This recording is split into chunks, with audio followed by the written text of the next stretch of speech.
TV. Onua TV. You're gonna want Onua TV. You're gonna want Onua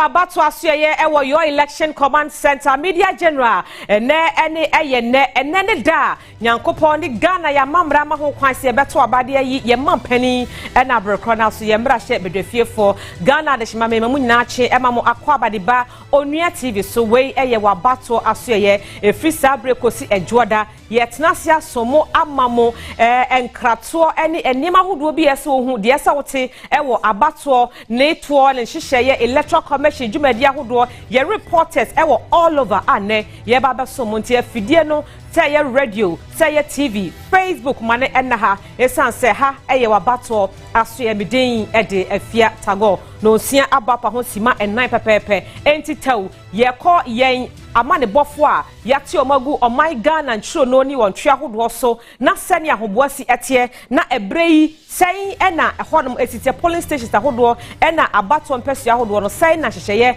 ene niema ete ewo ho ma remfise meka se sabre de Facebook no yapie ewo so adaroma ena no pay obeka ye ho atil se edwoda beba na Electoral Commission be me hu de wadi nkunim ewa aba ye beto mu onuaonline.com ena ye media platform ni nyina no update ahodo ebesun ewo ho afa ye nhase ne nkopie mu ewo awutu breku ewo mfimfi mantemu yenua bema na ya wasare efri enura najo ahomachin wa ho no mo anope wa join me ewo zoom no so na babia wo machin na ho no mo saying the city It's not a go. I mean, I was say, I don't know your lesson command center. Open information be and never go so about to no one. Hanuma. Now, if you are yet to say, I'm a permission, my papa walk a cry, to senior west. Abatoɔ Asoeɛ so. Medical police station back one. Obey which require a court forum now. As a match way I make now, I'm for about myself, my better, I'm for a better, I'm for us a line. And prepare no way kasi de Electoral Commission so afiansa o ma sha sia o so bunya party be ya o bi de nya be so ntino Abatoɔ ne de o be wutu so nya we sanum say ya amanfo e beda ha e bia so bi wo different constituency na so kwa ba wanum say ya e pa no e beda ha no wo money ne ku le beda police station no na efia ene ni padodo a ye hwe ni mo se o ma ba to apa e we wutu so nya west le ke the total vote no 98,826 98,826 na was na ye hwe ni mo se ombeto apa across a Senior West Air Constituency no na wo hwe police stations e wo mu a 206 na e wa no say na wo hwe electoral areas nso a 24 enti ene de ye hwe ni mo se nipa 98,826 na ye hwe ni mo so ombeto apa e wo Senior West no say na if you are to me na ewutu breku police station ho no mo ba no prayer police station AMB police station AMB na wa no say we say officers for us no me ka ka no so no obia aba no say ya omo so mo nyama but ana yo ba no prayer voters na was no mo to aba no ni papa ko ba bi na omo gina ha no mo hwe no say yififo ehwe mo nyama ni nyina ewi a omo di aba ko nyina eba hye so Efia abakosem kakra we wutu senior west ni say we are city member of parliament a bed is over 2 terms but this time around the city member of parliament on we wutu senior west is atete and your contest no on the ticket of MPP communicate director of communication at the office of the presidency Mr. Union within ahin on no contest no na ubanum say ya Abatoɔ no enwa ehyipa endro na do na be EC officer ewo ewutu ebleku anum say na wo hwe abra ye di ballot person for the different police station na NDC amenu ko supporters no endro mo so mo nda enti no mo sike ewo EC office won ma na omo hwe se be bia wo se papers no ko no ebekọ enti enro ade enya de endi se amenyu ko supporters omo ewu tusunya west no mo daye ne nyina ne se omo monitor se ne be ya papers no se be ko ewu tu godase o se ko no pepepe se be ko senya break o se ko no pepepe enti se de obi ane ni da honum enne se Abatoɔ no be ko na yiwe no na ye free and fair enti for now de isi fo gwanwa so a omo hwe se enke bia no omo de Abatoɔ no nyina e be hye so ti e hwe se enne be ko na yiwe no said the city member of parliament that said and ever retaining the state and I said about my way to senior west so said very chin more there and a many card and for now there you can interested over to the city member of parliament and the city member of parliament so just say anyhow member of bank that no me to me into ban say how my ship and if you are sending me time they can you before you want to the one yama SD echo e we to senior west and you be pema be bia no hanum your election command center you be to fem bia no if you are found some committee for any ekwa samle mo che Onua TV and Onua FM so nana ya before obekọ no mame mremo kakra wadi ka my background no emrahye bedwani ohod mo ne de opese osanso ebetunti ye bra back to omo a enura na jodasuo mu omo ebedi nsantini mu ansa na enade achen wodi wani kan nipa bedodo osen eno omo ho ahomachen if you ope nipa dodo an omo baye ombeda police station ba ko a ewe wutu court honum no omuko nipa 30 na ombeda honum na abra ye ne bibudi nkomo no mo kire se afi Abatoɔ ne de yeti bia no mo metu bi esan se afi bia asu a na mo apram ofie na obi akokoyi president ana se bia parliamentary candidate bi dia mo enti afi Abatoɔ ne de one ma AC for man Ghana no omo nkotra se na obi enkoyi na say MPB enfamo omonti omo kire se Abatoɔ ne de omo ni da honum omo asetrem na ne omo hwe omo be kokotu aba no enti ni padodo a amachi we me police station honum a omo ba honum ni pa 30 a omo be da honum a omachi a omo kire se Abatoɔ no so sha ase a senior ewo hihye mu no omo na bodi kan ba enti omo na omo di kan beto aba nti omo kire se afi we no hwe wasetrem na to aba na obewutu senya kwese nso a ndi omo hwe nipa wo bo no ho wode na omotua etim abano e de amano utu pesamia ese na ekoso efiatabo no nsia bo apa ho simadu aposifo abaho anase wo hu se enipa dodo no so abeka ahomache de no ho a wo mo so e ba beto omaba efiafo na de normal no isia de dia ba beka ho on se sia bo no nsia nti no mes no ba na e ba amanfo meto abano ba no mo ba na wo hwe pambo ho sem e wa no se ya in fact Electoral Commission no ube wutu senya west anum say ya omo district office no ewe wutu break enra na by mofo district commander on we wutu break no enra wana one ne boys ehwe se ye tipia no bambo nsem ebe gina ne na so kefia ba de bambo nsem we wutu senya west efa 2024 Abatoɔ ne ye di chechie so ne de bambo nsem de mbetia ka se gina ne na so de atini se police station bia obekɔ no ontumi se a police for one mu fire service for e one mu for now there ban bambon sem e wutu senya west a edan na so na ye hwe se Abatoɔ nya be ko na wie no na so we yiri kamera ni we ka se e won se Central East Police Command patrol team so ababedu be bia me wanu mu sesi a enti bambon sem de ne IGP Dr. Dampale ya de wa yiri mu pampa ye hwe de wa nyama ebesi akọ benia medase nana ya asare ne o mane body free ye awutu breku wo mfinfin mantemu abeso ye nano pay wo Abatoɔ Asoeɛ your election command center ya pie e wo Facebook no so ene Ghana ewiase ehwe Ghana ewiase nyina ehwe Ghana adehia bibi ntima kɔbɔ mo sese wo nkrɔfo man so wo mani eda Ghana so onua ene wo mo ehwe yen efri enti maro mfi se baabi a obia ene be like wo be share ewo Facebook no so se na be betimi akwatri na amansan ne wiaso nyina so etumi ehu yen ye motel ne nkopie mu ewo Western North Abatoɔ mpesua no so Emmanuel so a wono so ajoin ye live ewo Zoom no so Ima good morning enura no na ye adwuma na dwudeso ne nyina mu anopai sai na grand steer sister Pia menas na menchia onua atiefo anopai wo ya Abatoɔ emre so a mode amame Baby amije eye sahwi bodi Abatoɔ mpesua so eho na onabo samsehi edino mrashe bedwane ana oye MP ewo me no ka se anopa me wo ground na mako police stations be en 9 ani vium so a yakɔhwɛ nneɛma sɛ de nneɛma si kɔ me no kasa de bibia ɛyɛ bɔpɔ wobepie mu sahwi bɔdi dia bibia ɛdeda na kwam na nipa dodo a wɔsɛ ɔmoto aba ɛwɔ sahwi bɔdi abato mpɛsoa so ɛyɛ nipa 35,002 ɛna wɔsɛ ɔmoto aba ɛwɔ bɔdi abato mpɛsoa so police stations no ɛyɛ mako 80 police stations and I say ne Electoral Commission ebedi anim na abato ho nhyehyɛ ya ɛwɔ sɛ di gu akwam na abato etimi kɔso no etimi akɔso abambɔfo de me bedu grounds yi sɛ de me di kan edi tu gya sɛ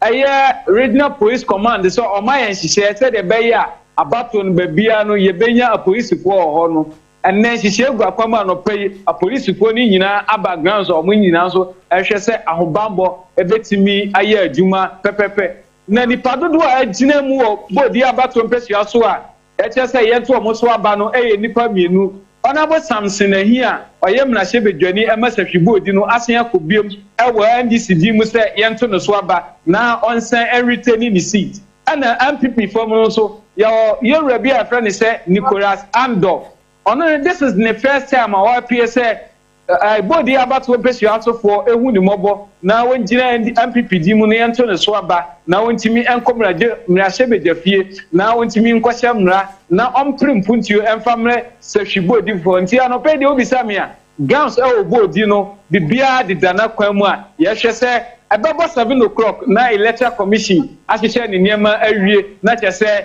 abato no ahyehyɛ so ba nti sɛfia obisa me anɔpɛ de a so far so good ewo bodi abato mpɛsua so woda so gyinam ewo bodi mame musawu ebio esan sɛ ɔkɔ mpɛsua ne bi so a ahomache bɛ no miensa in fact mira fi constituency no enura anadwo dasio mu ɛna nkrɔfoɔ de aboɔ ɛne ho kɔne ba ekodi nsanten so bodi ɛhɔ no ɛte sɛn nkrɔfoɔ ahyase ɔmo ba party agents ahodoɔ sɛn ɛna wɔma ho boɔ sitie ɛwɔ hɔ ɛna Electoral Commission nso so wɔma ho boɔ no sɛn na sitie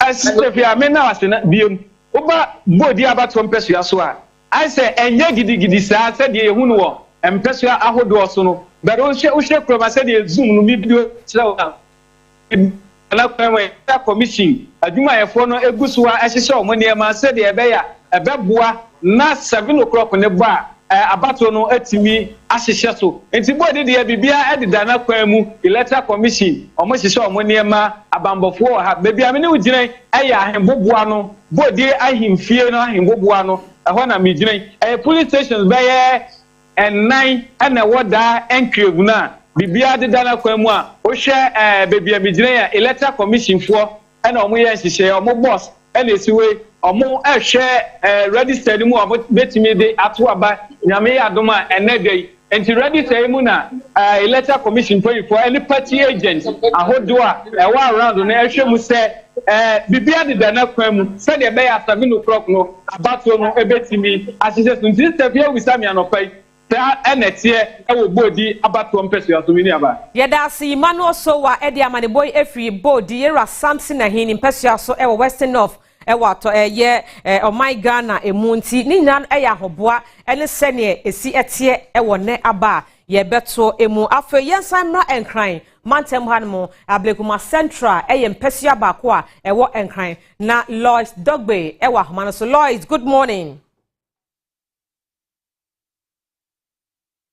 Lois sɛ wote menka I'll mute you homa me na yen komodie no entimi enkoso ye hwese ensa beka Lois Dogbe efri Ablekuma Central ye mpesua baako ewo enkran mantem hanmo ye de no edi nkomo ne ahwese ne ahoboa esitie wo ho enkran so Q no ehyaase ahomache anase ba bi wo no enhyeda emmo edemu papa biasa Lois wasan so aba good morning. Hello Lois, what me good morning. Pacho, unmute yourself for me please. Thank you. After Lois, good morning, Bill. Hello, good morning. Nice one. Okay, Ablekuma Central. Say and a hormone ACTA. Okay. Inti around 4 na yebe do Ablekuma Central. Now you're going through the various polling stations ewaha. Na sisi ano yewo Vettel Daycare Center. Bon sa numbers na aba eligible voters na ba. Na ma already some back stay on ballot. Is in the druha or steady up. name total number of valid voters na ye ni sia because almost set up na documents almost ankan now so very soon ebenya star number no na ye dia bremo. Lois, quick one, baby I wanna ohwe me hu se videos a odi aba no omanfo edidi nsantri mu a obi akrado ehwese wo beto na ba ewom se Electoral Commission for ntumi en set up wonum enema enwieye wo kan wani ede wani ebu a enipa ba he na hwa a omabedru ha brain pacha obetimi aka ne bioma na mibusa se Ablekuma Central honum a wo no wo hwa nipa be se na omabedi queue mu a wo mo ehwe se no so bebo no matumi ato omaba. Okay, this particular polling station, around 50 people are my already. Na a group line. My queue were lining said they are set up near already. Now you be a met me to aba. Now, to mention no, the number of polling stations are Ablekuma Central. Here 49. Okay. 49 polling stations. Na ye betime ne voters na di nkomo kakra. Sure. Kwan wo ho se de ene ne ye to abanti. Ya na akwanya na kese wo ho nti se obi aye krado na opeso no kasa. Yeso so ya ye krado wa Abatoɔ Asoeɛ ye ene dadua yi ye oman Ghana ye ko simpie so. Ye ko akwako siginaye ewo aba ye ko siginaye ewo yabrabom ye ko siginaye emfinhia mako nan e de ma sene ye wo se ye ankase abrabo no ye pese ye no nti ne ya akoto aba na afei se Lois wanya nipa no a toaso na ne nkasa mame mo se pacho tambe na obedu polling station. I mean they may do on my team 12 a.m. 12 a.m. Yeah. Pacho now expectations ahead of the elections today.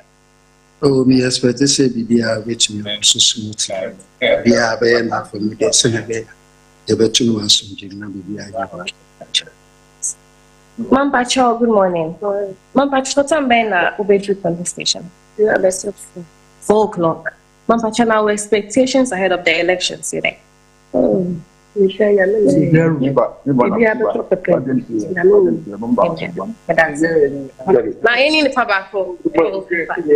morning.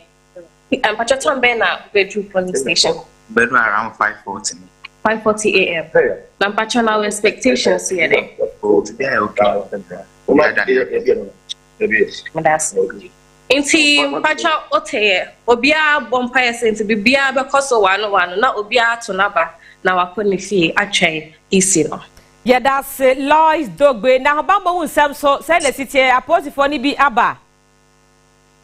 But you say na mi busa security say the city wo ho.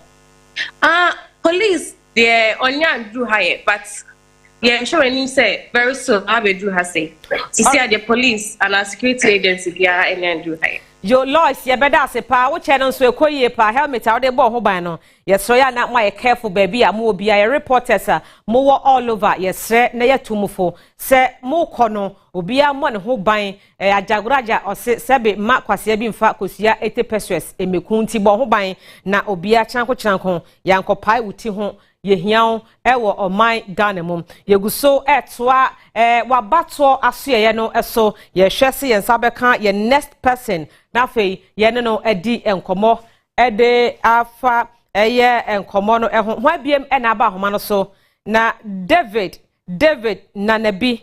All right, David aba homa no so. Dave, good morning baby awobia many aba mejo so eba yilo krobo.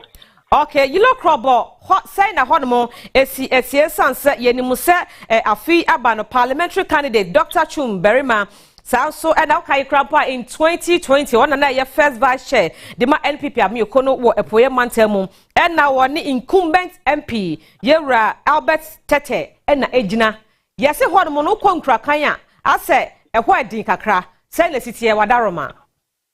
Many about me that say, see, and a father, no, empire, mo pepe, and I be free mo, a yellow probo, and Peswa so hanamosa.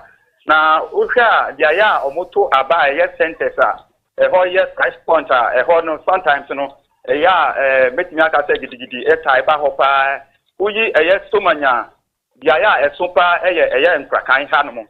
Now, Mijina and Krakai Presby School.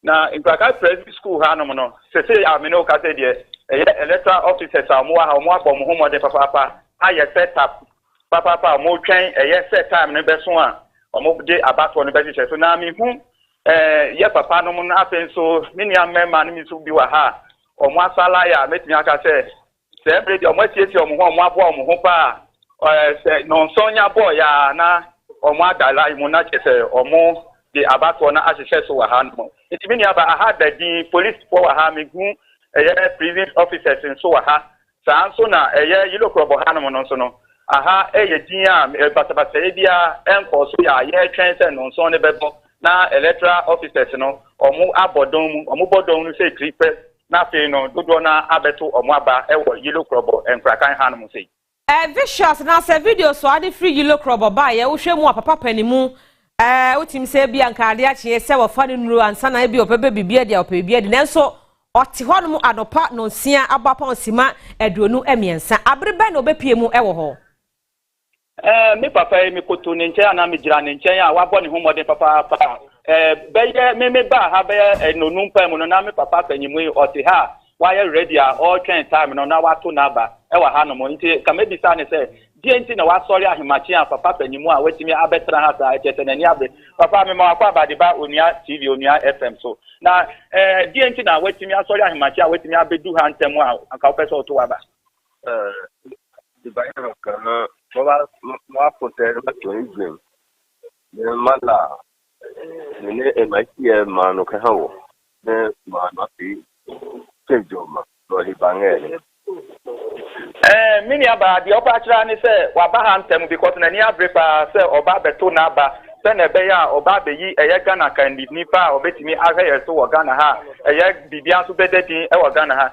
san so na me brothers ye nu bi so wa ha o masala ya e pesa ke be bisa won die nchi na ne o mani abre because ene no mo piepie no mini aba eye empanyimfo ankasa na me hu o mo se efi 50 70 mu okọ no na me hu se o mu piepia o mu asala wa ha no mo me ma kwa Abadeba Onua TV Onua FM so na die nti na wapi anopa ahemachi ya ata mo nso ekra Abatoɔ ne nti na yewa ni si ni wa cricket o ni se kibe wa all the team no ya ready pass except for abano I ready say except for abana amoma ni ko ni many aba die omo nso omo kani na aha no every 4 years die ano ya didi kakra epuemu wa ha metimi aka se ye ka member of parliament ene no omo gina se omo nto aba no Dr. Chumberima oye strong wa ha papa MPP 2020 no omo ntimi enyi no na this year ya no mu yi ne se oye strong nti no omo pese oba be di omo anim kan e wa ha no sanso na Dr.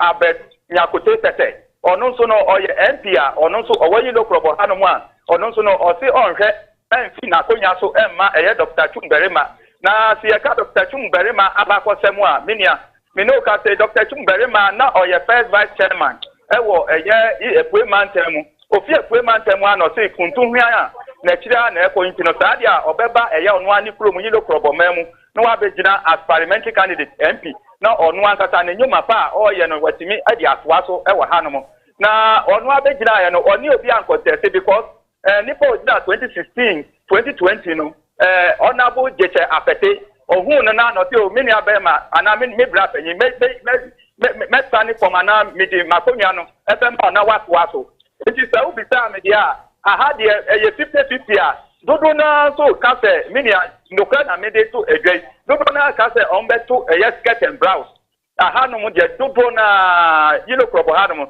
dodo na skirt and blouse na omo ka ho asem se omo beto e wa hanom David yebeda say ne wa ma de ba odi free yilo krobo wa pwe mantemu ababa sumye na no pay e wa Abatoɔ Asoeɛ yeguso e wa twene yemu e hwe se nipa kora wo chinchim yebre na obechim na no so no abo pepepe yesre Ghana for se obi ampie no enkonkoto na aba obi ampie no enkonkoto na aba eno na amamra no de ahye onsem se emfie nan bia hwe yamunu mienu defo ba ko pe ene ye wode kasa yamonyofo wo mfinhia makomako enan enti entena fie enkasa obi hu ye wahi entena fie nkasa ebia bibi nti wo nkonkonkoto waba no wankoto a obi edne kokromoti ekwa akoto nuayi obi asebe unya ya nkoma me your candifo wabedu so emfinhia makomako enan enti na menu mie ne defo abaako no yenya yanyere ho na yemfa enhyem yeda so agiramu ewo epoemantamu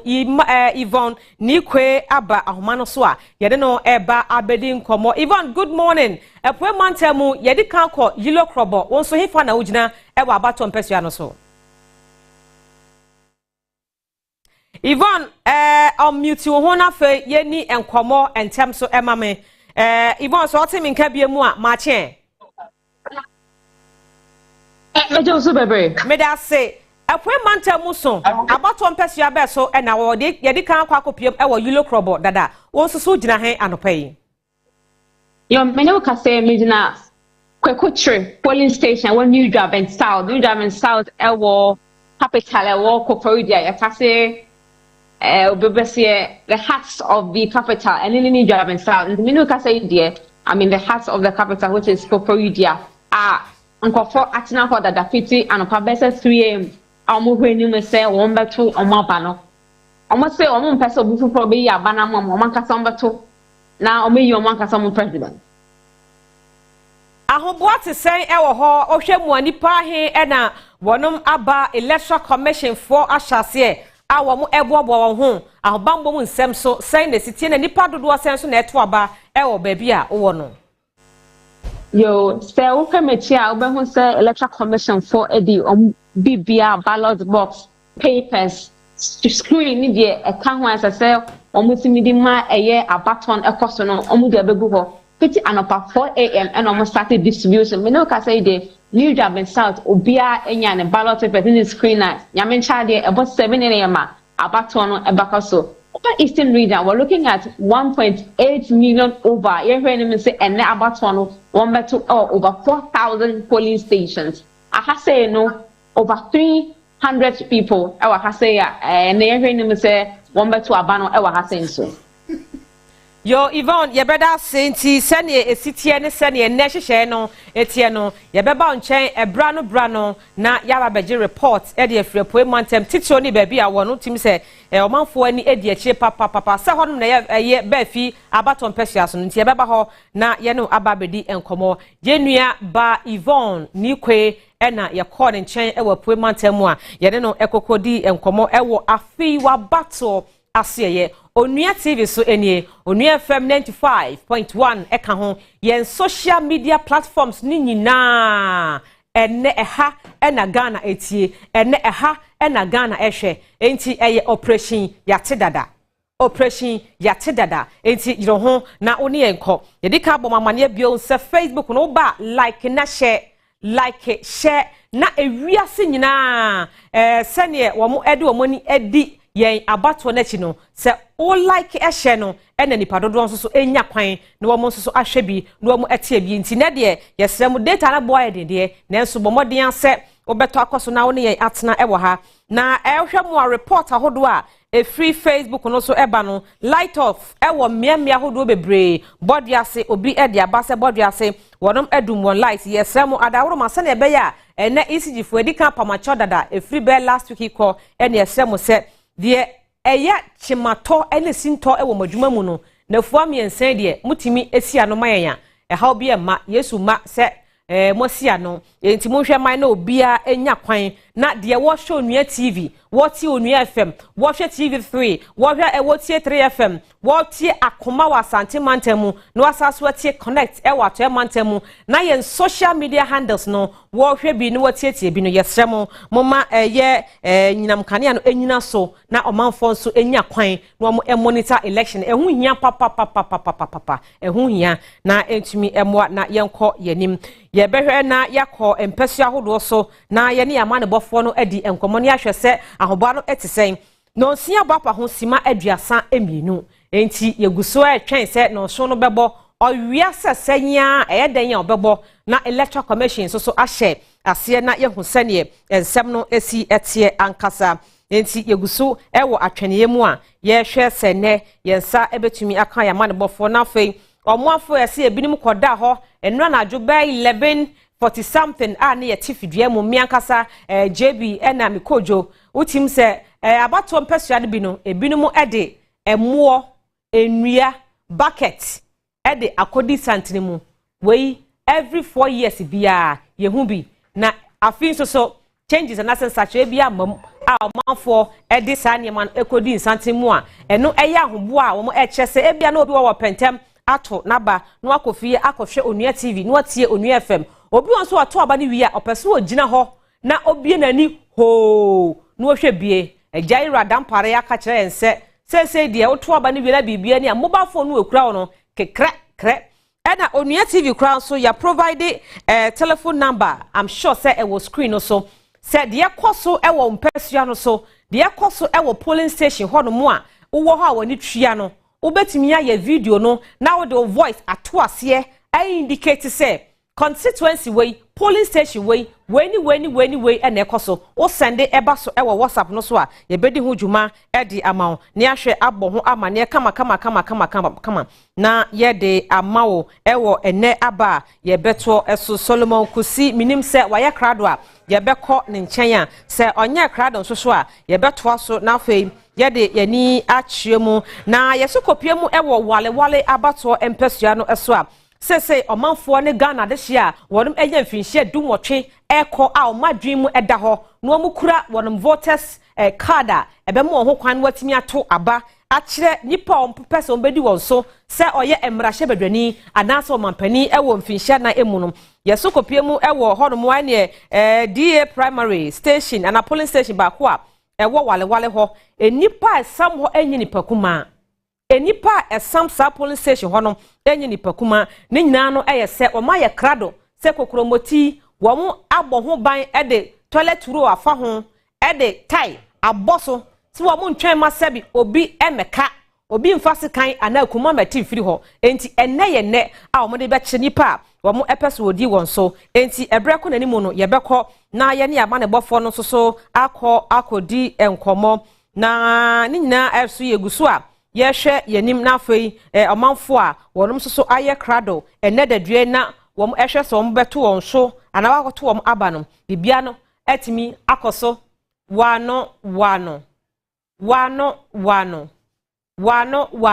enti eya na kasa no mabie manum kakra na yate yen headset na ehye yasom no nti ama wantea mu a yente wantea mu anka ne ya yente nti ya na wasan so asisu biem ede amame to ye bohobiem sa fa mame na afa mi hu se obi aba homa no so a ntem so menkɔ na menene nkodi nkɔmɔ na afa yenkɔ yanim ewo Abatoɔ Asoeɛ ya ye dede bosomini a ya kyerɛ Ghana ne wiase nyina sɛ Onua TV media general ya boa ye ho enti ye bekɔ all right enti ye betwe ho abasese a ye ba ye beto Abatoɔ Asoeɛ so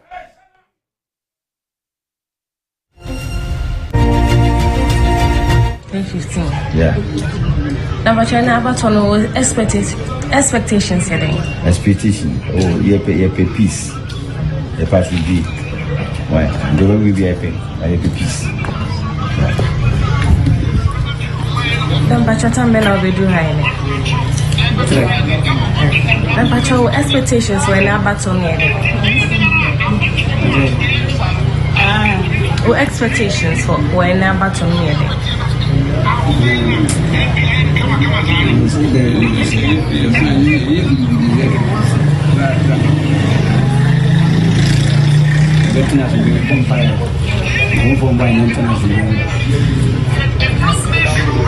Mamba chata mena bedroom.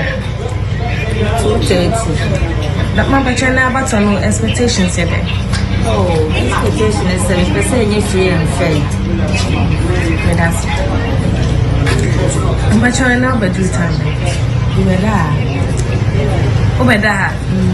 Masha and Abatoɔ no expectations here. They say not of audience, maybe I'm too fine.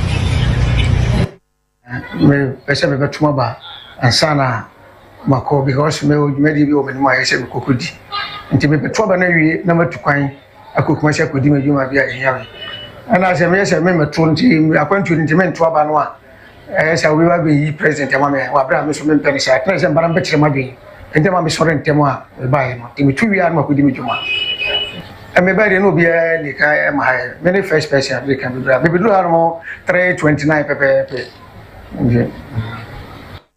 I'm from a watch night. I closed around 4 and I decided to pass over to cast my vote as early as possible so that I can leave to the house. Yeah, the queue will be very long. That's why I'm here to do that. That's why I'm here to cast my vote, then leave here.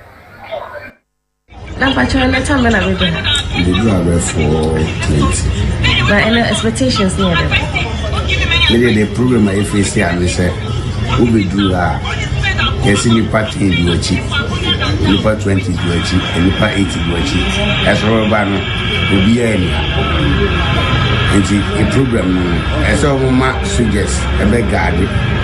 Wow, when I saw trouble, who be not a movie na nipa ba ku megina no ga si nipa 8 dimachi nipa 10 diachi no no ada na wo aba be lie nti nipa 8 ni baba na wo wo tna first na wo kudi tro nti obi o ha wo 15 dimachi na wo nyina wo furu na nipa ba kwa be se 15 dimachi ana 10 dimachi na wo nya ba ni be ntu na wo mu fie no aba be tna wo aba no nya bi anke nti o ma so ja for metro ntu na emwe yi.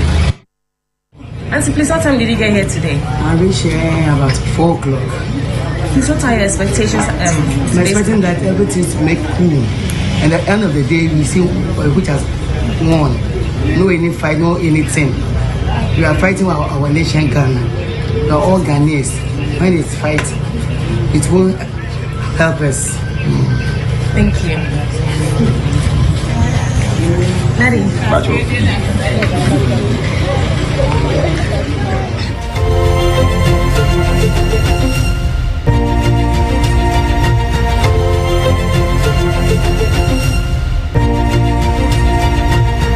Ghana for be and now what is na one of any money before aiding comono, which him say a hobuano aya crowd or be I and address say and ne were better about anti who can't tell one I bet to them or say Papa was want na ho Emma obi Emma twaba enyu man penny ebedino so and unti sa same way cramponu amirande to jano one so mahonya had jare na ko good in santimu kwatwaba na chire wutumi na enepe ena Ghana ya mamra emma menu mienu ho kwan se yesusu ye betumi akasa ewo abatoɔ kwan so ye kasa na wia ye tumi na asa emfie na yaka no akodi amanyokofo ensem na se amanyofo ensem ewo ho ene ye somo na sane enura ye tena se na ye bɔ mu amane ede kyerɛ mu no enye me nko a ena me ba bedi dwumadi ene team A yaba mikojo aye krado sanso ena JB waye krado Auntie Amma, Miss Nancy, Auntie B, Mr. Nuyama, Yadamasepa, Mama, you say JB, suit, Efatano, Yadamasepa, Papa. Because you're good morning. Good morning, Mr. Foy Mamuina Akwaba officially about election 2024 today is 7th December. Now, Mijidi say, Uhoye, Yanso, Yaho, Eye, Pa.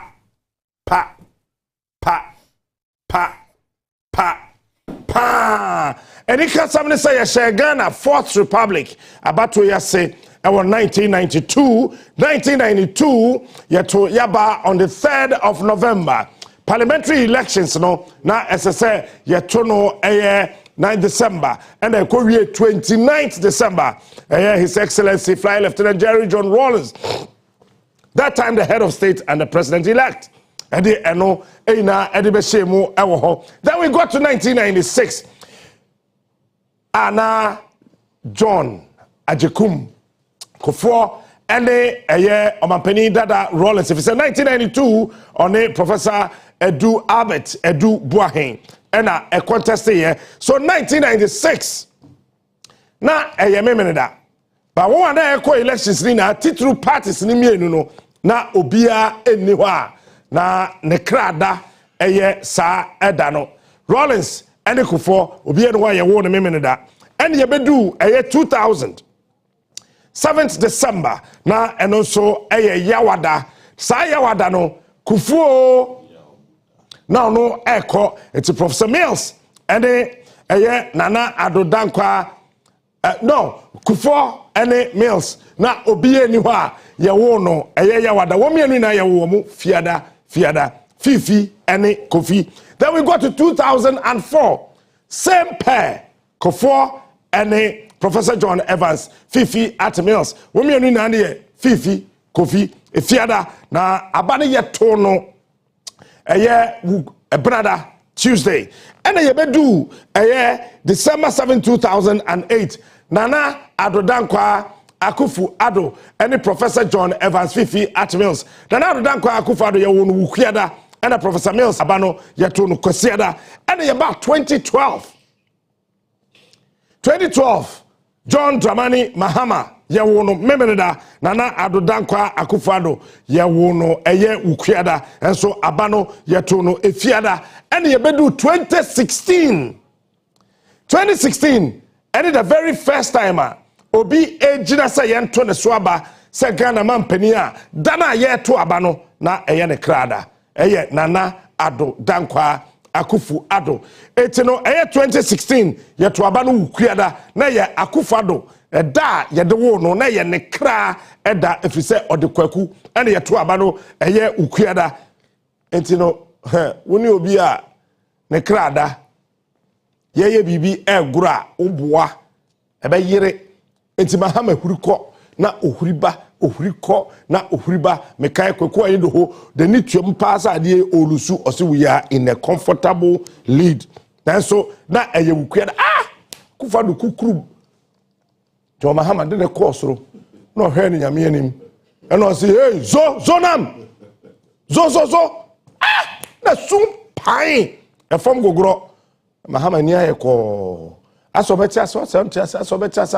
Charlotte se oni hweka o ma se bo se ujaf why fato then yeba 2020 John Dramani Mahama Nana Adodankwa Akufu Ado wo mienu obi en hwa ye wo no dwada John Mahama ye wo no memeneda Nana Ado ye wo no wukuada e de ye to aba no so eye edwada now 7th December 2024 said ye to Nana Ado is the first presidential candidate War Republic mu a da ye to abano sa da no ye wo no ne krada eno no and I repeat this is the second time ye to aba da na ye to no eye nipa na wo gina na ye to won so abano eye baako ekra eda na ene John Dramani Mahama ne krada ena Nana Ado 2016 na ye ne krada eti se okukuru John Mahama kosoro ne krada de ne hwe ho a ene so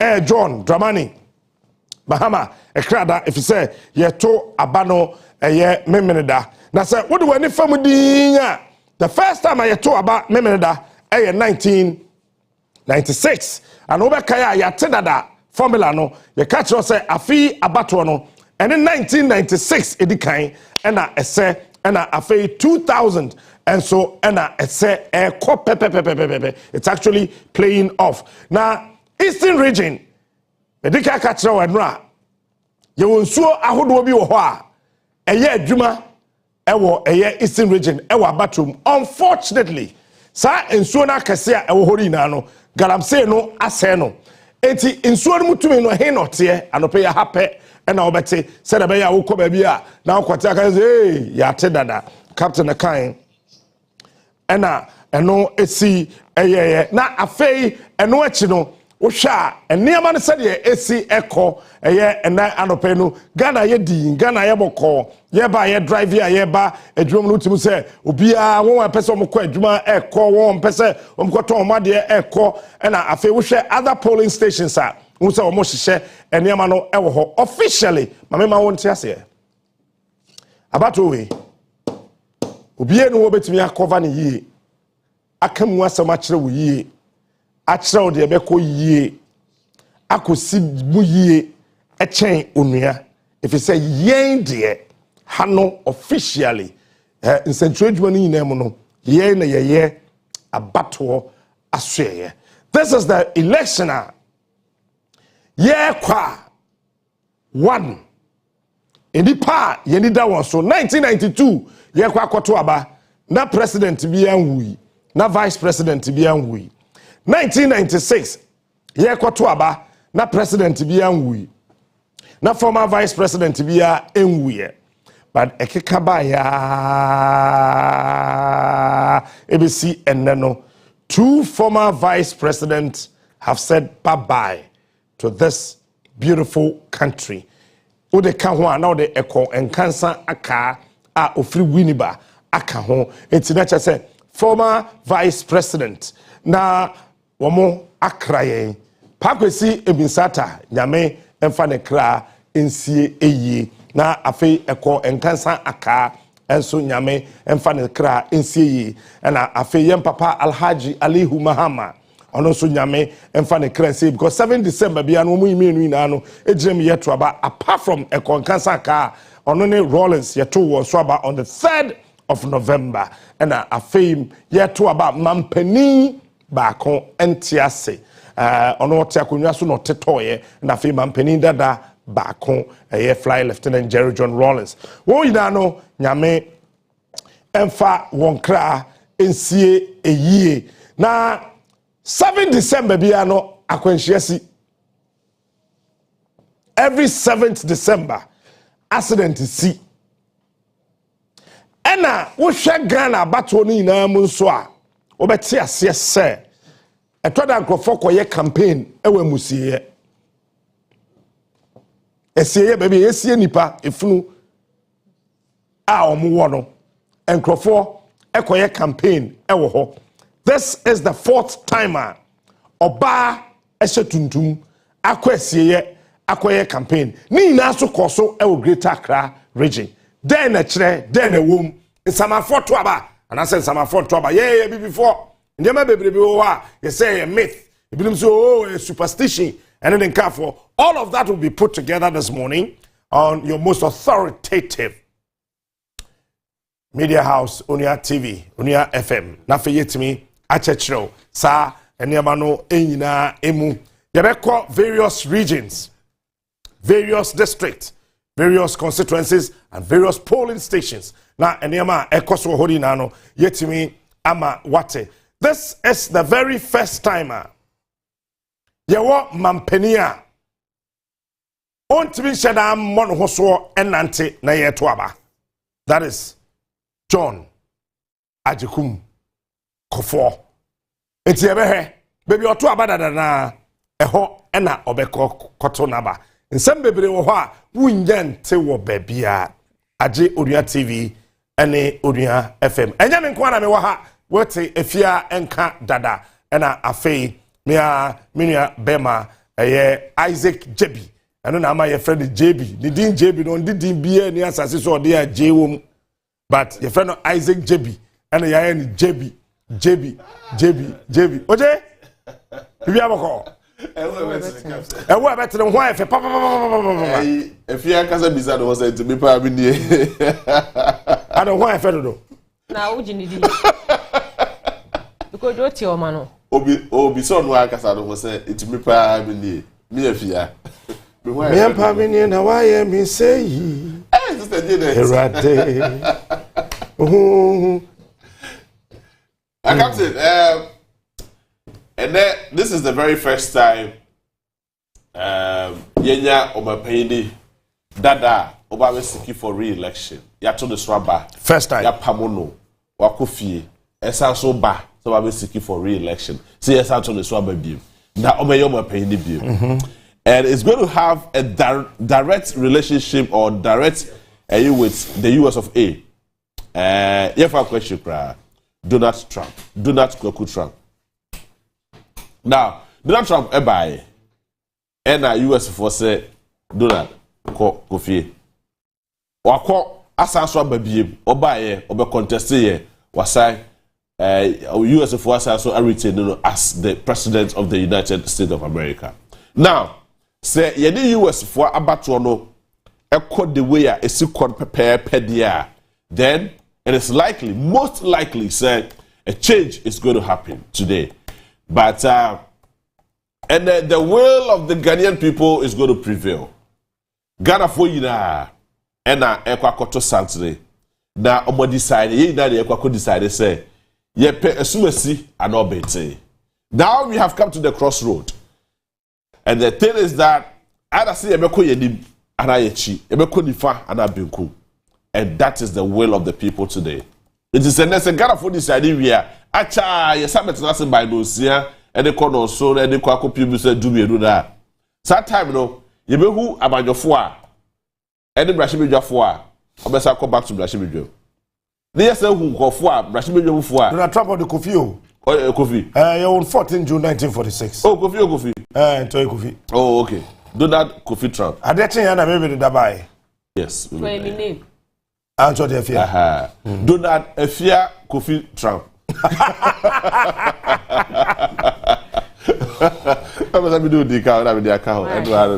so and that's the yakoto abani we are acha by 7, 8, 9 p.m.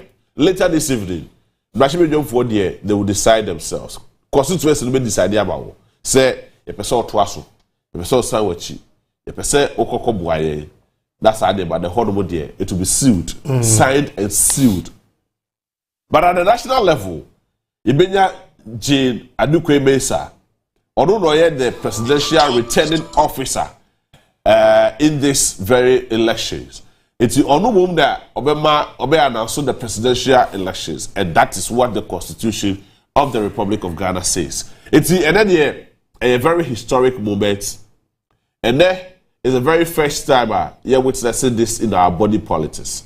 Say, President Ako, Obama Naso. And I got for Pamono, and also Eba. There are a lot of Ukofwa, or more contested here, or more they have never even gained up to more than 2%. Up to more than 2%. But then they are still contesting, and this is what it is. It's and then you had to say about the sumo from beginning to end, from Toho to Oboho. Toho Oboho. About the sum Ghana for you that just said, you put nearby.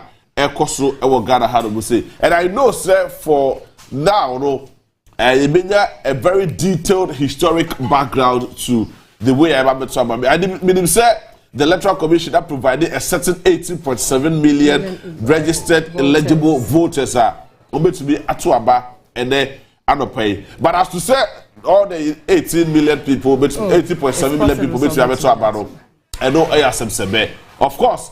You call various police centers, and I know, say, yes, Ejumanoba, Ekofo Asala, near dear, amount for the born that's for the Ajani Q near dear. And then acquire every 4 years. Every 4 years, ritual. Yes. But I'm looking forward to some few places. Ibehu such a I feel there's a prediction, say, Mashime Jam, and this for Medoso. Now, most likely. Yasako Koja and this payday because about the way Shadaya Kono be this certain government. No, there be and yet this certain government as some say yen Ghana Hano. Yes. Yen politics and I say every election year no. Say oye amonyoko na ubaswa o first 4 years no ya na ohu akono. Enti ye tuma obum na oman no aso wahwe. Ye so hwe wie na wo san baby unyanya 8 years na yes so mo hwe na that Akufo-Addo the first time odincho the second time was yes so hwe third time was yes so hwe and I got for so ne hwe and they say sisi that so but the person me can say the ye voting party every 8 years bia no wo ye hwan kura na wo digare boto kura wo 8 years no so a automatically wo hofono yen no say e bia ho ne fon ye ba say bianca and totoye ne hihye bi ni policies bi ekoyie a menyini se nkasa ahofro no ebeba so na ma resu mfi se we say yen ye wo sa voting party no wo yabato mu no NPP for so say kwan bia so ombe break 8 Obeka say the EC conducted the ballot position on the ballot paper na wie no NPP for CZ say breaking the 8 omo can be mu that yeah say 8 ni ko di game hono 8 ni ko di according to them the wrong hands but this is the very first time a certain vice president is contesting a former vice president in our body politics and yet that's simple but the will of the Ghanaian people ever prevailing and I check within less than 72 hours. And Chena, that will be this one to the wide. And JB, the okay me first one. I think NDC James so who say sa 8 number 8 no a conquer dream breaking the 8 breaking the at point who say no say ka say ye ka 8 no and sha ebekwati omunti almost so nsha dan ka 8 ni biem omo ye o se unya hu na wo je ballot paper hwehwe chini ye na yes what you say because omo base and so omo 8 no e de come afa because ye was we ne say breaking the 8 ye wo Ghana for adwum no say bi nyo bia na adwum ma bie say ye ballot ne say NDC for na abaso enti omo so etumi ye quick ehun say no say ka say ye use 8 no ahwe a ebekwatia enti we 8 hu hia do ballot paper no 8 na jam odaso de nanso omo gusu omo emphasize say ukwa hwehwe chire no. But I like the fact that NDC Yakobotomo who ye pa in these elections. And MPP Susa conductomo who ye pa in these elections. You know why? Campaigns now a course over the years. Starting from last year or earlier this year. You realize that Kasatuche Kakrabebu. But I never bring Anquaquaya Tip Didier. Kasatuche is different from Atem Didier.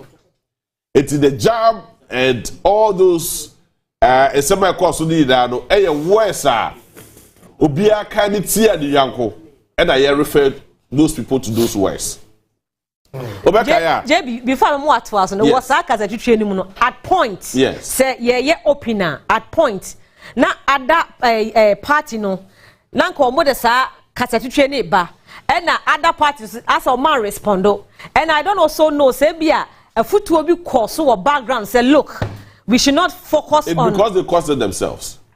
Obekaya, Abra Kennedy Japan, Dr. Mahmoud Baumia, Alan Kojo Chabate, going to contest no. Omoke kase be bri e de for mo akasomo ko.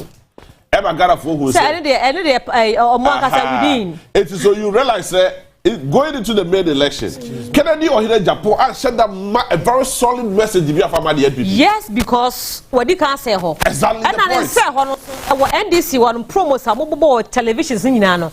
Wo hwe ma this year minu wo be the witness say NDC and shada anka wo mo nsem bebre ye copy and paste. Make copy and paste ye nsem a ye rabaumia okeka ye mre bi atwa mu koye e na wo mo kati bi and wo mo kekesi ani ye de ne ebo wo Onua TV so most of the adverts now it was sense ni bi and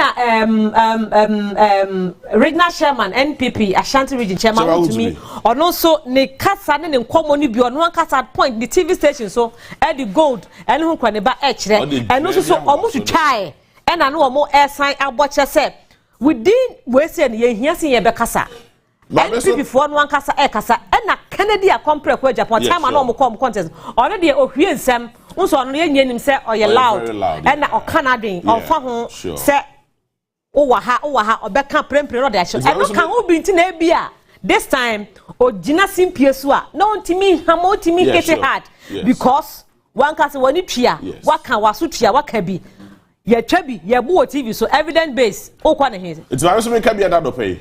But your media house and as all your any radio or TV station that kwa waka on Facebook na he said uko 3.5 everywhere. Wait. Oh yeah, I mean this is the biggest media platform in Ghana. Onua Abatoɔ Asoeɛ. It's waka on Facebook. Ghana 80. Now mo akura twa mo hwe o. Kojo will tell you that it's a thing that constitutional friend that the president of the Republic of Ghana is listening and watching us right now. Because you're white crowd. But that's mafia. All right, young quay. Found I didn't so. So, Electoral Commission ballot statistics are already by for and pay exactly 7 o'clock and Osha, it's 2 minutes after 7 na Ghana and she said the two abamuno na excess as say anya ye kura na samre no ebinum ashasia wamo eto abano now of Osha officially no enipa Electoral Commission throw wundin say wombeto aba afino eye 18,772,809 sisani pay ena be yatro mudin yagye atum political parties ni na apene so say we mu ene sese wo mo eto aba na ballot sheet dodo a wo mo aprinte ballot sheet no ye ti amount 19,355,415. The question is, dent in a nipa wo matro mudi so meto aba no. Ballot sheet the door so 1 million plus. Door so chain nipa atro ndin. If so 18,772,809. As I said, we have 18,772,809 ballot papers and your friend sheet, you know. Eti ekoba say and the Electoral Commission apprenti more than enipa eko akoto abano den. But parties ni na no apene so. Then woba booklet no ya wodi shame 100. If you take 1, 2, 3, 4, 5, 99, 100 na asa. And no, a yamako 175,723. And I say your booklet ready shame 50. And only 19,295. And I say the shame 25. Sheets the booklet no, and you say 19,529, and then the shame 10. And so 33,014. Number of polling stations are Yabeto Aba and Ne Anopenu. Baby Mako 40,975. 40,975. It's a baby a Ghana for Ekobo Chenku Akwakoto Aba Edodono. 40,975. So what short time I started Fourth Republic year to about 1992. Enipa Akwato Aba was a little above 7 million. 7 million. Na kakra ebi gu achire and Kokoto ye. Tisa what the bar bedru and 2024. The achira won say the gu achire du kura no edo so chen mra. Ye sha say ye pese ye to aba eyi emampeni na samre ya yewomi enipa bienu a yeto onso abayina no obia e vice president da womi enu ina no obia e vice president eda Mahama e vice president John Dramani and so edi vice president eti Dr. Mahmoud Bawumia ono so edi vice president Ondo Dasudi so and that they on ho and that they in Sembium I just said to Abani yes and now your vice president and then Mahama your vice president and then there's so that Akufo-Addo president eti said etie eno no yes yeah sure eti any president wo mamu you the ohwechiri you won your ohwechiri but you the president and you have number 3 you the ohwechiri eti so we have 18,772,809 and Krofo atro omudin and then don't forget that we have over 40,975 polling stations across the country. And there, you be 76 members of parliament. 276 members of parliament. And you be you on and MP Bay and a Betiato will start the analysis. I will tell you. I gave you a promise.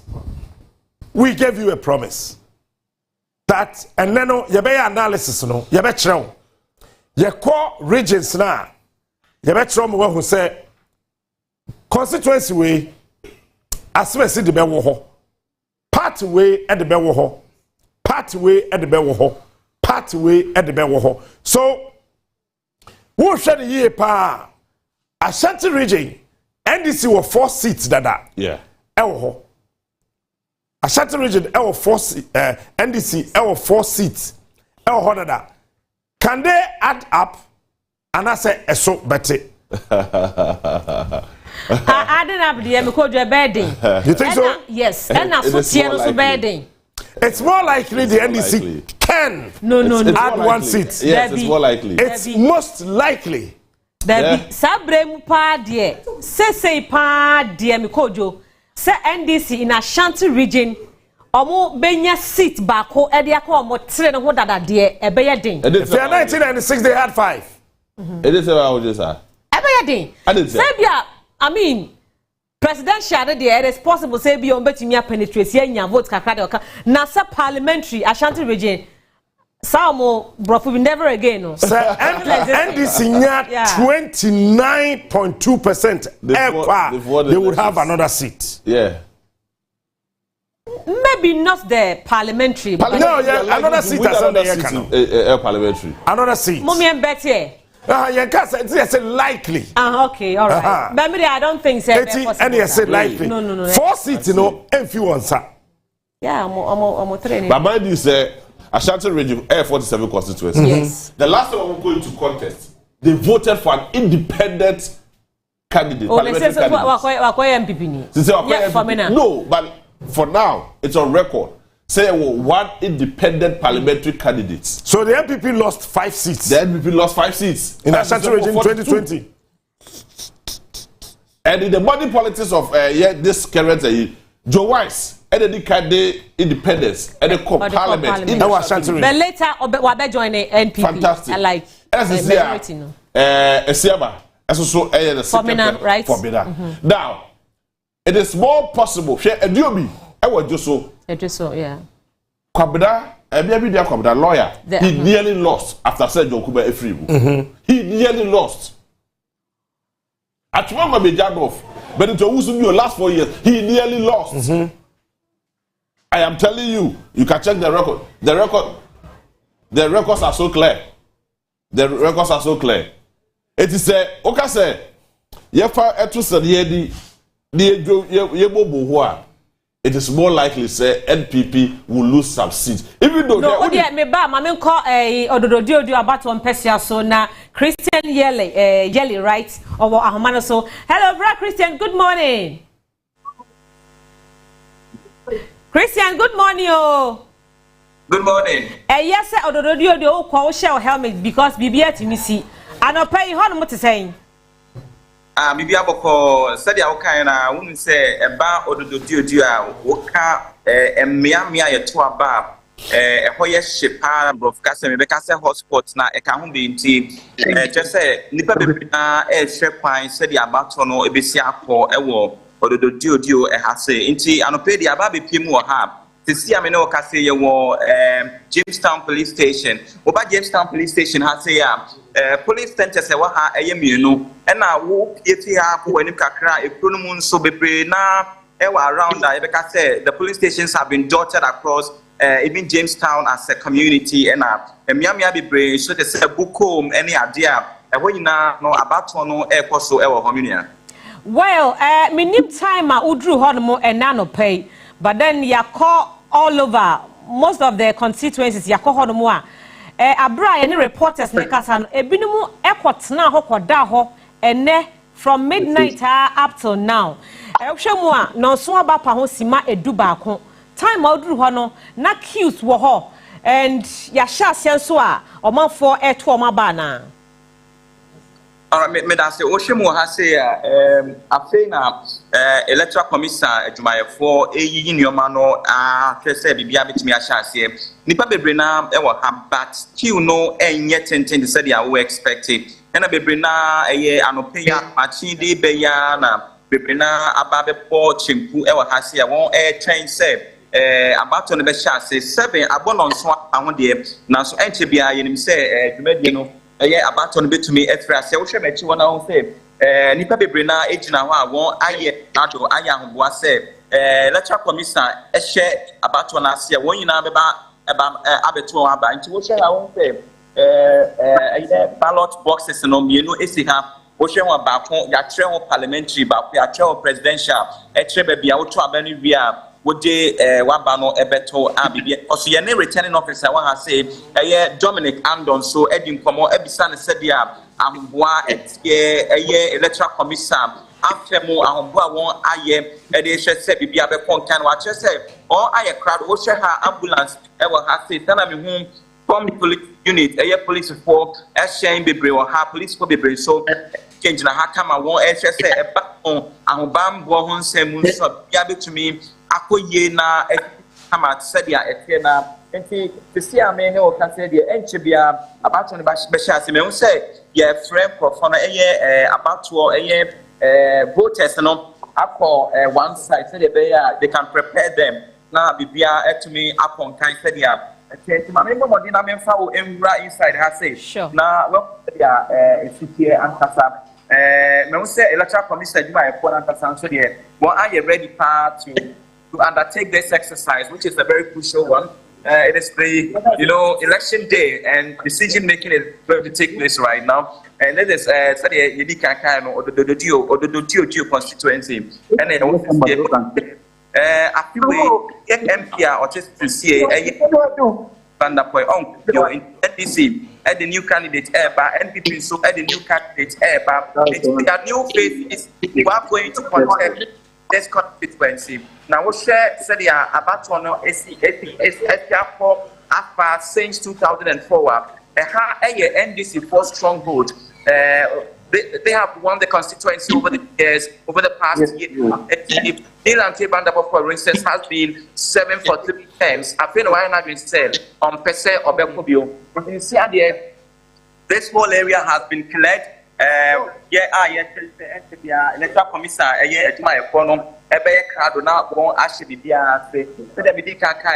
returning officer no salaga any idea no because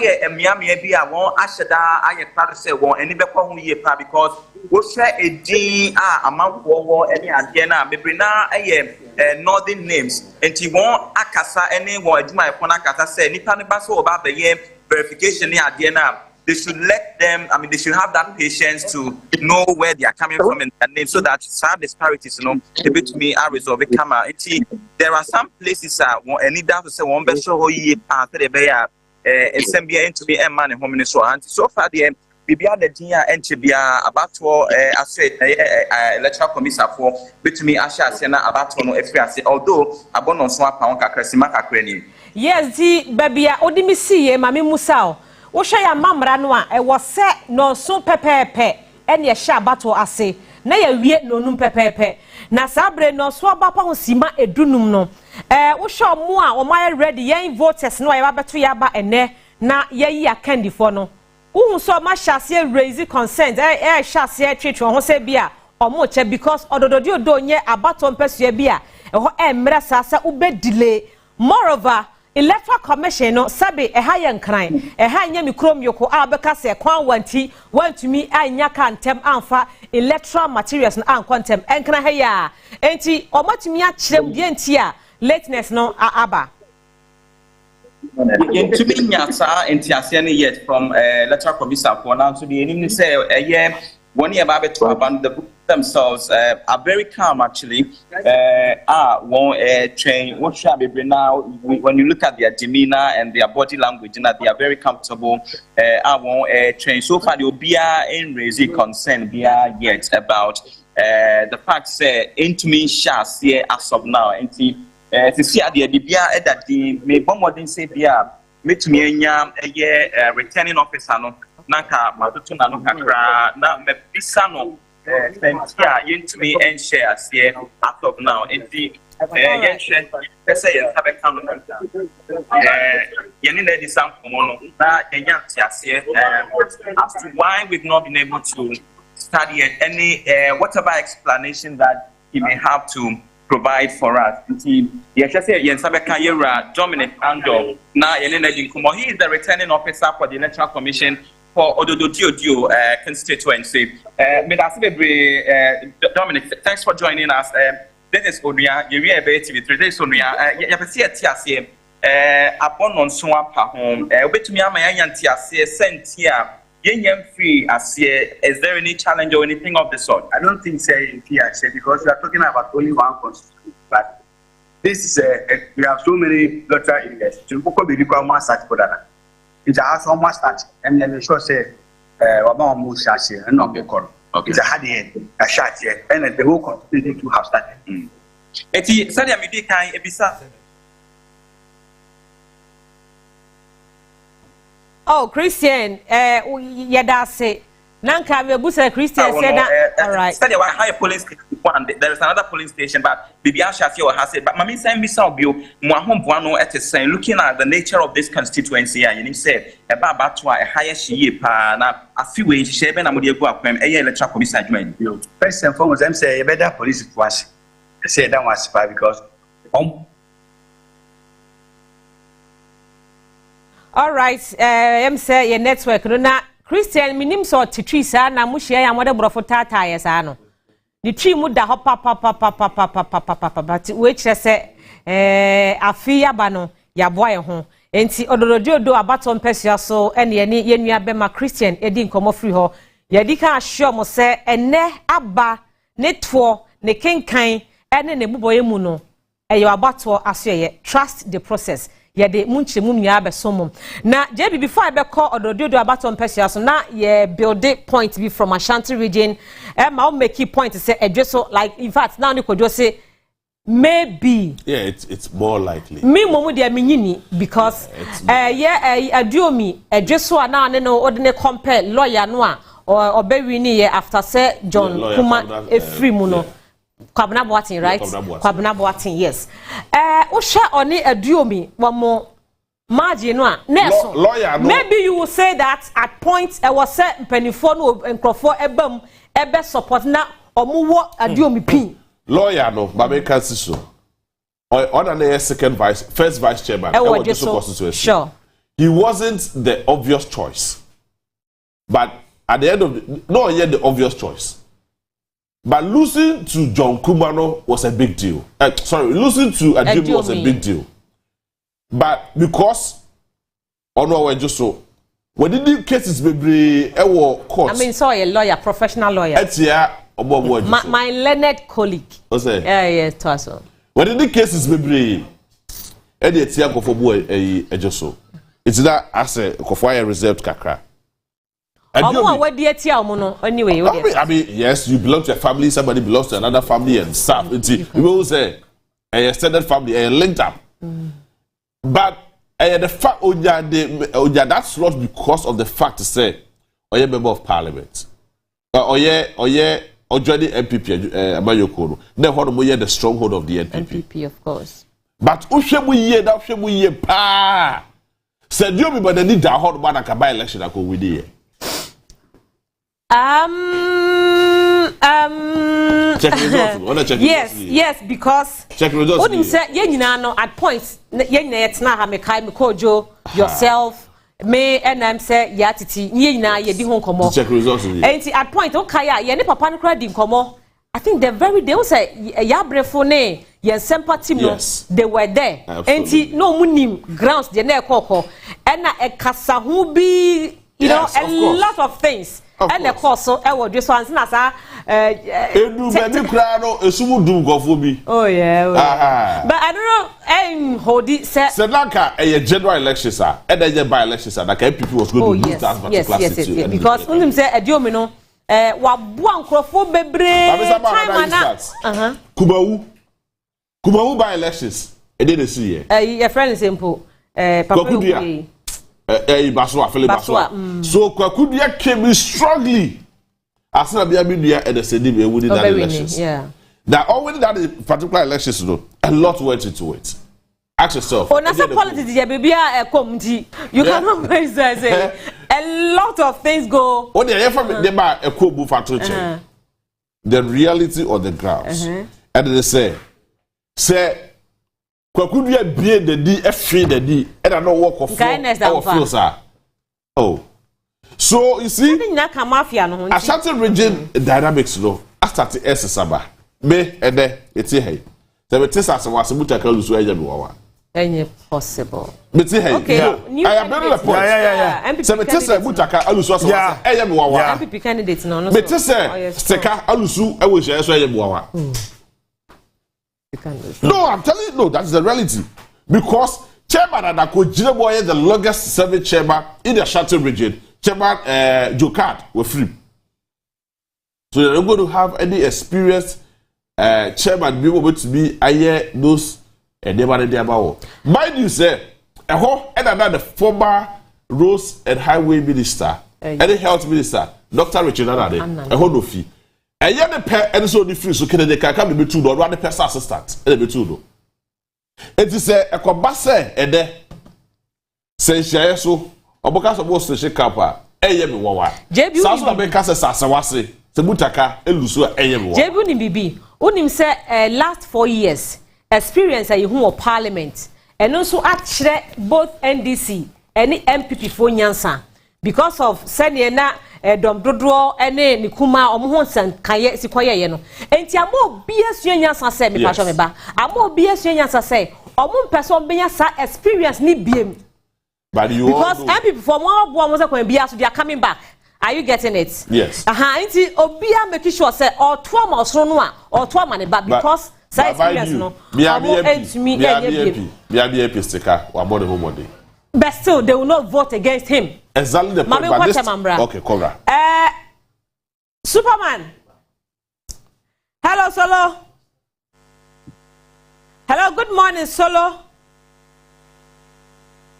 Solomon Mensa, good morning. Hello, Tago, yes, my dear Freddy Ametonka. Who what 10 man Persia Besso? Tago, to say me no kase mo pon katamaso. Bon, all right. Young Kwe. All the way from the United States of Emirates, reporting to us live. Ewo Pon Katamaso, Solomon Abatoɔ Superman, and many more artists. Yanko. Right, Jamie, Madam I say na Meno kase when chemo ewo Pon Katamaso. I say constituency de mo ekamia say asomdwe ewo hanom basabasa ye bia NC ye and next 7th of December Ghana for enyina for more voters ID card mo nyina ehwe say omo betima Abatoɔ no asomdwe mo. As at 5:30 a.m. and I met him. Ewa hasi mino kase yebuto Redwana comprehensive school and ye baby na 4 polling stations and yakabum ewa bia baakwa obia eba bibia eye woni kire se woto aba no na wetimi akɔhɔ akɔto aba na hyene so se ye wo Redwana Zenu 7 ye wo Redwana Zenu 8A and B and ye wo Redwana Zenu 9. These are the 4 polling stations Ewo Redwana School Complex. The EC officials conduct very, very well. Say the ballot boxes. Now party agent inspection of all the materials it looks as if said the biometric verification device na ehon sebno akoye bubujano obepiem ewa haya yenshada enya any issues with the biometric verification device ewa hanom and nipa omo ebebo dompim ha say no omo to santene asomdwe mu omo nyina ehwe nim se omo betime ato omaba menya one of the presiding officers at the one of the police stations ono eye Redwana Zenu atadeka A 8B, yes, 8B. Chairman, what can you make kakra na yending comma so far? What would you need to say? Okay, Majesty Atiga, presiding officer, Redwana Zenu Atadeka 8B. So far, nipa say and we expect to say on Babetu Aba Ewaha. Well, now you're expecting for 190. Hello, 490. Tago. Yes, hello, sir. What's here? Can I do say a weird damosoka kranti?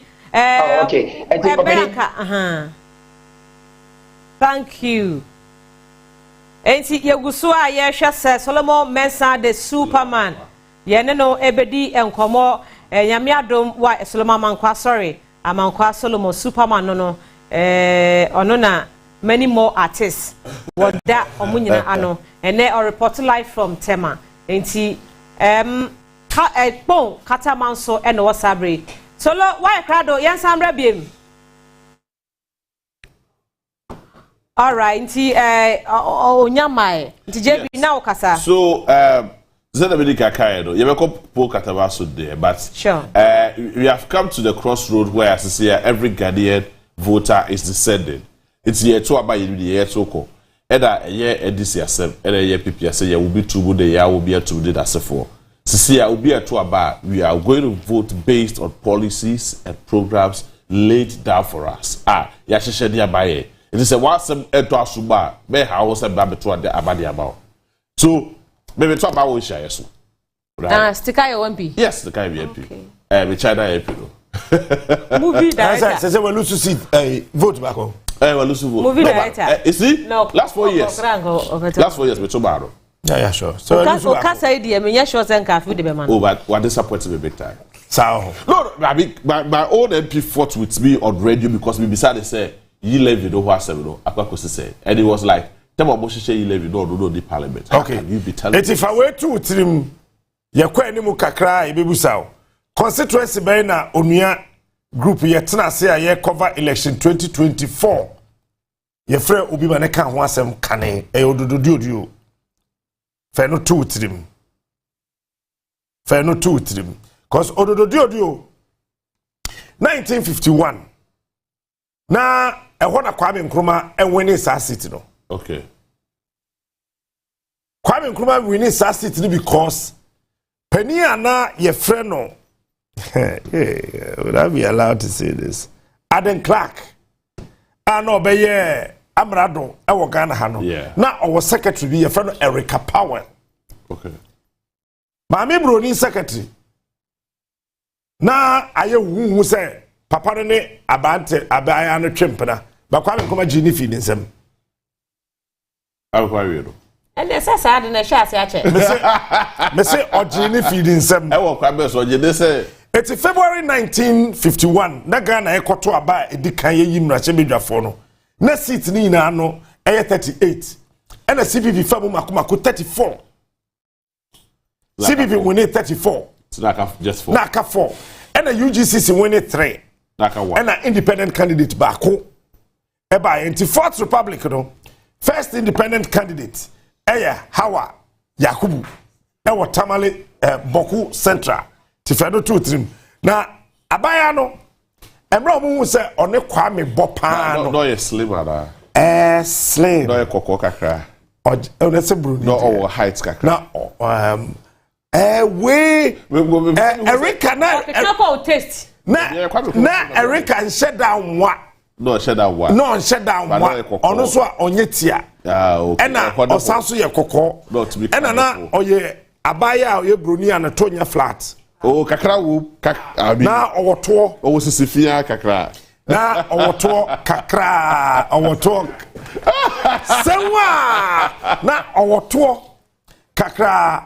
And the very first time ye to aba broni around a particular constituency, checking the Ghana parliamentary candidate Tibinya, Erica Powell.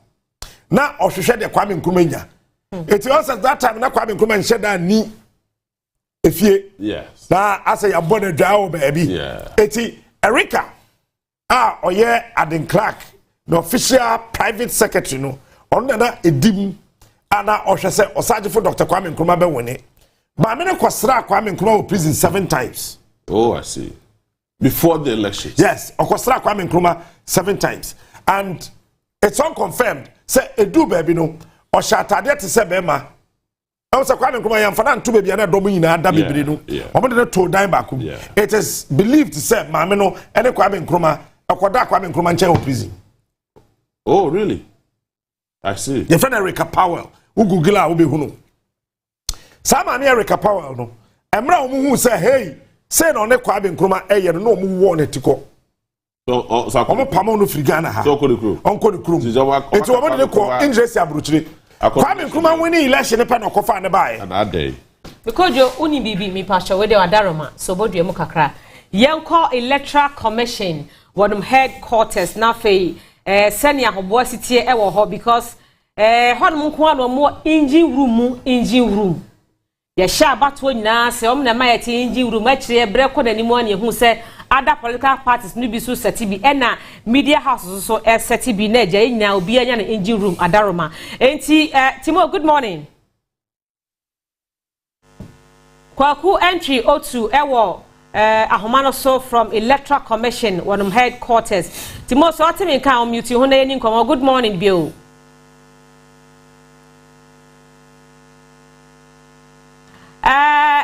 Timo unmute yourself and let's talk. Allah what's it? Hello, Timothy Minka. Good morning, Bill. Bye, camera for Timo. Oh, mine, Timiko, you trust me. January 1955. Now, Kwame Nkrumah say, "Hey, Powell, baby, I will be ano. Memo was Samba Ghana. Don't forget, say Kwame Nkrumah be Ghana. No, need score the better plane ticket. Take it here.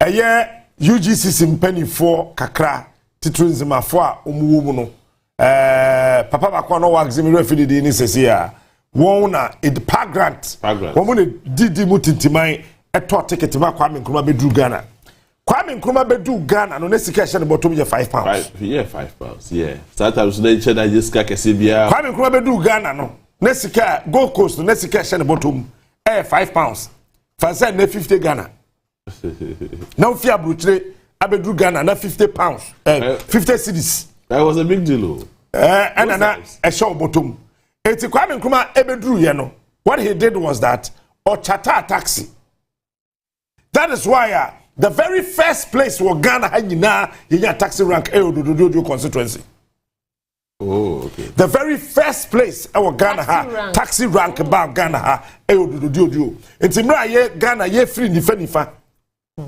Akobunkum no Odododo that was where officially when we launched it you know what happened was that Kwame Nkrumah offer taxi or chatai but now driver no didn't wine buy no now oje Kwame Nkrumah £7 I was not kind of £5 no so I kind of £5 hey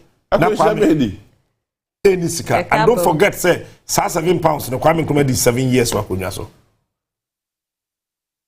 fedo 2-3 the baba be cancel me £7 I'm getting emotional Kwame did 7 years ewo akonya so eti Kwame by 1955 January no say Debbie Erica Powell tokru bia wo hyem UK bia mesando wa Ghana or the oba be di Ghana 10 years and Alhaji Sinari yeah Alhaji Sinari ne papa no ye soldier ni na papa no ware Egyptian eti edu time o mko akope oba abra Kwame Nkrumah ma na ware no wo mbusa de se kewo we are sure say Power beko Power dey no osade ne bae no o dey bet me do wadi bi do ye kobo na eye competence anase eye the obeye position na Power ekuta time na say Aden Clark ewo ho a wo won eti kokoi no Kwame Nkrumah dey buy the same position obe hold competence whatever it is at the presidency but no I mean whatever it is at the presidency obe hold the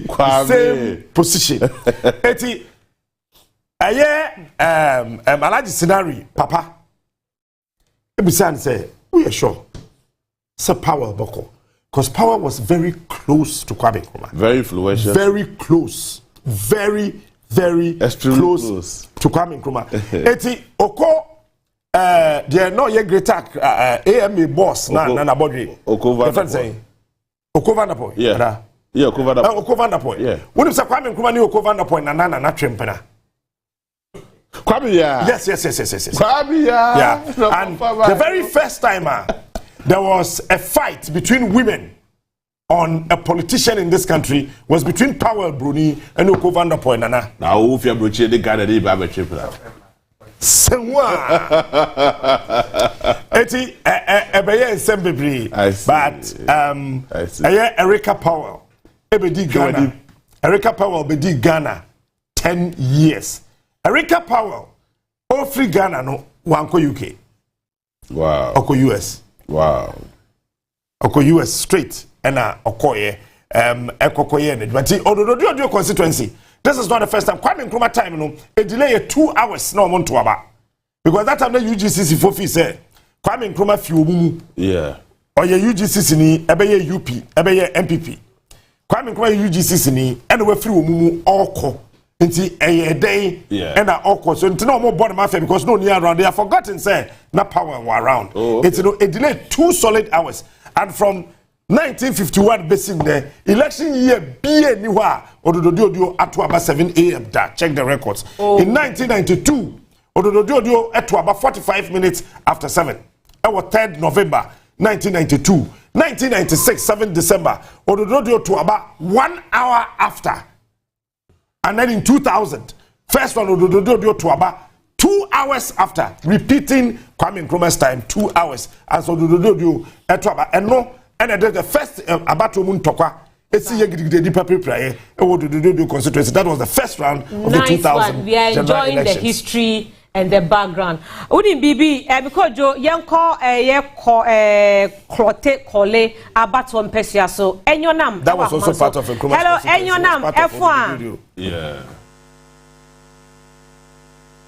enyonam what me ka good morning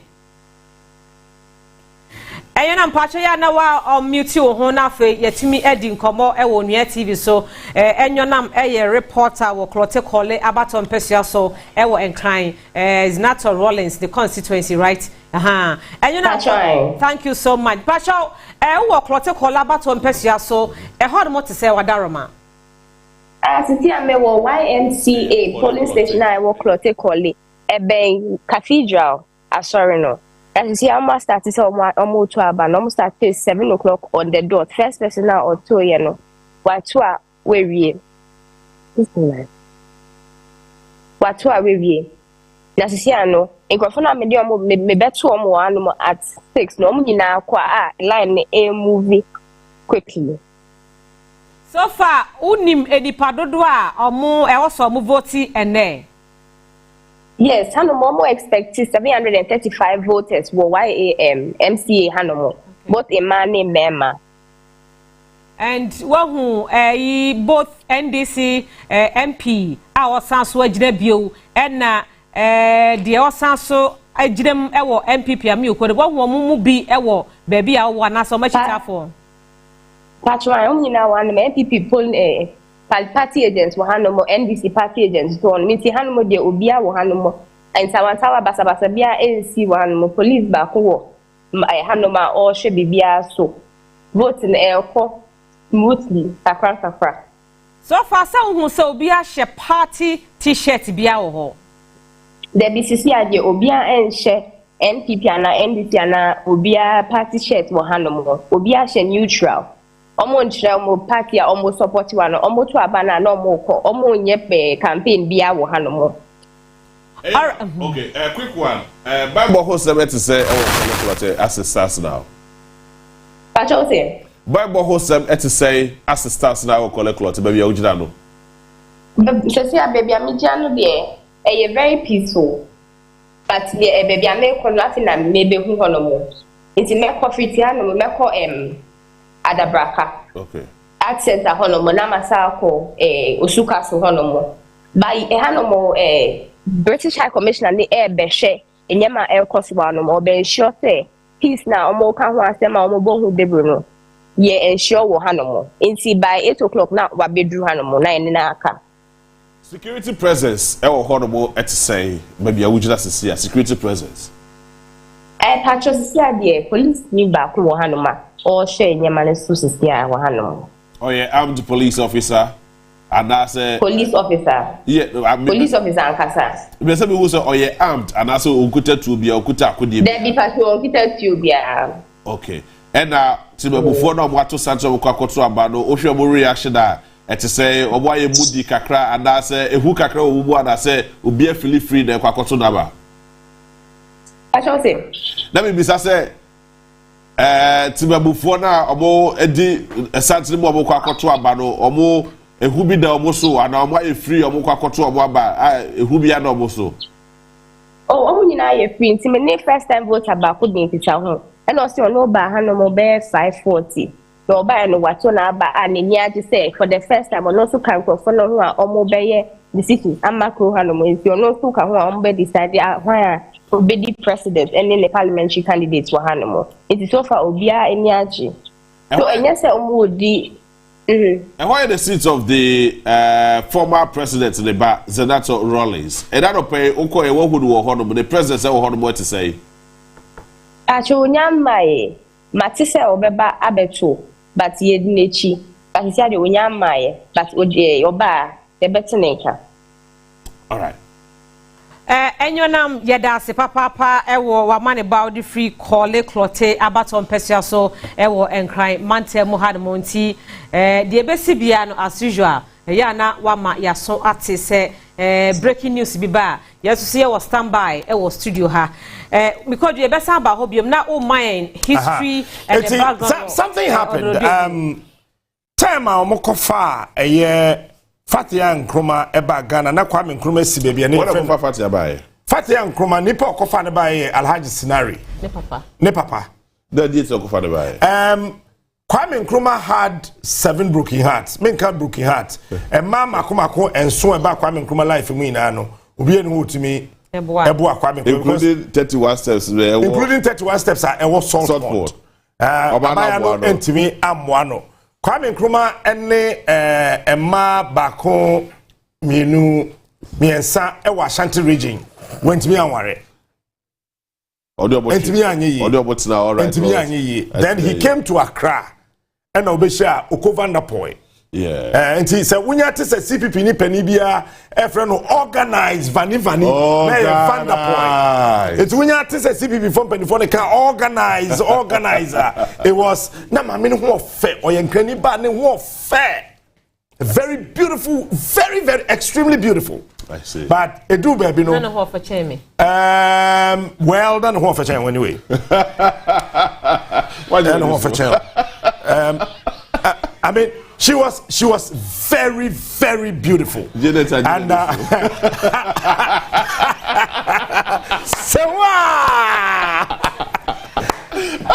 Okovanda Poi na nkaswa na ne ho fe I see it's Kwame Nkrumah wo photographer bi or sofo a friend reverend something I've forgotten the name my interview no hada okay or Kwame Nkrumah picture ono ne Hesi or photo Kwame Nkrumah ne Okovanda Poi na ewum na time na omokofa Fatia bae no Fatia anko Kwame Nkrumah chen street only 3 days awal Haji Sinari ne maame ne papa fie awo jongolo okay eti woman ne trust na wo kire no sede Ghana because Fatia antebrofo on titwi oh yeah so yeah Egyptian kasa ne nko yeah Arab yeah and Alhaji Sinari maame ono so ye Egyptian oh okay typical 100% so that's what I said ma question maame ne da or that yase onwu when ni pa ohun anim sese obeka o da kyen kire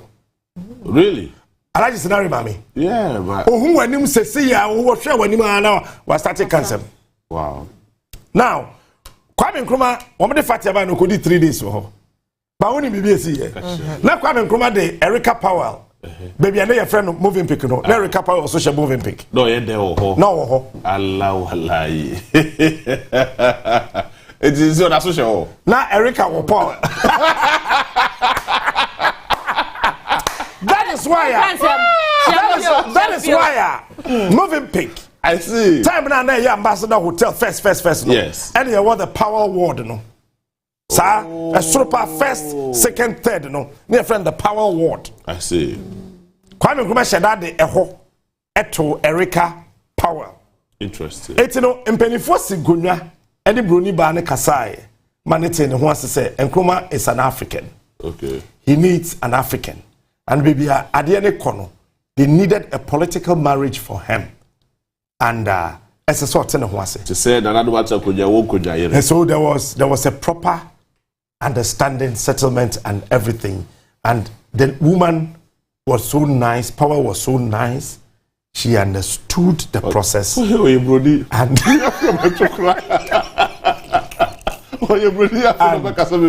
he wished Nkrumah well and said that on him say so I me wo bibia ma me no troye about Nkrumah I have it unfortunately na me say we be ba be diso manaba kamede bae I see. She wrote a 3-page letter to Osajifo Dr. Kwame Nkrumah, and I have a copy of that letter. Papa bi obi on a debreme or the Nkrumah books in the maybe can one debreme. Powell Krata, Erica Powell Krata na Otroye no. They were copy. Oh, and she stated that forever in my heart I will love you till my bones rot. Okay, so no Otro farewell message. Okoye and Otro Kwame Nkrumah. Out of broken heart and I don't know. No, catch and say, forever in my heart I will love you until my bones rot. Wow. And it is believed that Fatia was always never comfortable anytime Kwame Nkrumah called London.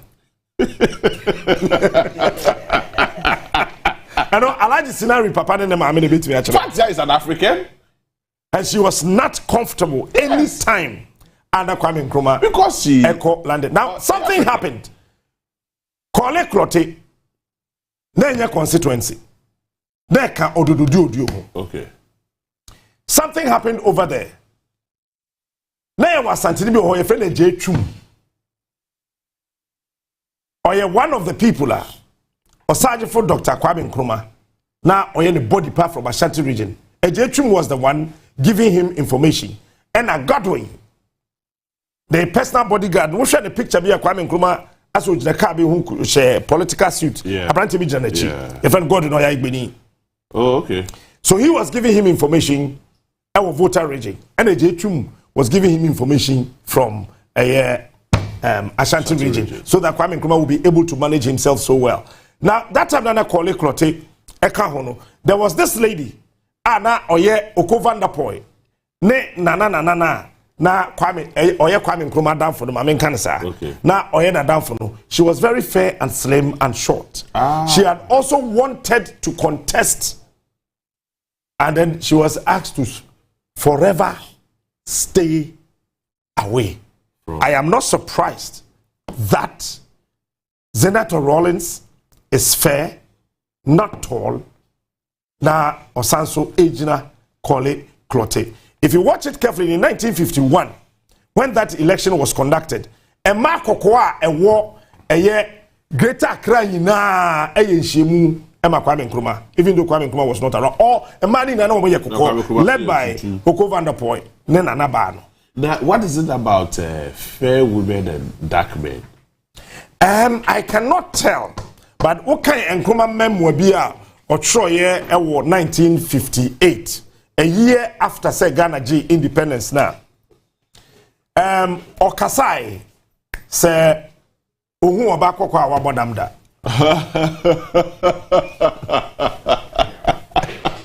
Men can be you. Kwame, good morning. Obako kwa modam no. Also who be that? Ni ho ye fi said dia nya. Wo di tuntum na beko.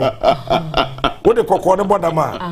Wo be di fi be ye ho mo ayi tuntum. That is so. Utuntum wo nye tuntum. Da be we tuntum. Obako kwa.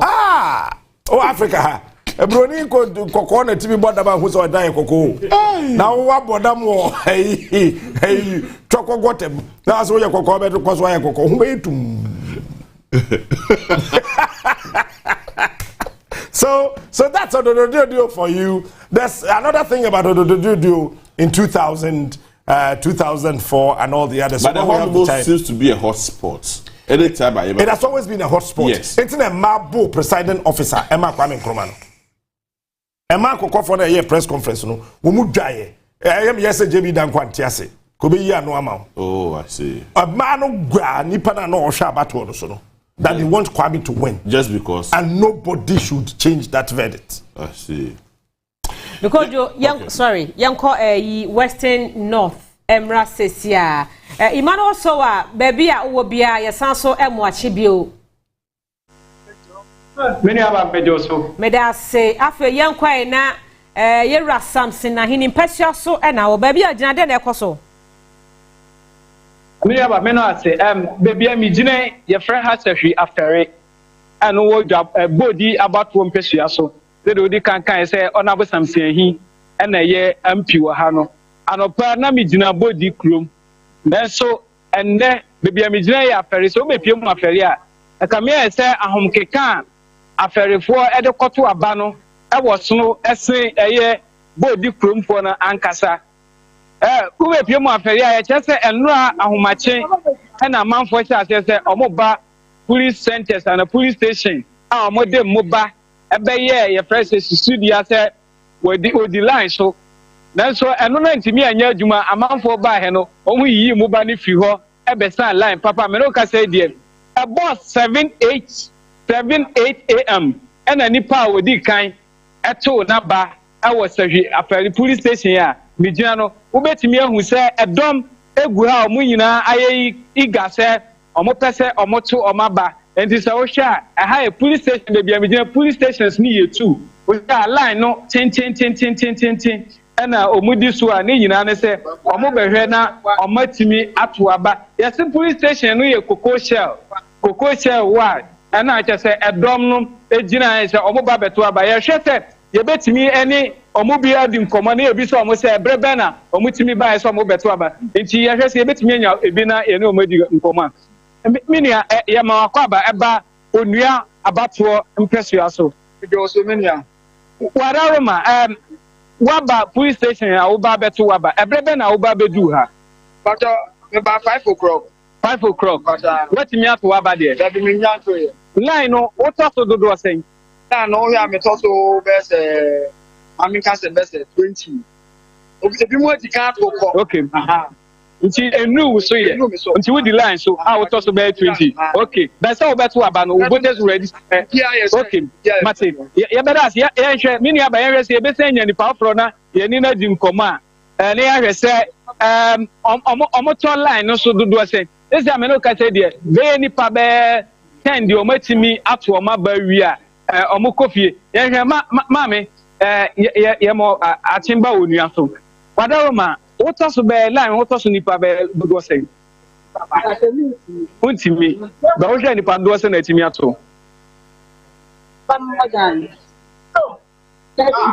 nipa be 30 o ba be brebe 7 o'clock okay and she just say it's if you share ya o show mfoni na je say line no wa tin we nya line ba ko pe lines no to aso be miensa ebi so omo hwa enu omo so ntika kwan no so na omo gina edi omo agro edi omo nkomo kakra endi wo hwa line no de to so mienu na camera ne da so no ni nyina che se body ana aferifo aye ready se omo beto aba na omo yi panyinipa omo susu se obeba bedi Ghana so na Ghana chimi akonanim wo hwa police officers no ma hu se mienu na wo police station ha is a police station no aye mienu na wo ha enti o ma mo police officers mako mienu anopa medical ka say ubabo di Abatoɔ so a mpesua so a nipa dodo a so mo to aba aye nipa 35,002 police station no aye 80 na wo say omutimi eto aba e was that sentence ahodo enti so far so good ube bi mo afere dia and they are eager to vote and vote massively say ombenya good leader amo mo timi eden abedi o man no so enti mini aba obi samia saying na body Abatoɔ mpesua so eti anope ye beda se Emmanuel Sowa wo amaneba odi efri Western North abesumye ne anope ewo Abatoɔ Asoeɛ eso yabusi eguso esomo yen ya hyase ahomache anopa no nsian yatimo akosise premo ebeto entitina hanom a woni yentina Facebook no mo hia mo adwen wo so de ekoso ewo baabia wo feel say wo say Ghana ni ehu Ghana for etino ya na wa mayaso atibi na yesoso ya bomu kase e de akire wiase ene amansan because jo mami we call it clote you depending on the election results or do know I'll tell you another thing. Don't forget sir Mampeni Dada Rawlings the first child Senator Rawlings. Now in the Fourth Republic ono pe ene Mampeni bi a wadi akonwa eba wa contest elections member of parliament you on the 1st June 1978. Okay. Now, Senator Rawlings, could be a lysium or whatever. Me who didn't boy, North Ridge, now, this is what happened. Ufi wono don't forget the Rollins kwa chimota. Yeah. Into man ban so kwa chimota. Ufi wono yi ni ko wege Wesley Girls. Wesley. E man ko school I think somewhere around 1996 thereabout. Yeah, eti or call Wesley Girls and Okowie school. Now watch this. Rollins says the network Bekaya 10 years and Papa Beko Wesley Girls or Beko question. Rollins question about 5 times. The entire period at the medical school. Okay. 10 years Beko be an asimo catch and the says study hard and get prepared. Study hard. Obi was the network number be on upon friend no Musano. Rollins kept telling Zenato, study hard and get prepared. Don't forget that Rollins is a coup June 4th. Yes. No person ko yes Saku no the bad Zenato date of birth 1979 because Zenato was born on 1978 1st June. But Boachijan. Okay. Osahene Boachijan. Yes. Ebe man Rollins information. That is why he kept saying say cool na Rollins ni mhohwe. Yeah. But mo na ye no ono kofa kotiko de betena so. He had wanted say ka cool ne be ye what ne bad Zenato na kwala ne be di 1 year on the 1st of June 1979. So Rollins wanted the coup on the 1st of June 1979. But they had an intel say, I said, twatty. Oh, okay. To almost interest to 2nd June. Almost interest to 3rd June. And then on the 4th June 1979, a year and 4 days of Senator Rollins's. The time I will be due as so. None papa year 79 coup no.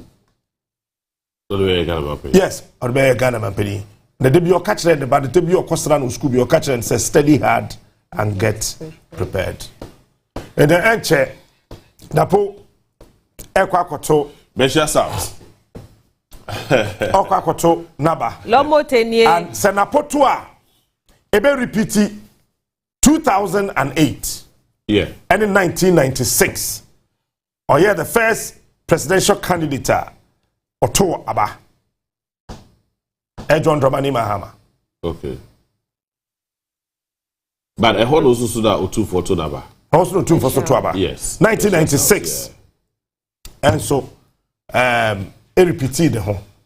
Now the then Abaya Otesono ne president and running mate Professor John Fifi Atta Mills Ekokoto Naba ono nipa odi kan eto naba otuwe ye no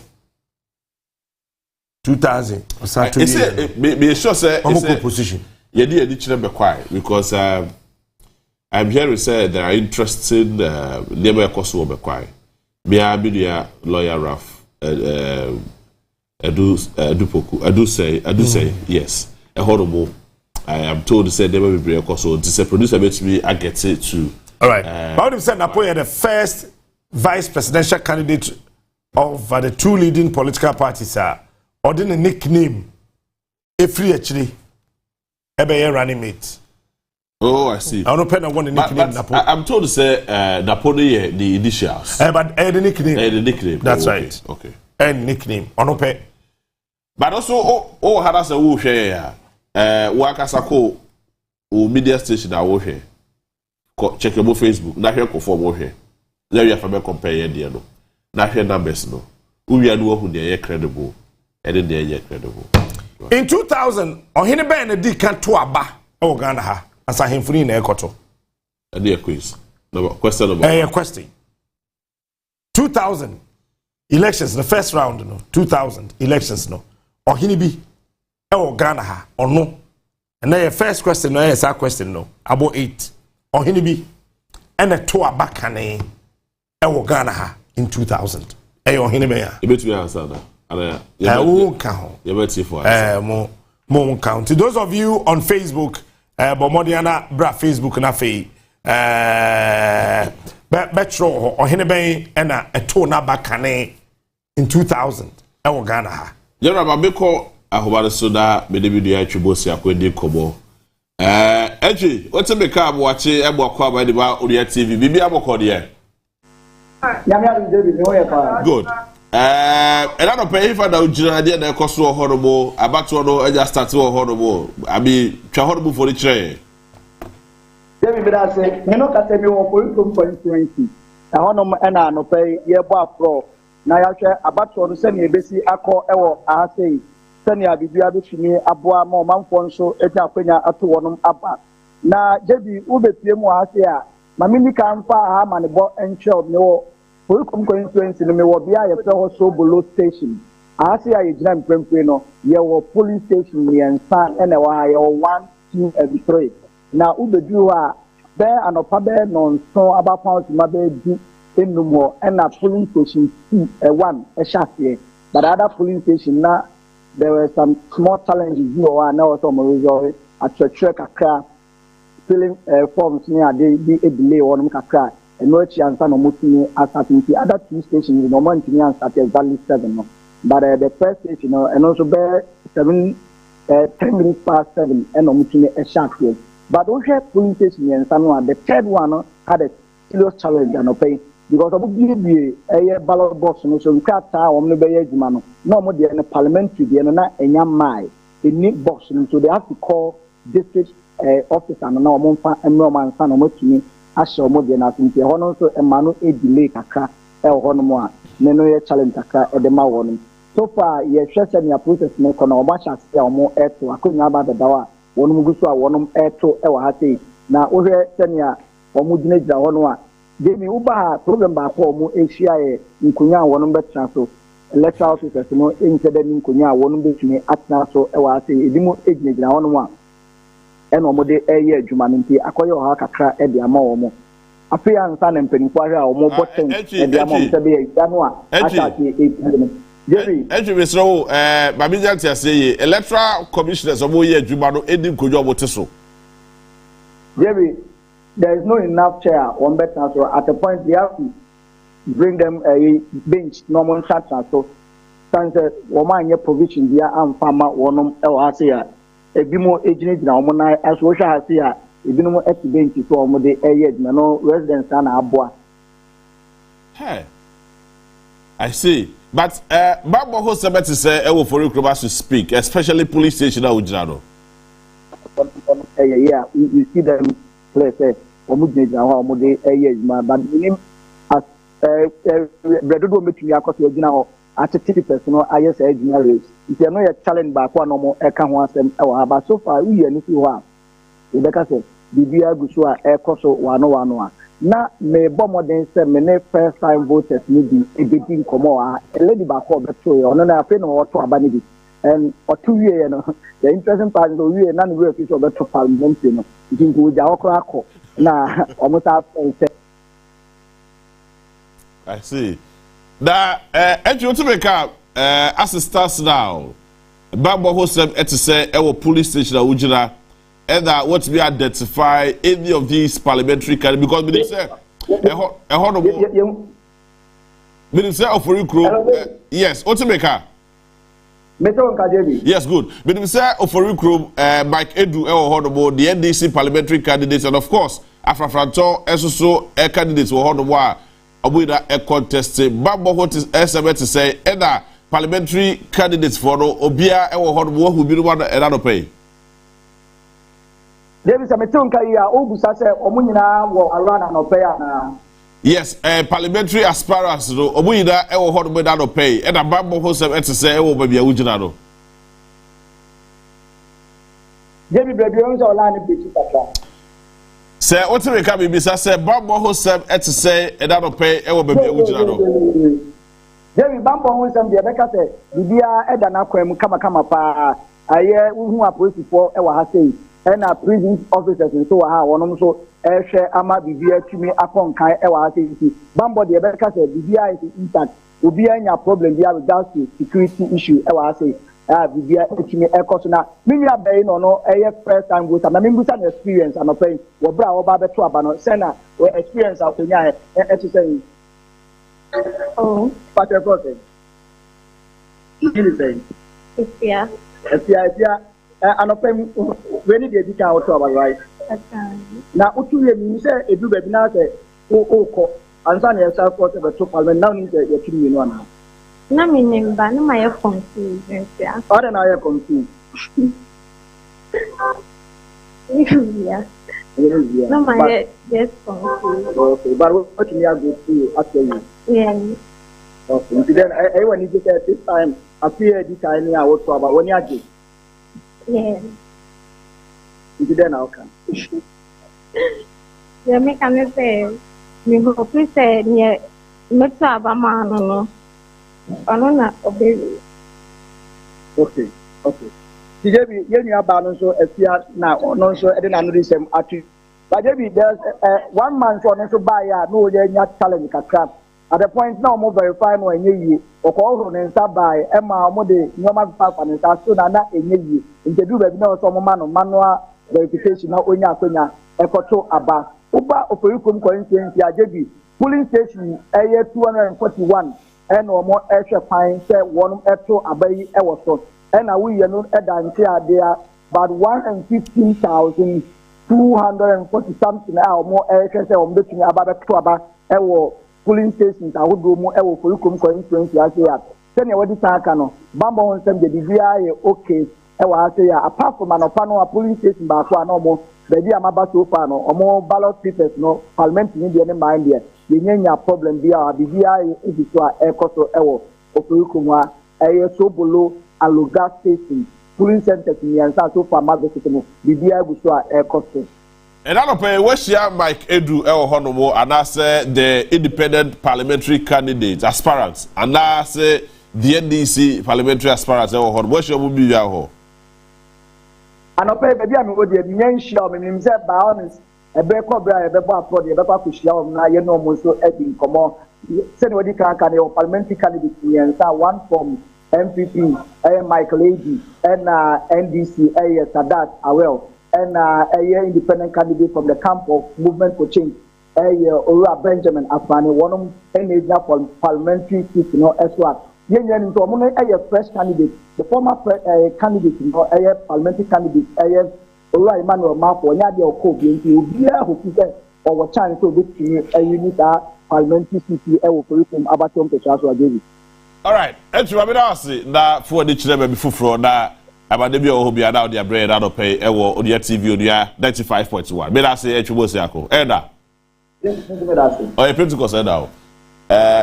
Oh, 7. Yeah. Oh, yeah, pa. Yes. Ofori crew. And I'm actually that can say watching football frequently is a waste of time. That's right. Yes. That's an abaya kokobi kuta a champagne glass in Jalinche. I can show you to a fear.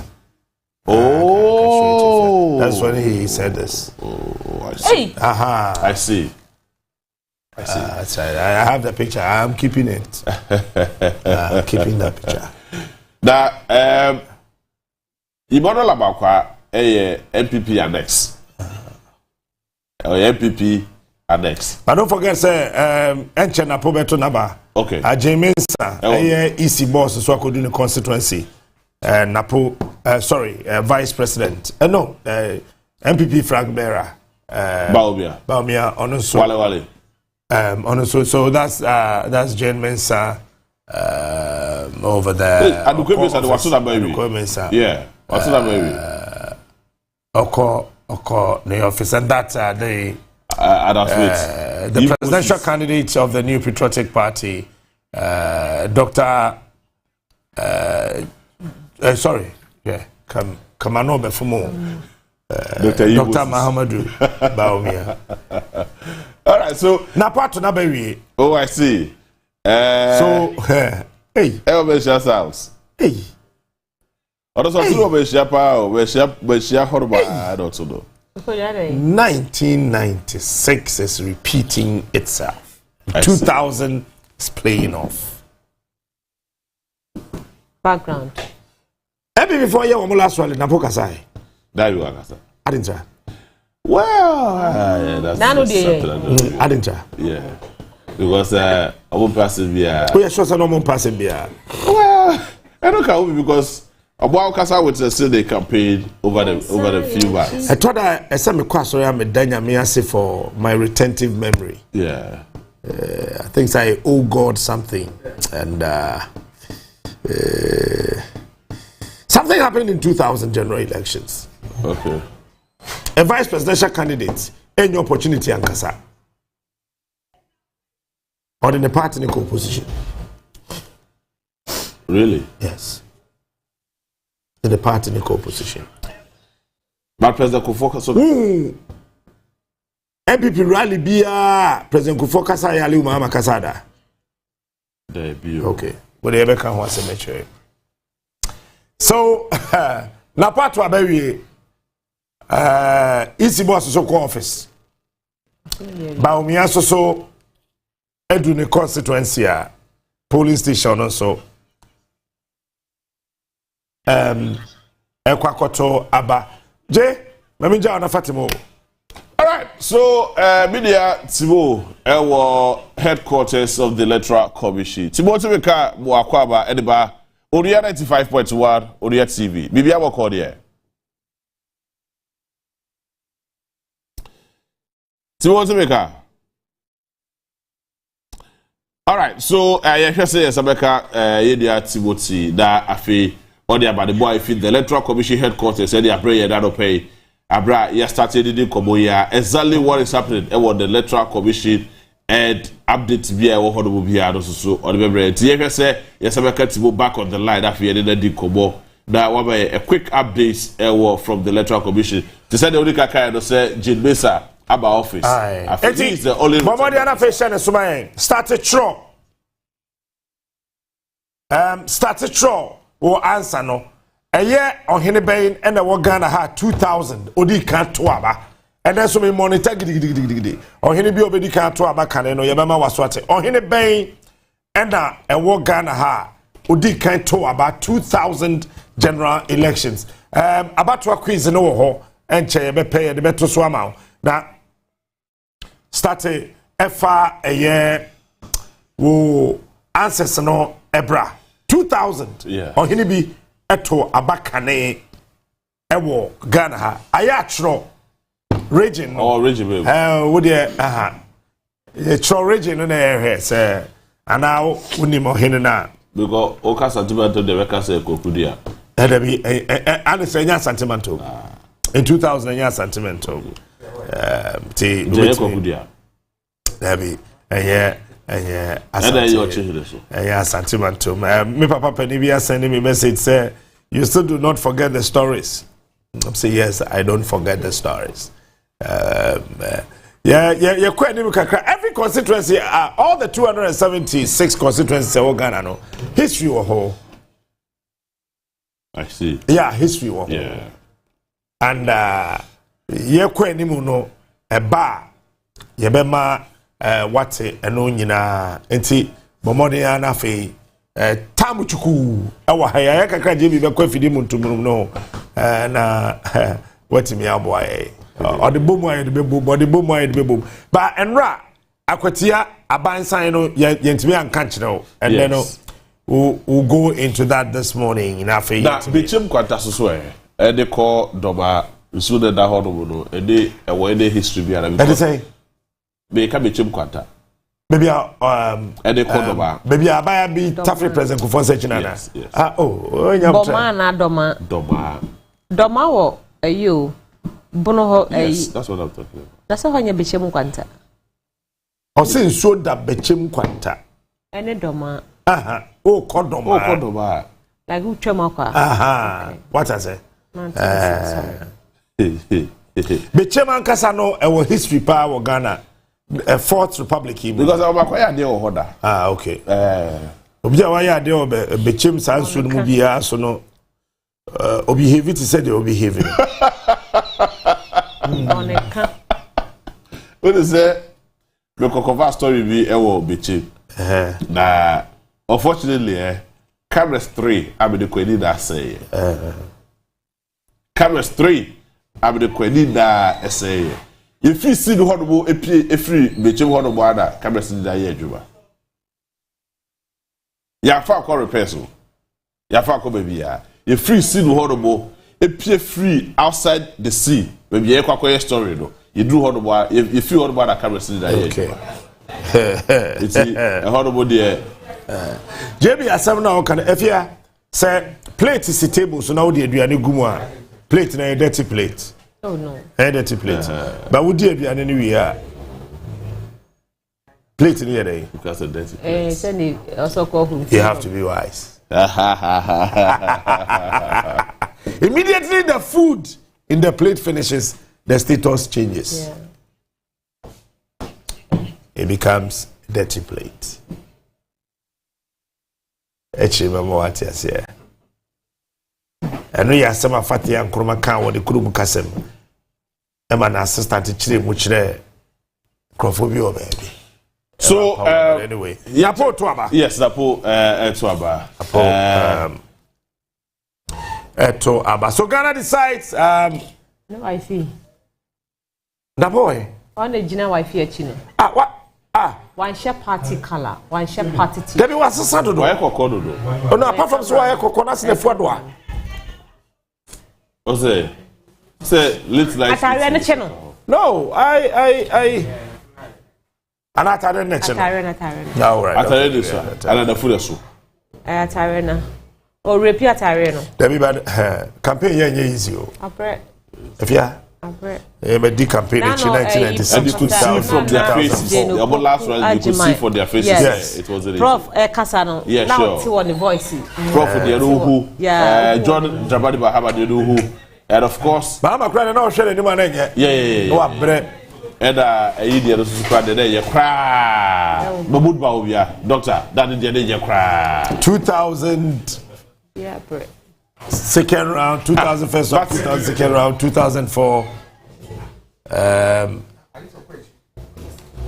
But said the poor was Chateau Radio. So about Chateau Radio. Now the wife also about Chateau Radio. Maybe our transfer call. Well, say what not say to why transfer? Hey. So on your transfer, there's no way of betting at all. Well, hey. That's about what they say a VVIP name. Hey. Well, hey. A transfer vote. Say Owareo Ashanti region team. Na pom pene ho ase wutim se mu se na akua kufu person no ne kasa o se empeme ho asem chanko baby amaka du na ye lomotem ni chanko masa be twa bite na mo de abreme. Yeah, sure. Enti na oba be so me pese be who oba be there na be we interest to wo oba be how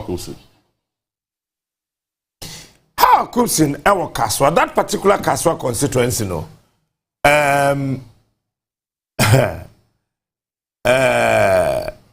se no emu na ho Winneba Kaswa asawase emu na ho Winneba Kaswa. Okay, so Winneba is being contested by an independent candidate. Independent candidate. Every time when soldier for go no. The allegation is that after your back in Ashia, but watch my baby there too. Man, this is man bill. Yes, some more man though. Yaman bill. Yeah. And your sentencing to bet me a contested. Sure, absolutely. Only criminal record. Yes, sure. It's you know a more day. Wow. A more day. You see, MPP as a political party, be sure someone who hosts see and the party history diagram. Yeah. Maybe I don't would woman well, your fancy be an woman. 1996. When J. Kufuor lost the elections, why you get it? Yeah. 1998 I was Sunyane. You presidential primaries, you know, Anna Kufuor. 1998 Christmas no Oma Teresa Kufuor atoto akrante that time me hu akrante na ma ye da kebab da. Oh really? Yes. My very first time I me say akrante ya toto Teresa Kufuor. Wow. The kebab. A very guy pa. I mean I be catch on me ko proper. Because they quite practice say that the kebab. Eti bana krante bi ni nka ho and you find kebab. Oh okay. Because bia o say ye chichire na kai dey atoso say oh that's right. Eti penny for the dey we fine. Tell old man kasa. Obusa asem ba ko pe. Tumi e hojo. Ya bada ho. Ene basa tumi the everybody there said Tumia Ojo. And no see any. Ebi ame ma fom. Won so wa fom me. Ye fa no ni na ntonche. Na ye kan see any. Ye kopetu mi na ahodwo no. Na ye wia na ya hyehye ye ne ma pepepe. The wahwe MPP history from 1992 Professor Albert Edubuahe elusu ye bitterly to Rawlings. Or cancel a parliamentary elections and say Rawlings in now Trim and Sack County 29th December now. Best in there, MPP no more was 1992 Manco Parliament. I see. General Babeko about the Soda Benjamin Edu Kasa. Or yourself truly Kessie Pa Ewa Santimentem Ewa Beshia. Bear not to make up actually any bar Odia 95.1 on the TV. Be able there. Hello, Ben. Hello. Yes, Ben, not to make up actually any bar Odia TV, Odia 95.1. Maybe I'm call. Good. Maybe I'm call. Beshia to say another pay. Beshia South, and I say Beshia of Flowers is here. Good. I want to say this here. When I talk to him, then I began about the people of Mensia South Constituency. I work in Manchester. I have no to say. They were after the three constituency. I work as staff.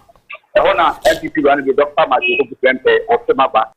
Now, it can say after the three, one almost 6 years old, the year 2020 to buy and with the example for cheers with an economy for both. And some of other Sonaba, on any mammy, after staying at home, and on the wife, I'm a Pempe. I'm not about I am not a lady. Dr. Matthew Pempe was Sonaba, Mensia South after the three year. What happened with really as if you have 4 AD for both. Omomudi the children now at the Dr. Kukua, where the senior campaign team. Dr. Abesama, member of the campaign. Omina sound on the Lugano, and then you have put our hair, former MPP Fabric, Constituency chairman, and then MPP company for baby, or work sentimental one, and the best one about. Yes, I said, Obina, and I took to this and talk wedding for both, and I took to you from the Fabric, the North of the lady. Dr. Master Kuku Prince, one again, mammy, all the Tumaba, our year. You can't have the chance here. I see.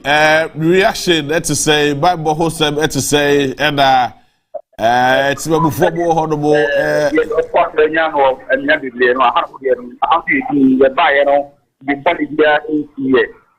Police war, almost the other pop. Among for some other small banks, among comfort very well.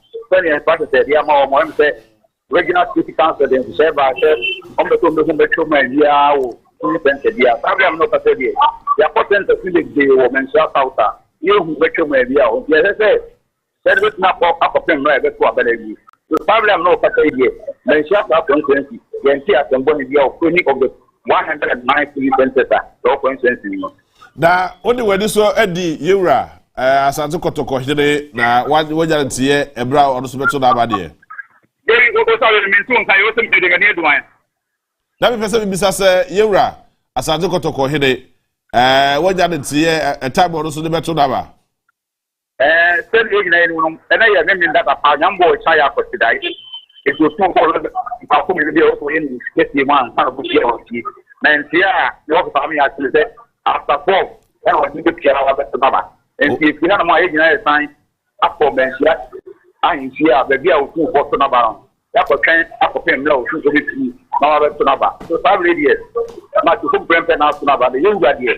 We young people are Naba, 1 million after 4 all right. Another notable name, Yera, Dr. Adokofo, believe say, what would hold of Musawa to Nabadia? Adokofo, normally, they are not to get here or to Naba, but a bar, so what something the book before the year or change just their information. By a bar idea, or me or Mahadiot, ye Bahas, and yes, Papi Aqua Baron.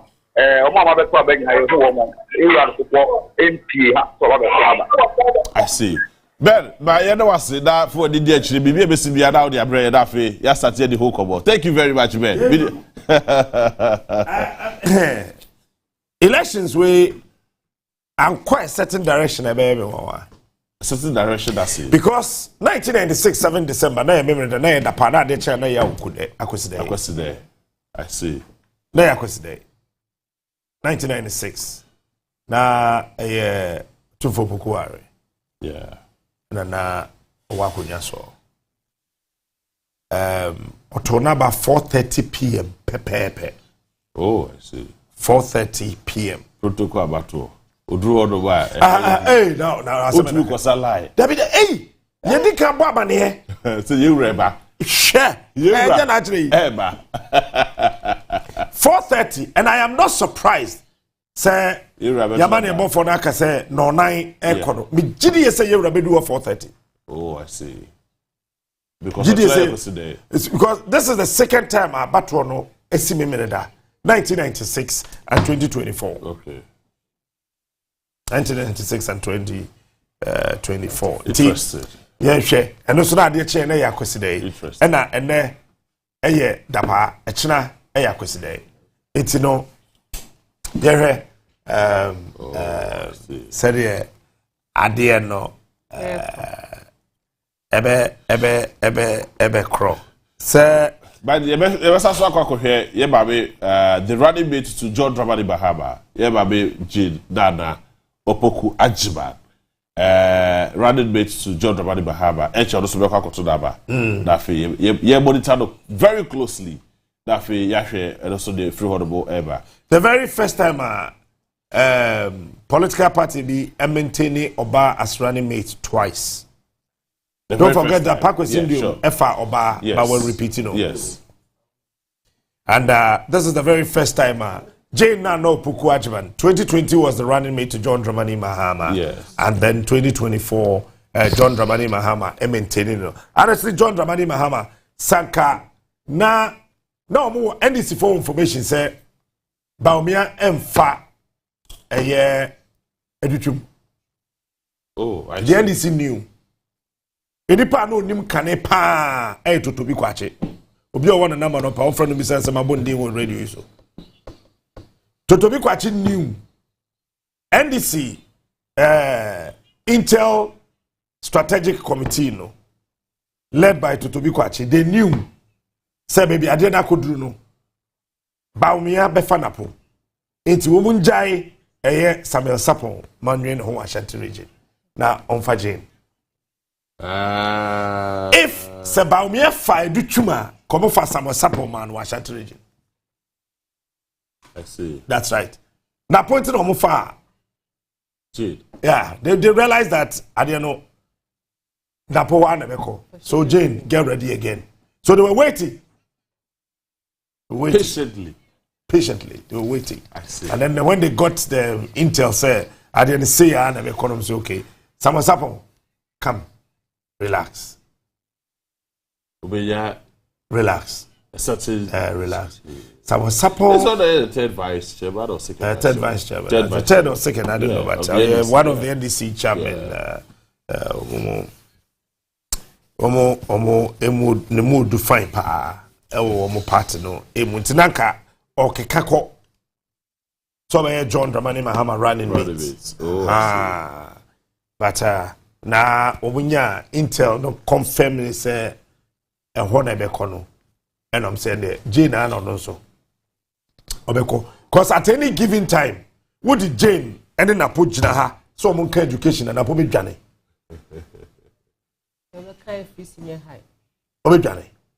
Because one of the blunderous political statements if in a poenuma baya or can say one way I training college now much rather than I want upon one go school now one being here. Na woman feel na ne asesa woman go teacher training college. You are near don't waba so much mad. You don't say this to teachers. You know, and it was blunderous. I mean, it was very suicidal. And then a man, Kojo Yankson, yeah, Joy FM, yeah. Kojo Yankson. Sure. Okay, say me say, what the Bonapodi and MPP is disaster just away from the mention of the name Napo. You know, so that is it. So election 2024 is ongoing. na pacho Russia so ekojai bomb at Ukraine on the 7th of December. Omo the warning ama Poland and Belgium. So Martin said they've had a meeting with the Defense Secretary of United States of America. But Sesiano any Ethiopia Ukraine betono ommefa no mehu bebia country ya asade no efiri wo bia wo Europa Ukraine betoto bia beba ho mbefa no behu se wo ukrom ho na efiri no obe respond answer ye the Christmas. All right, so it's a job for share will be air the Ghana Police Service. Could say some right. If the Ghana Police Service horrible ever. But as I said, the Ghana Police Service has started Central for share and I think this is one of the first moments this press conference early morning like this. Debbie Peter Namfuri is the first IGP yes. Or a press conference. Okay. Ghana Abatuma 1996. Okay. Or the press conference 1 hour before 7 a.m. 1 hour before 7 a.m. Or 6 a.m. Okay. And I don't know, Oka say, when you go and the people are fooling around, when you talk to them that they should stop picking the ballot boxes and they don't want to listen. Just don't see what you are holding as a tree. Don't see what you are holding as a tree. When the person takes the ballot box away, the person has taken our future and our destiny away. Don't see what you are holding as a tree. Yes, your friend Peter Namfuri. And away 1 hour after. We 1 hour after. 1 hour 30 minutes after 1 hour 30 minutes after. HMB the Ghana Police Service on the and by due said the press conferences may cost me brave, especially after 7 p.m. Press conferences may cost me brave. And 2020 press conferences cost me brave. Yes. So and it is expected. But Electoral Commission should be a press conference earlier this morning. Okay. Yes. So Peter Yanfredot Kaya DCOP. Also the same comment. That's a Noya Ashanti region. Noya Ashanti regional police commander. Oh, free. Kokwa Yeso Parado 1, 2, 3, 4, 5. No free Interpol. Now on the Ghana in Interpol commander. Yeah. But not a lawyer, so. Yeah, sure. What does a lawyer? Oh, sir. For that practice. Okay. Ghana Police Service was there. We are the name. I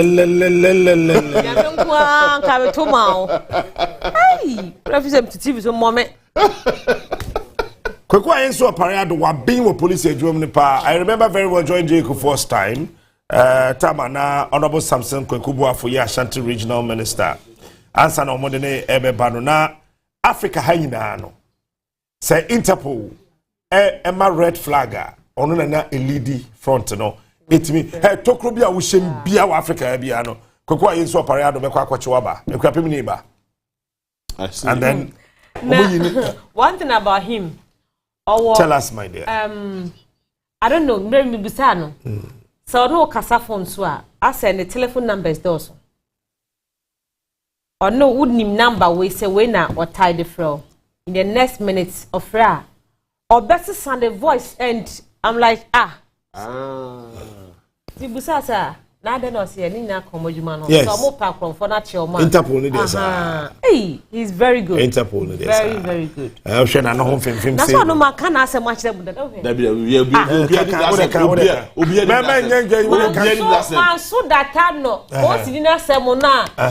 Police will be there. Yeah, we cancer. Through him na me de hu no. Suppose ni. And so you was. Make us so nya issue bi. No you was. Where yourself. Yeah, elections. Uncle, that's like elections, no. Until we hear, where can elections? Oh, Senna, oh, Busa say, then I'm who. Watch now, send Binti, send your being never been Coca-Say, ABC, and I'm extreme. Oh, father, say, so no, I was. I am a godfather. Yeah, and 10 years. And so, no, be a godfather, no problem. I mean, that's fine. Yeah. So, him say me them home here. I mean, castle one, but yes, and I'll paint me black. Sister Janet. Dapodi. And Nita home you break why? Yeah, go break bia. So kwa ye so pareado. O mfimfim kakra. Yeah. Yeah, no we jump. As a pack do bia. Yeah, and now oye Interpol commander if your boy here na Makai, and I remember very well time and Nkrofobi di boni bi wo Kenya, umbe dwane be share manso adu bia. Time no ya Ashanti Regional Police. Papa no abi o. Kwa ye so pareado. Wo mu di boni no fi Kenya. Umbe dwane be share manso adu bia. Oh, watch you almost simple kra. I see. But on him said Nanado time so I think Ashanti Regional this Kofi Boache. No. Mining once no or coordinator, BB coordinator. So ni should buy ye papam security coordinator. Security coordinator. No one can pam do. Oh, power the yakete. Lay Onua. I saw Parado. Papam ya. No, original security coordinator. Yeah, sure. Yeah. Obo to the Inti from Hokwana say wa withdraw kakra no so mama konko. There be ordering ho. Na me lawyer ni na me sa beta do me. When what Jay Kufo no mo ye adwuma ni na no na do treat you mo ye. At all. Yeah, that's true. That's true. And that's a fact. That's true. Yeah. Nipa bi oni Kufo ye adwuma no na do hu so ye enemy. Yeah. Or your position battle. And that point a crampo or say papa na friend so Omra Jubilee House now mo discuss it. He got there and the boys the way there be into when you access to him. There be intentional. And no team this is how it is done. So I am the president. Nyash is being invited to come to the presidency because something ensued between both of us. Me I'm a shed afro Sebra, and then I'll talk to JB to block you. And I'll just talk to JB. I said I don't see what you said. Yeah, when so bad. That Osho ho di but o di the cost. More on an kasa. Because at point to cry maybe nam said na preferably him so what cry na betimi IGP. Okay, yeah. Yeah, but on the retirement. Yeah. All right. I mean police for statement Nana. Yeah, press conference I ready. Yeah, call your All right. Yeah, take Ghana Police Service now for you to us. Right, thank you.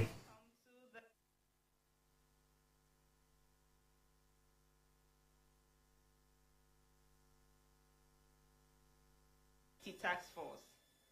Today is the election day, and as we have kept faith with you, we've been giving you regular updates on security situations as they happen across the country. This morning, we wish to inform the general public that all our officers have been deployed.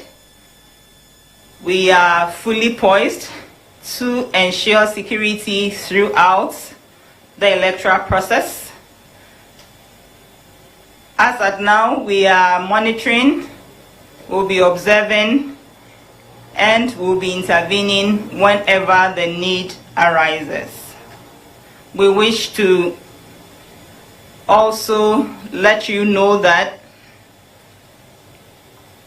throughout the day, we'll be responding to issues and updating you with facts as they come up. So far, our officers on the ground have observed that quite a number of people try to access the various polling stations with their motorbikes. We wish to entreat such persons to ensure that they park about 100 meters away from the polling centers. And we have instructed our men on the ground to make sure they direct such persons to comply so we do not congest the polling stations with motorbikes. We also want to urge the general public to contact the police on our toll-free number 0800 311 311 whenever there is any information they want to share with us. Our officers are ready behind all the telephones and will be picking and responding to situations as they share information with us. I take the number again, 0800-311-311. We'd also like to use this opportunity to urge members of the public to desist from passing on information that is inaccurate, that they haven't verified. So issues of disinformation and misinformation to be discouraged so that all of us ensure a peaceful and successful process. And to facilitate this, we will continue to update you with the facts as far as security-related issues are concerned, as and when they come up. We want to take this opportunity once again to assure the general public, to assure all Ghanaians that the security agencies under the National Election Security Task Force, we are poised, we are ready, we are on the ground, and we will secure the election process up to the end. And we urge the public to come and work with us so that at the end of the day, Ghana will win. Thank you very much for your attention.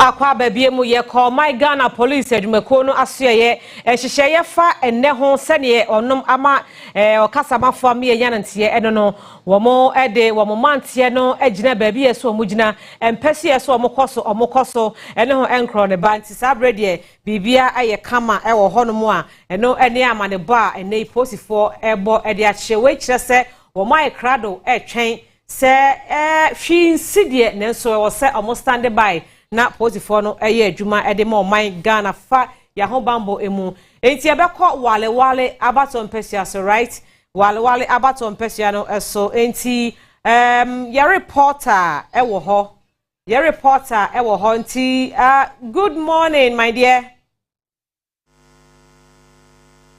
Hello, good morning. Wale fo no ntie nka o pacha mute hu na yeni nkomo e wadaroma.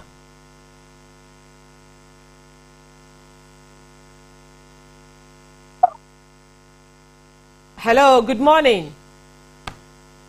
Okay, abusiafo yebasesia, quick one yebasesia ba Abatoɔ Asoeɛ Facebook for no montwa ye di kaka kire mo se operation yate dadanti yebasesia ha. What no to before I be come quick one. The very first time I posted for your press conference omo ye in tempa Peter Namfuri on addressing media no 7 minutes 13 seconds pepepe.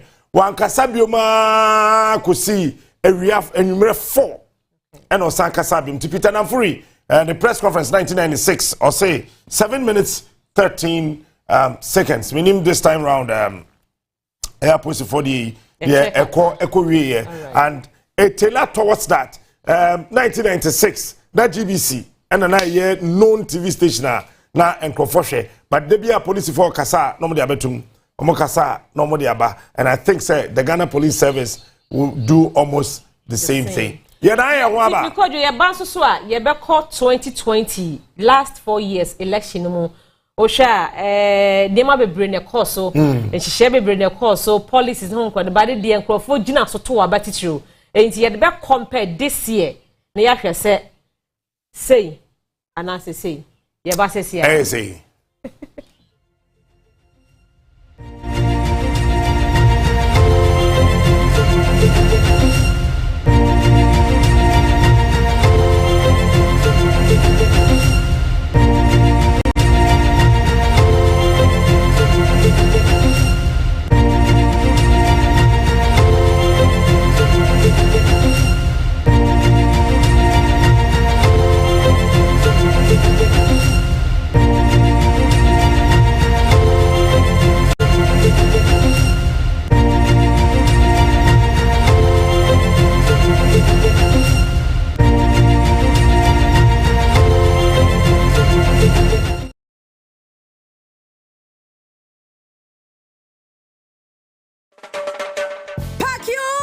Ate, packing bags na yen kodjiyani. Yeni PM Travel and Tour Agency. Your champion tour organizers neko. Ye kodjiyani was Singapore. Ni atiasi wa Dubai ko Burj Khalifa 31st night. Asa kwadi dinner ewa desert niso. Every 26 December kosi 3 January. What ticket? Dubai visa. Baby awubeda. Anopani enyumredriane. Any Miami obeko nyina ye $4,990. You have 50% for booking space. Next year diakane ansana yako. Registration nyina bebe ye 20th December. Any just time say Yakoba, Yabemo free assistance for Euro Paris visit visa application. And Shaya Kakrada. And Tiawari for Ankonam, Ejimaya for any of BM Ramayanko. And Shemubia Frey 0509 404 627 and 0303 943 257. BM Travel and Tour Agency, Dubai and Singapore. December way, Ube Filisa.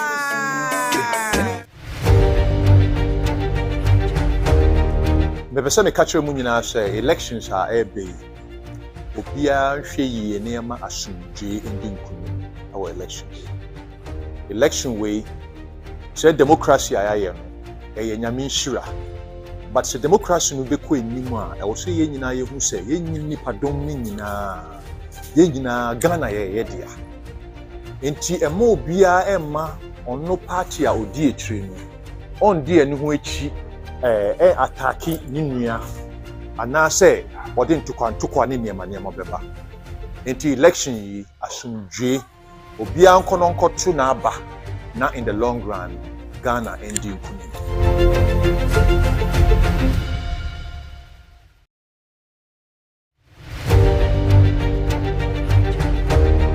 Hello, me dey the American Sam your jum to me afi ye kwakoto aba mesrew koto mane a oda wakoma so koto wo asumdwe mu na kofie wo asumdwe mu Ghana ya mene wo dia ye ni baby akọ tie nyina ntna fefefe kwakere wadwen fefefe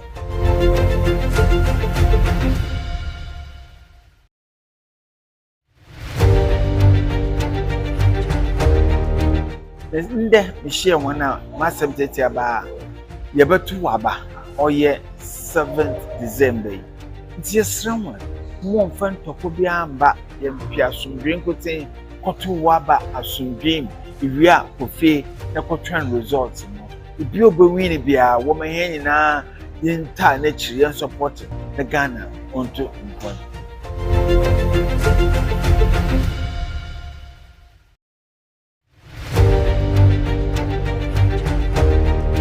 ye hiani asumdwe se de mepema me ho sa na mepema won so nti me de mepe ne se koto aba na okofie ye de wantwi ni metin maka beba de ye mpe wo ye man mu a Ghana ne ye me de ye won so de ye nhwe ma obi nse no maye hwe wo ho sue enyame nkam koto aba ma de wo pe ye nyina ye after bibia awia Ghana no e back to Ghana na ye party die no so sing Ghana isa na tie dia Ghana first.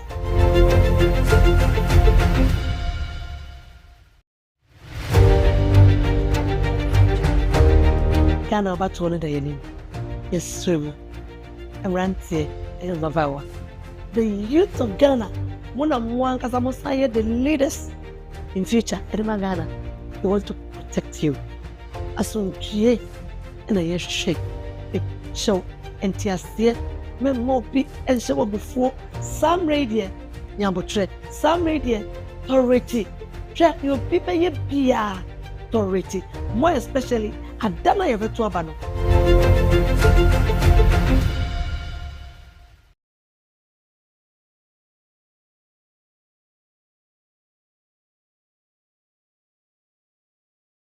na ede na aya obayi a oda forma so ne yafunu mu emunumuni. Oh Mr. Entry also yare ya titi me ben fie pi nanso ne yam nnwo no da se me kire onu ahodo amato a me hunu hwe a ebe ya nwanwa Minyi ni se what all satanfo hexa capsules any hexa mixture yanum bom kutia all sanubia mano anum anka ne ho ato no dadaada all sedro de eno ani hexa capsules any hexa mixture ankom ni nkyeremu all sa yekura eto yefunu ene ensunumu etumi a wo yefunu ekeka wo a wogire wo ho a enye all sa etumi ema wo ye cheko ebra wadidi awie so how eye all sa de a kope hexa capsules any hexa mixture nanum bom na ho ebeto pedudu atu a ko okanshi drug lane Kumasi Dani Herbal Takradi AA Mensa Anafre 02038228855 Apefo abatan ya woma won mofra no fo ene mofra woni mfiedum ye no enka ho Haxa capsules ene ne mixture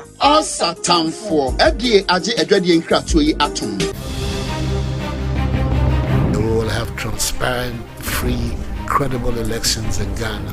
Efa mafufuro bi bebo efa abatoɔ ho dawubɔ ho ɛwɔ Ghana ha fa ho to yɛn so yɛde abatoɔ no ho dawubɔ nyinaa ɛbɛbrɛw GAD sɛ ɛba abatoɔ de a wobɛnya nea wopɛ sɛ bibi bia fa abatoɔ ho bia no yɛde bɛbrɛw ɛba no nsɛm ɛfa abatoɔ ho ɛmfa ho ne nsunsanso a ɛde bɛbrɛ GAD yɛakwadoro abatoɔ mu yie ɛno nti yɛsɛ ne fata yɛde bɛbrɛw Wafi aba ye koto ibu e won central dwuma mu no yen ye sere so ene sie wone to ne kan ene ne bobo Apaye Abatoɔ Asoeɛ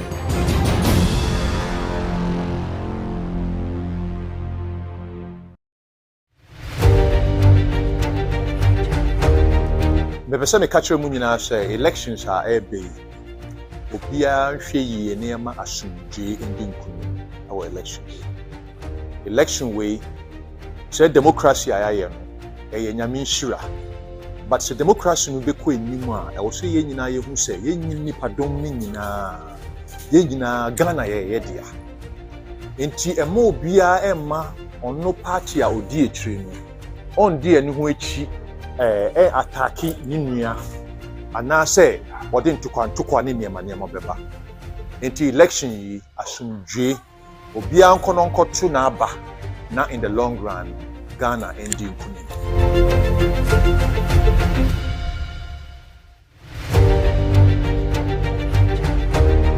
Hello me di American Sam yo jum tuni afi ye kwakoto aba mesrew koto mane a oda wakoma so koto wo asumdwe mu na kofie wo asumdwe mu Ghana ya mene wo dia ye ni baby akọ yeni baby akọ tie nyina ntna fefefe kwachira wadwen fefefe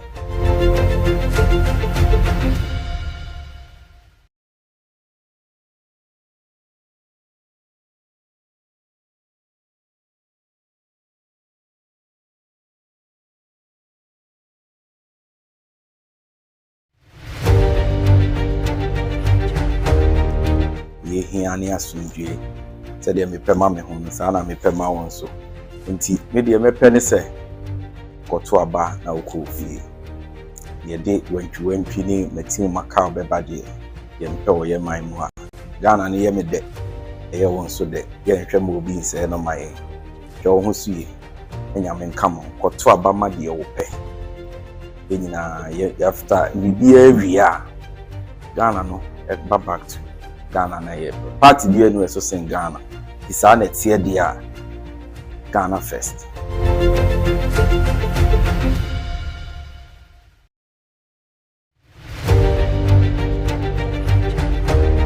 Ghana Abatoɔ no da yɛnim yɛsrɛm awranteɛ ɛyɛ Zavawa the youth of Ghana mona mo ankasa mo say the leaders in future edema Ghana they want to protect you asomdue na ye shake show entiasie me mo bi ense wo before some radio nyambotre some radio authority try you people ye bia authority more especially adana ye vetu aba no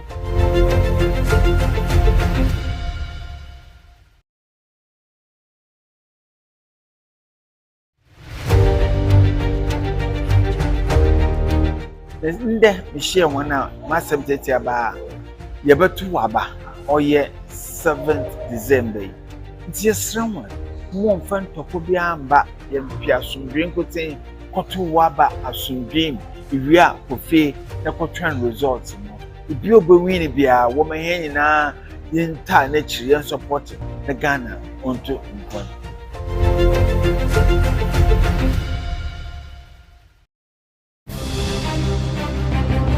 We will have transparent, free, credible elections in Ghana. Efa mafufuro bi bebo, efa abatoɔ ho da wubɔ ho. Ɛwɔ Ghana ha. Fa ho to yɛn so, yɛde abatoɔ ho da wubɔ nyinaa. Ɛbɛbrɛw. GAD sɛ ɛba abatoɔ di a, wobɛnya nea wopɛ. Sɛ bibi bia fa abatoɔ ho bia no, yɛde bɛbrɛw. Ɛba ne nsɛm a ɛfa abatoɔ ho. Ɛmfa ho ne nsunsanso a ɛde bɛbrɛ GAD. Yɛakwadoro abatoɔ mu yie, ɛno nti yɛsɛ na ɛfata yɛde bɛbrɛw. Wafi aba ye kwoto ibu e won central adwuma mu no yen ye sere so ene sie wone to ne kan ene ne bobɔ Apaye Abatoɔ Asoeɛ.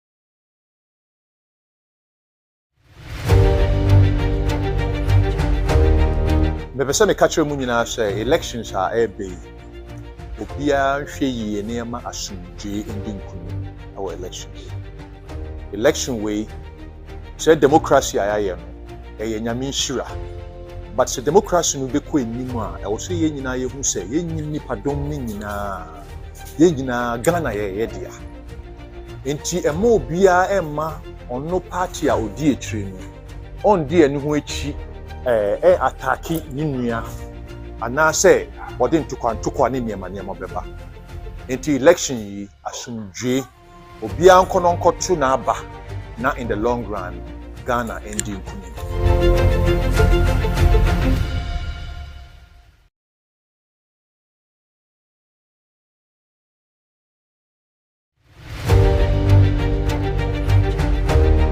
Hello, me di American Sam yo jum tuni.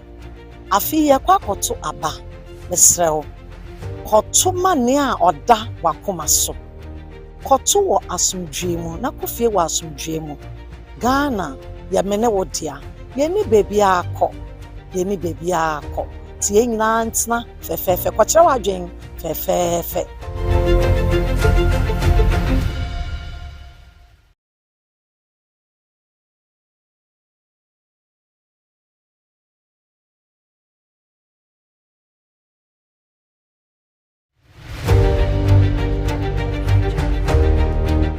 Hiani asumdwe said me pema me home sana me pema won so nti me de me pɛ ne sɛ kɔto aba na wokɔ fie ye de wantwi ne matim maka obeba de ye mpɛ wo ye man mu a Ghana ne ye me de ɛyɛ won so de ye nhwɛ ma obi nsɛ no ma ye hwɛ wo ho sue enya me nkam kɔto aba ma de wo pɛ ye nyina ye after bibia awia Ghana no e back to Ghana na ye party bi enu eso sing Ghana isa na tie dia Ghana first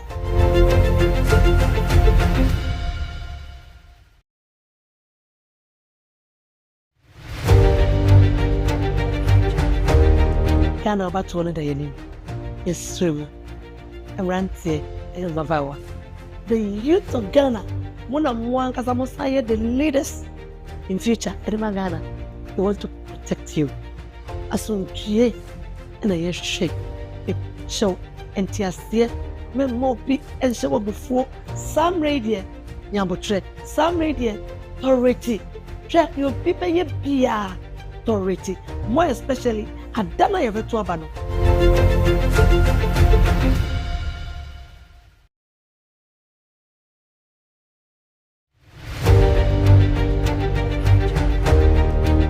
Nde mishia wana masem tete aba yɛbɛto aba ɔyɛ 7th December nti yɛsrɛwa mo mfa ntɔkɔ bi amba yɛmpi asomdwe nkoten kɔto waba asomdwe mu iwia kofe na kɔtwan results no ibi obewin bia wo mahɛ nyinaa yɛnta na kyiri yɛn support na Ghana onto mpon.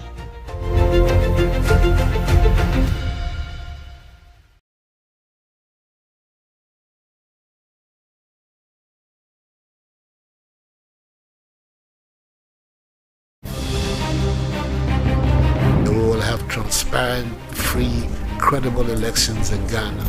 From a football bebo, Efa Abatoɔ ho da wo ho. Ewo Ghana ha. Fa ho to yen so. Ye de Abatoɔ ho da wo nyina. Ebebrew. GAD se eba Abatoɔ dia. Wo benya ne wo pɛ. Se bibi bia fa Abatoɔ ho bia no, ye de bebrew. Eba ne nsɛm efa Abatoɔ ho. Emfa ho ne susanso a ede bebree GAD. Ya kwadru Abatoɔ mu yie eno nti ye sene fata ye de bebrew. Wafi aba ye kwoto ibu e won central dwuma mu no yen ye sere so ene sie wone to ne kan ene ne bobo apaye Abatoɔ Asoeɛ.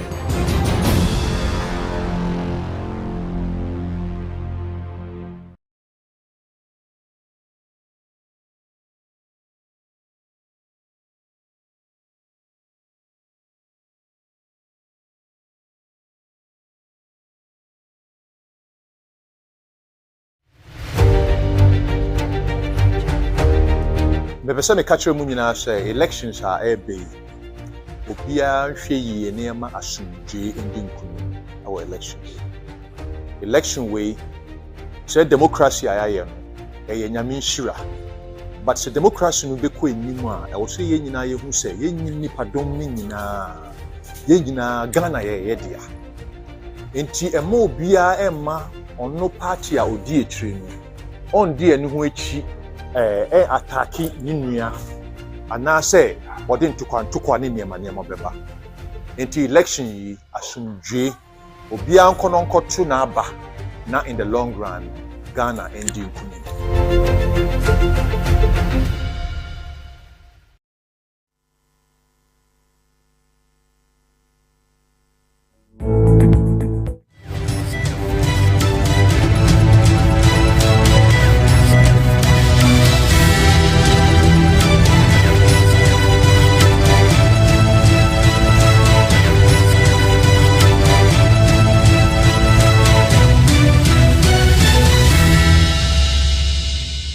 Ghana for a sign Emma mo akwa bebie mu akonform yensa mema mienu ena oba metuhire migire mfimfin na ye kotwa ye ho kakra bi ya sign aba na mema remfi se Electoral Commission wonom ena tumi hye omon semfa mfie 9 Abatoɔ ye to ewo memu yi ye mra hye bedefiefo ena abrokro na so ye mampani ye nyantie se wo mo ebobo ho ene Ghana for edi nkomo migire se nkomokro no ebeye nhyehyeye ntotoye ena abrokro na so materials ahodo a ye de eto aba ewo my Ghana munti se omo ye krado a ye nso ye be join ni omo na afei yakwa kodi nkomo kwekwa mekojo ye se dom kwabenya unse oba Greater Accra regional ehon mo eye Abatoɔ mpasua akese in fact on kwa dem se oso echen adadafo na so mo maka no yes up to now onom niema ahodo a wonom ebetumi ede aye adwuma no enya de se ebi aba ebi enya medruye sese no nkono aba pa ho sima enum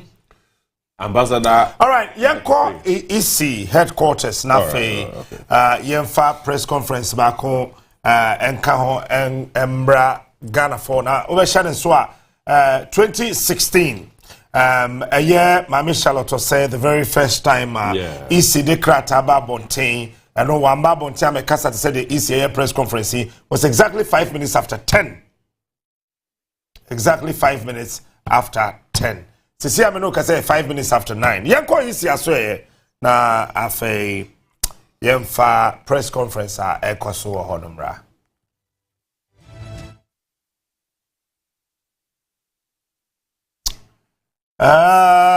Timothy, right? All right.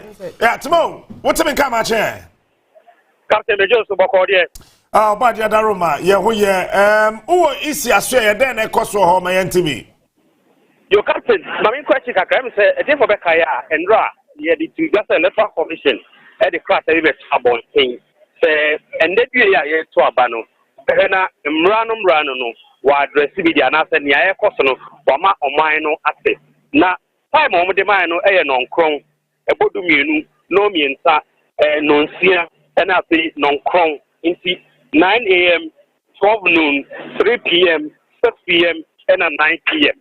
Inti me na okate wo ba Electoral Commission ahanu mo a meka say bibia ye ready the some drop for ha the police for ha the soldier for ha They say, yeah, Electoral Commissioner, yeah, my maintenance, I'll be top, and I said, the office about maybe I ever be addressing Central for not as a near or Ericano, now, Womo Aka Eddie actually, Central for 3 years, now you are trying answer so active.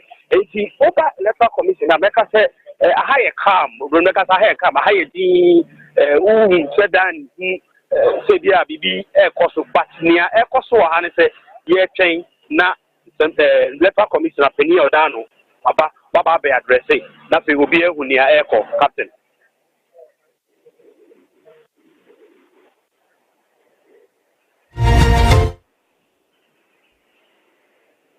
Hello, Timo, what's your name? Nami Busasa, you be when you're in Tessa, Isibaya, and Central for Shemu be.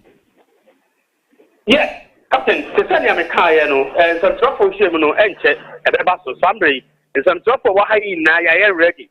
Yeah, United have cameras, have radio, one phones are ready. I just said, yeah, mammy, Electoral Commissioner, Jane Mensa, obviously the office, who are partner of Babe address here, a soldier for her, the police for her, BBA in order.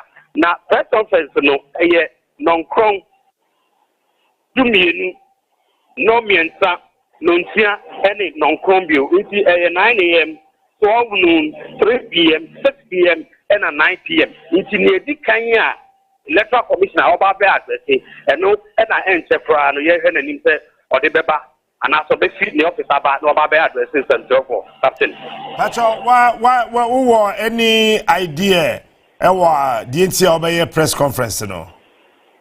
Captain, me say mono, to me, but many suspect, books, and I say about 1 year, say, non song. You see, if you know, so better non pro, 2 hours. Piana, the Yenny pay, baby, uncle ye, ballot boxes, baby, and do baby, I will say do at the time, and I said the success, baby, about on a quakuduno, and then I oba baby, and I saw the babeto or mamuni in our enemy. You see, and no, ye, na, yes, or better, 2 hours into the pool, so I'm not saying time I say election national, again, and a air costo, I don't know if I say or man for in a captain. I'm going to ask you to be a session, Sakasa. It's you know, Yabeko 2016 2020. We'll do a proper analysis of 2016 and then 2020 elections, and then we'll start not from Greater Accra, not from Ashanti region. We'll start from Central region. We'll look at the voting dynamics of the presidential elections from Central region, because we haven't done Central region. So we'll do Central region 2016 and 2020, and then we can juxtapose both elections and tell you how it's going to happen in the Central region. At the right time, JB will get to the machine and then the magic wall, and then we'll start telling us, showing us 2016 and 2020 said elections, you know. Esi ekoye. Mame kwa amana so na mene akuya sapoma ewo ewutu senya. Akuya whatever nka ma che. Oh, me nia bema. Ja captain me so nka pa. Na bibia boko. Nyankofo andom bibia ye boko wa ha na fen. Me hwe wachi a metumi wo se Miss Wagina wachi ho. Aye, what's one is number 10? Nani, what one is media? Ma, Yanino, and your France, Anna. Yeah, I want to move your mono. Yaka, Atso, honorable. Just one moment. Young Casa be out, and Doma, what should Doma would you appear there? And know who you're saying. Many Tommy and Nichi, or much do. San say, your corals back and for more, Mamma was say 2 hours. Now that's where we need a person.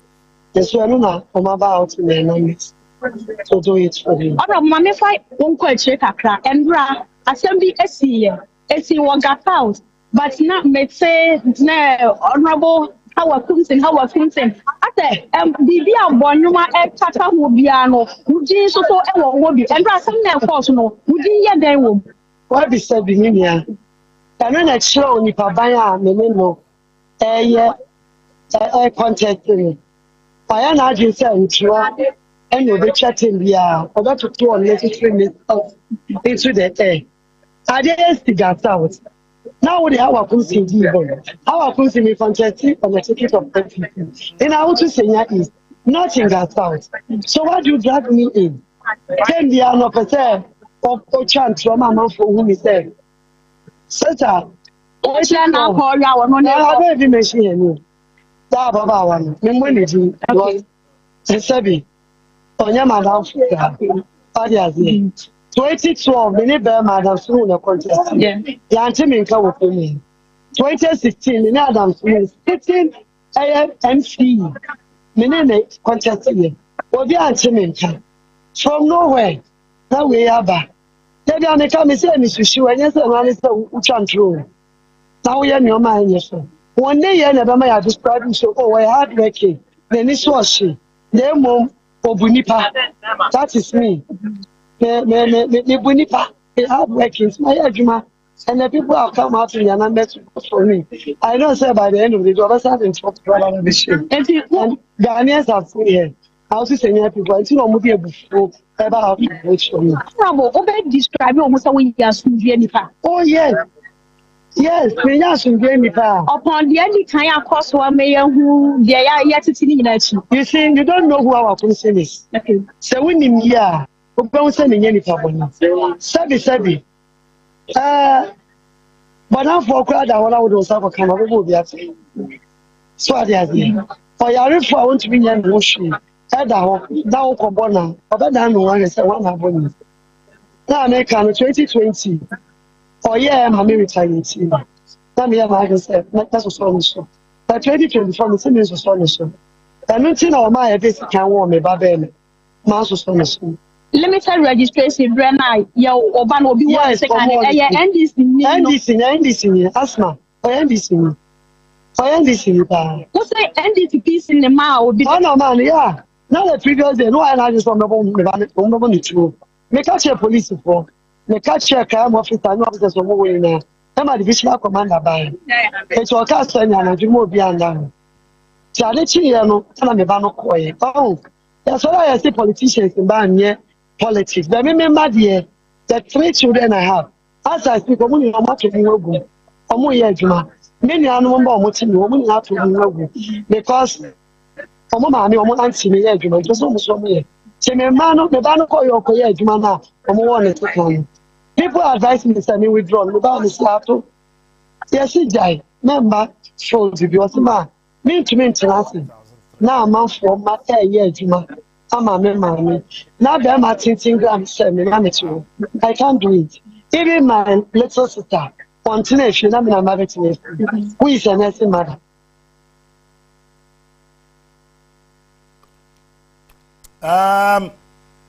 Equia ahomano etwitwa esisi na meswa how akunsin oh me too is one come home say me ni so osi ana me ni so ese no so no tabe me dey ade me fa nya ade boni okay say na no ko tina wo champion da na ha say me ni so bi atisa wa kunsin me champion eti enra bi e course no na no kra bi anim na wo ho so ni that you know you type it na e see what got out.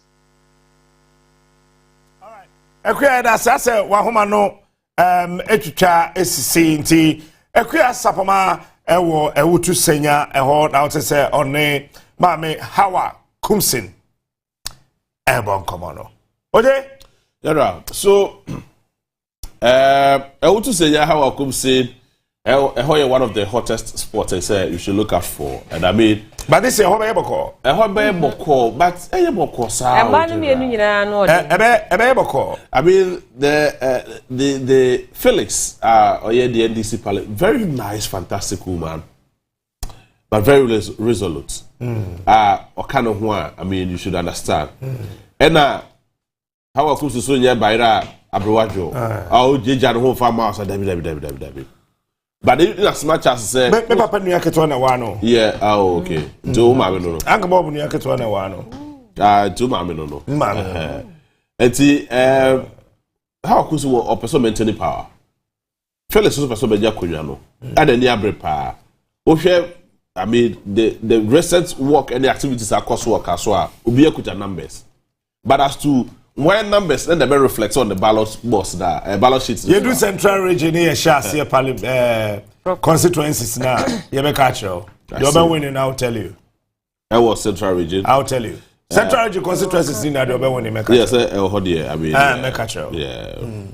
You Western region, I me catch you. Yeah. Greater Accra and some people are not careful. Omo ye me twakuro. 34 seats on Benjamin say. Omo ye careful. Omo ye me twakuro. I see. MPP are careful Greater Accra regional. Earlier this year, Global Info Analytics predicted say Ablekuma Babia Oslawusu Wono, she is likely to lose her seats. Enyemre say Oslawusu be fia konwa so. Yeah, that was what I say she is likely to lose her seats. Enyemre Henry Cote dia honyo. I was say I was central. Henry Cote. Who share where he's coming from. Yeah. I think so. One comporting home. I want him and I'll break it down into 3 folds. Okay. Sheikh Isikwe. Yeah. Agbena, yeah, sure. Onona constituency no there. And don't forget, sir, Sheikh Isikwe, Eba Ghana politics, ma. President Kufuor this one may Greater Accra regional minister. Papa no go school. General, me facho me yanko botiano brother. All right, so yesem tro ni kese ba ko ewo botiano sisia me no kase. Me ni atimeka ba che. Mache ibi aboko de. Bejo so. Na and then the cost Kasat is a sports presenter. Yeah. And then the cost ewo botiano sisia me no kase. But the cost of Botiano is if you run on around 7 a.m. I got 3 polling stations. Nina is you call New Botiano as CEO Galilea Park and so. Now, the only says so far we use a mobile metric machine. Now, so far, problem is here just one person there. Now, I'm using biometric machine one, so I need you. How many manual but how many agents of every part Kasai? No, we not to say obey manual registration. But so far, no, BBI is peaceful. It's only one police station. I'm starting around 8 a.m. Now, I'm make sure say share the community. I'm delay crap. I'm starting 8 a.m. But so far, I started smoothly now. The enemy say English Amafro constituency, I started 2012. John Mahama na Omini I was 2012. 2016 2020 Then another Danko Fado. Then we need votes in Wahano. Into 2024, I can say for the last 2 voting times, MPP for strong vote. Now so many Kofobi say I almost 1 person voting John Dramani Mahama. Now Sisianos get him say parliamentary MPP and it is CCR on the incumbent MP also standing for this year. Now, so more competition from NDC as well. Because the last time NDC it's not parliamentary back in 2012 because 2016 MPP 2020 is MPP. It's ever heard the I see. Bill, so how many polling stations and Botiano has to speak and as it stands now, Kofondo send the expertise on Metro Aba. Botiano, Sisi Amino say. Police stations in there, I would be brave. English, amount from the Botiano constituency, and expect tens of thousands of people on the back, Abe voting. But so far, no, Kofobe bring by, I'm more bank a crack. It's a voting process now is smooth. If you say be mono. More voting within 2 minutes, it move voting within 3 minutes, it move voting within 4 or 5 minutes of coming in. Yes, let's say more people were back. And so far, the crack, no more back police stations say, oh, but yeah, English amount for. Now, Bambo who's about to say, oh, what I say, Bambo who's about to say, oh, no more. As I said before, how do we a very I conform omo ba no mo ko quietly omo vote ya no mo ko security no so tight kakra security ni make sure say for ba kasa BNC iti so far we be peaceful wahano. All right, Bill. My main house na bibi be kosu bia na fe later no na odi aba so here. Thank you very much. Na fe English man from is also a bit dicey. Yeah. Minua Bermano Sylvester wanye careful on the bewo. So Osha MPP parliamentary primaries in the crown. It took the former information minister Kujo Ponkruma and a few others to go there. And omukoko buana manitime wone primaries no. The reason is that CCIA the constituent executives no want to be kind of crunch about omompe no. Constituency executives. Omompe no, but want to be crunch no. Now what am the two about? And Osha youth na ewo constituency the money na they don't want him. To say what do we need to form deeper all pair communicators to communicate properly for him no. Now on shada enya and conform we are very loud and intelligent. Yeah. Eti ena eho aye den kakra ewo ho amano English yeah a man from home. But to Greater Accra region, former Greater Accra region is currently the Interior Minister. Yeah. Henry Cote. Also Central. Only Sheikh Isikwe Ntemuti. Oh, I see. What to be a kind of one say Sheikh Isikwe ebo modia etimi call appointment committee enimu kwatena ho obia na oni krata bia to say Jacob Echebilamte or no to Sheikh Isikwe so ka say ensuo na etoye no afa certificate omusan send certificate no way o say ensuo afa eti o kan twa na brofo no kan brofo o kan brofo I see. I say water carry my certificate. I can't bravo. Na Sheikh Isikwe. Eti Sheikh Isikwe was no nyini kakra. Yeah. And now oye Muslim. Yeah, sure. It's the first Hajj committee of a year President Kufuor. Sheikh Isikwe was part of it. Oh, okay. And Alhaji Alhassan Yakubu. Yeah. And a few others are now forming that committee. And then Sheikh Isikwe picked Henry Cote as Neba. So I will groom you to take over from me. Oh. This yemfa efia adepa. One afenyoma can say kasa yate so bia fenti ho. But wow. This is the third time obia fenti ewo winiba abatum. First one esi kodwobedu.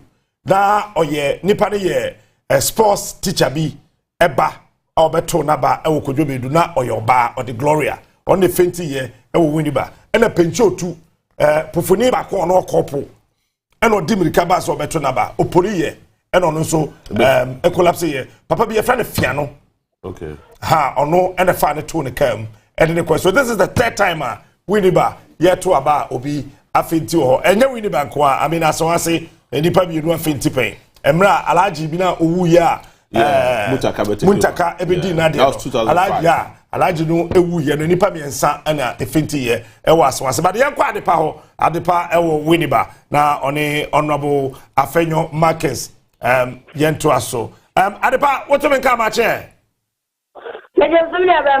na bibia boko de mini aba bibia boko eja ye na ye di soja de de mini aba ma wo so ho ye de oh me hoye boy komo adepa de na ekoso ewo winiba yo mama atie pone arafo nyina akwaba enfamra onia TV sena yenim no enede eya sanketu akra wo oman Ghana mu na me no kase je futu constituency ewo ana me gina sisi ya me ne wo kase eya de ahanso abato no koso ewo anu mo enye asanketu akra na uba efutu constituency sasena constituency police stations no edosu ye pa na ba bia me gina me no kase yefra aha Odobiba Academy and now police station bi ankasa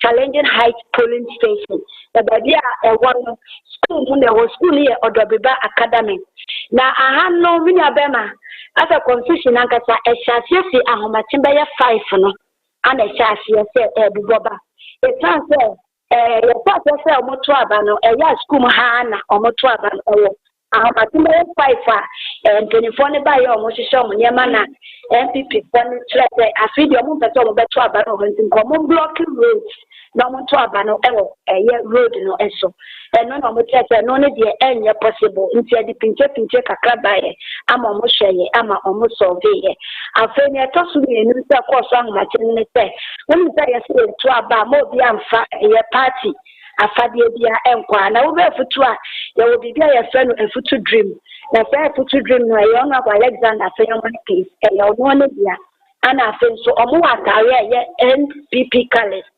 enti asen polling agent ni nyina wo ba efutu constituency ni polling agent ni nyina no e ya dia sata ye no so enti no na ndi samanyoko no e ya allegation say e party talent no enya dia omo beti ase na so ndi omo kan omo se sa na omo be se enti enu so entimi ante wo ha enu na nyame adum kakra ana ni de Abatoɔ no ase wo be de mo be de mo ha ya aha na ya fala ni mi enu ya sa MPP line ana ya sa NDC line I at obi and bedu obi beto akonti ya sa MPP line and ya sa NDC line enti no your fala way 5 and ya fala way 5 instead the MPP 45 NDC 45 and the man no mini kwanya and am since o ma chese way MPP 4 na we see NDC 4 enti anu mu na Wapa so police for direct na ana nimpa ne yesa fini de omu to ase police for no so enti na ka ese police for no so nya abutre na bia omu no omu kasa ana police ni ba ko ekoto pepper spray edi gu ni mpane mu ama menim se video no mon saka de amba usanya ma me ba ko yesi o ya asthmatic enti e course anu nya attack ama ni twa hwema enyame adom sisi ade ne ho eye e ho nti e no na e de maintain ho ase no e de ba ye ya na enya temperature wa kwanti ye ne de same ye say any many soldier for ember polling stations member the business eje police for ni some dia ye betumi atonsa from there to fair soldier for ama omo ba ebe hweye enti omo ba ye no ana Dr. James Kofi na onu so NDC parliamentary candidate e ba ye ana Onua Abatoɔ Alexander Afenyoman ye onu ye incumbent MP no onu so e ba ye enti be the constitution so chase ni se oba ye na Johnson Traford de minia ye ntwa mo be ye de nya bi ehu mo am wo studio mo nya bi hu enti Central for ni bi twi o mo phone so mo twa ana na bo bi say adent no twa video no ana the assembly member ba ko e to share Central ni say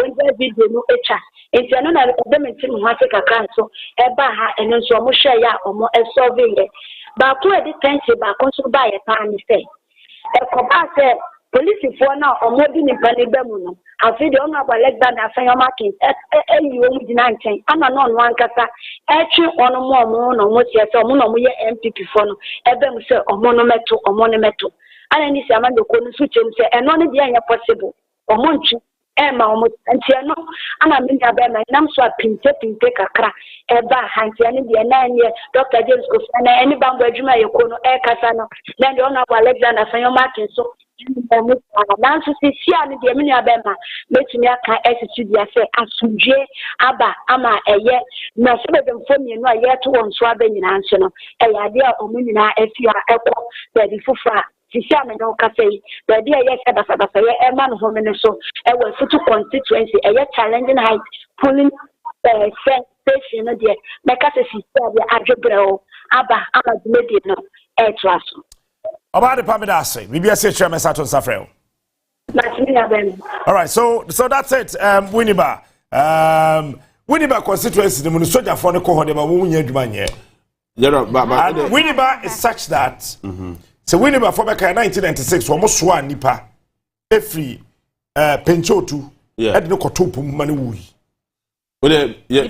Yes, nipa na or the stabby about no munim baby free. Womo che no soa no paka eko ja no ho to no chon and one it's Winneba so womo decide say ye to aba ma afia ja om life ma but ye kwa sentiment mo bra and ye ba sento aso ye ba de aba to aso so William Evans Nkom e was sentiment William we have go say ye nua ba no ye nua ba Evans that say captain bi dia e boko na so e ye nua ba ye ho ye pa na Evans, what did I say? Well, me no kata dia me wo address Dumase constituency.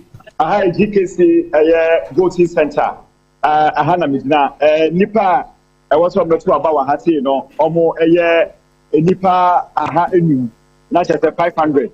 The last time I checked here na emu aha there and that's 100. I just say almost me I go through the processor. Almost etimi atu omaba. And sana me beba hati no na medical for about there 4 polling centers and the voting centers na chete emanfo no etu omaba.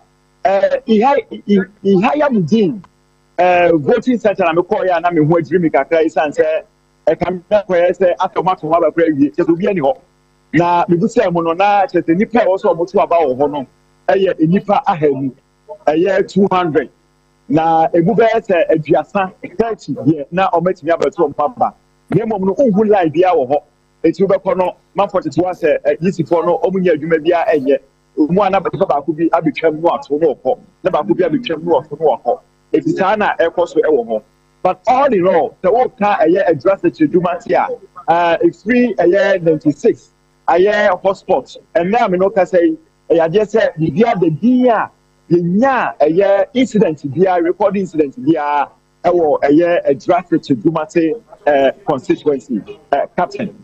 I see. Evans, so as it starts now, Bambo Hosem Etise was such a address to Dumasi. It say one of the hottest constituencies when it comes to the body politics. I heard to say Bambo Hon to say none of it. Well, JB, Bambo Hosem no Obahaya, Yehu Unianum season officer. Omo ena ebo ban wa ha. Etu bi ankuta wo mo. Adwuma no kra mi se adwuma kase bi an hyeda ma e kra no menya bi aye. Eno an se omo kase bia ebekoso mama. Udu ba bi a ohu fire officers. Se omo so ehwe so. Apolice for na edoso. Eno de. Eno so ohu se troop bia ewo any of the voting centers.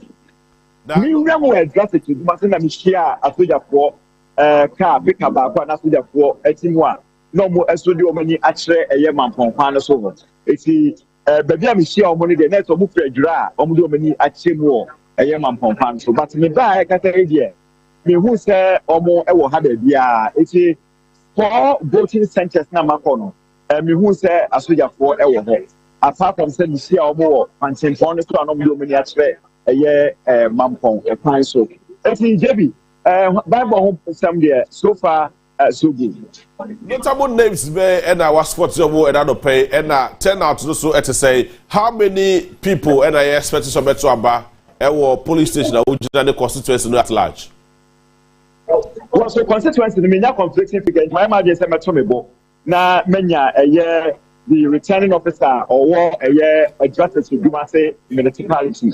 Now that's a constituency now with the actual figure because when the deciding officers they can say almost man conflicting figures. It's been percent me call offer. Then no over the voting centers media. So them big kaka you know. Baby or what? For instance, okay, baby to say a dra mosque. I mean, them becoming the main mosque. And if also about 717, according to the retired president, presiding officer or as I say, me through Honda, it will be 200 or almost me at Omaba. Oba has them the Kakai, Nipa to about Hatino, Nipa Ahani, and I said 500 voters.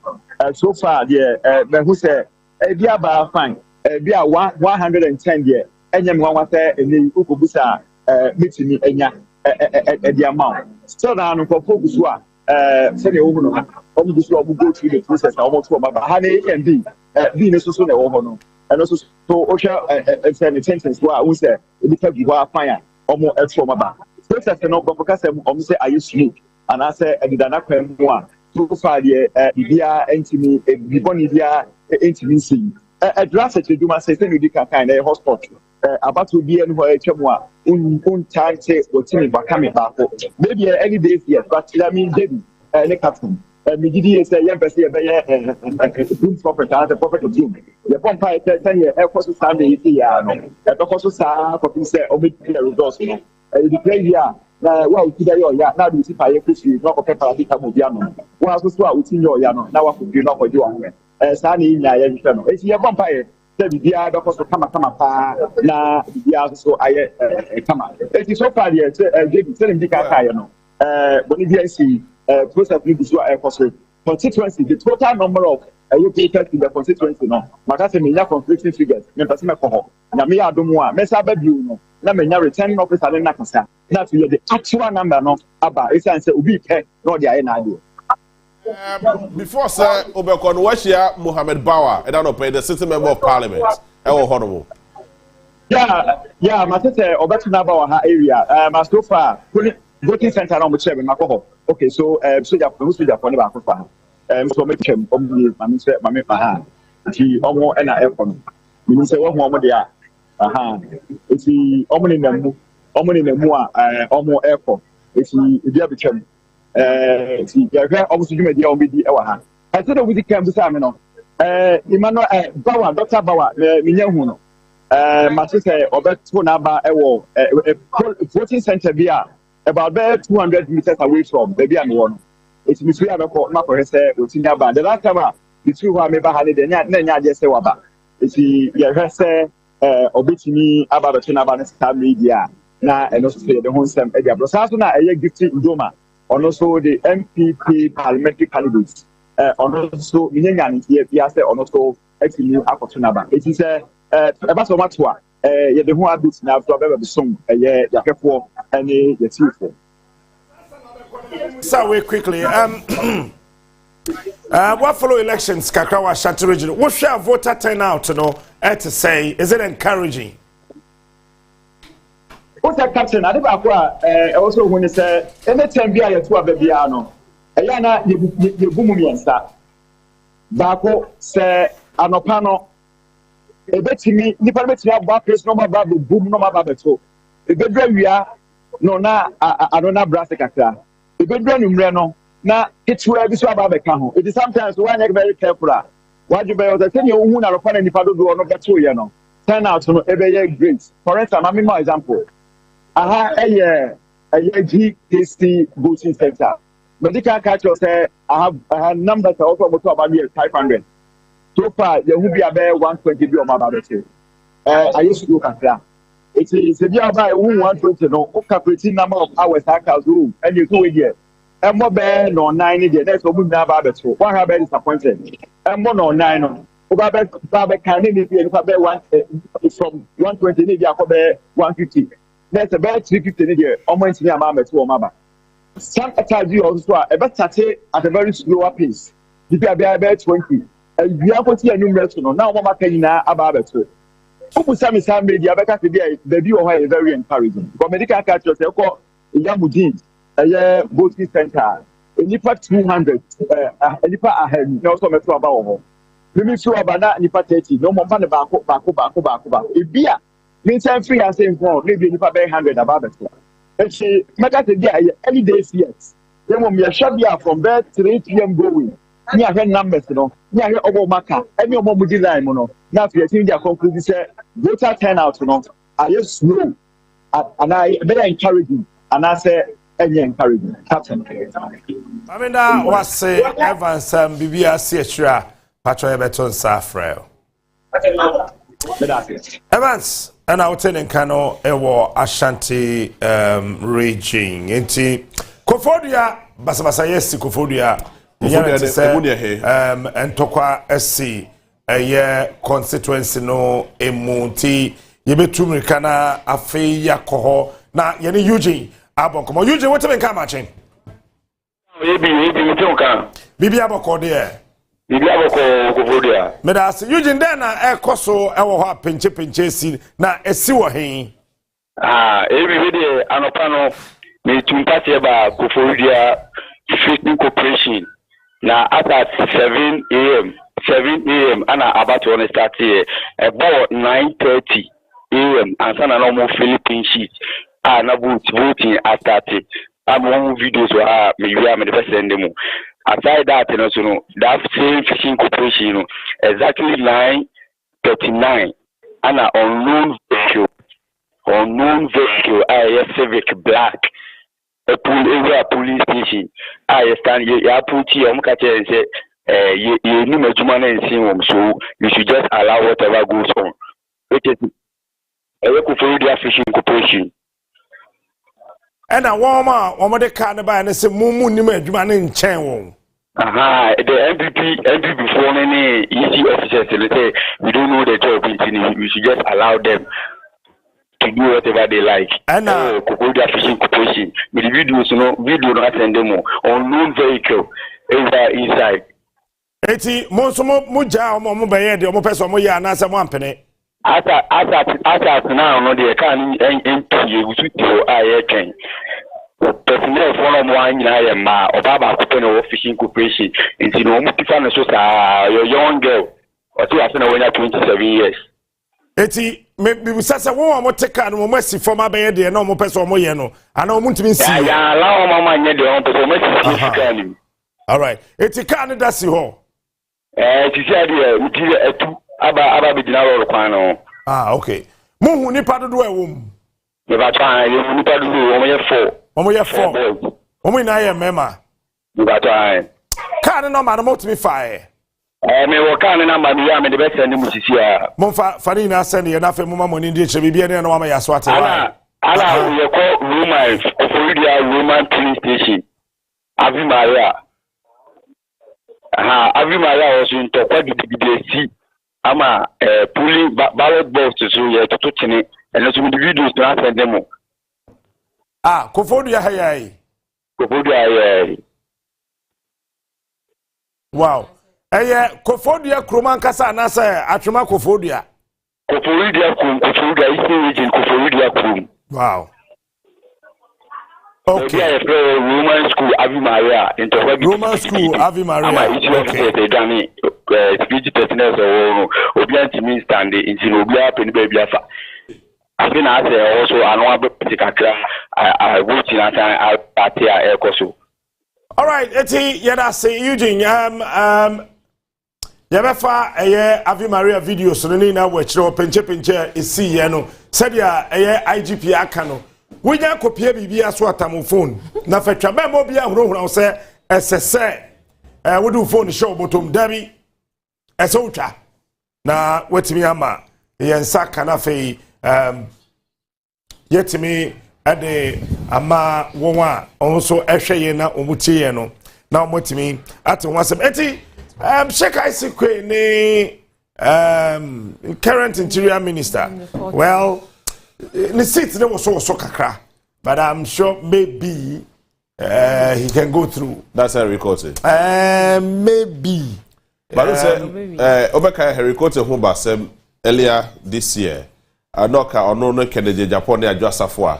Taba speaker yes or suspend you. In fact, NDC for now the GGN because no parliament. Onua kasa MPP for no am one time over here. A Greater Accra regional minister. The party for it till today. Minimum idea. Henry Cote dia ye time ana opese or ma Accra odi congest Accra sure.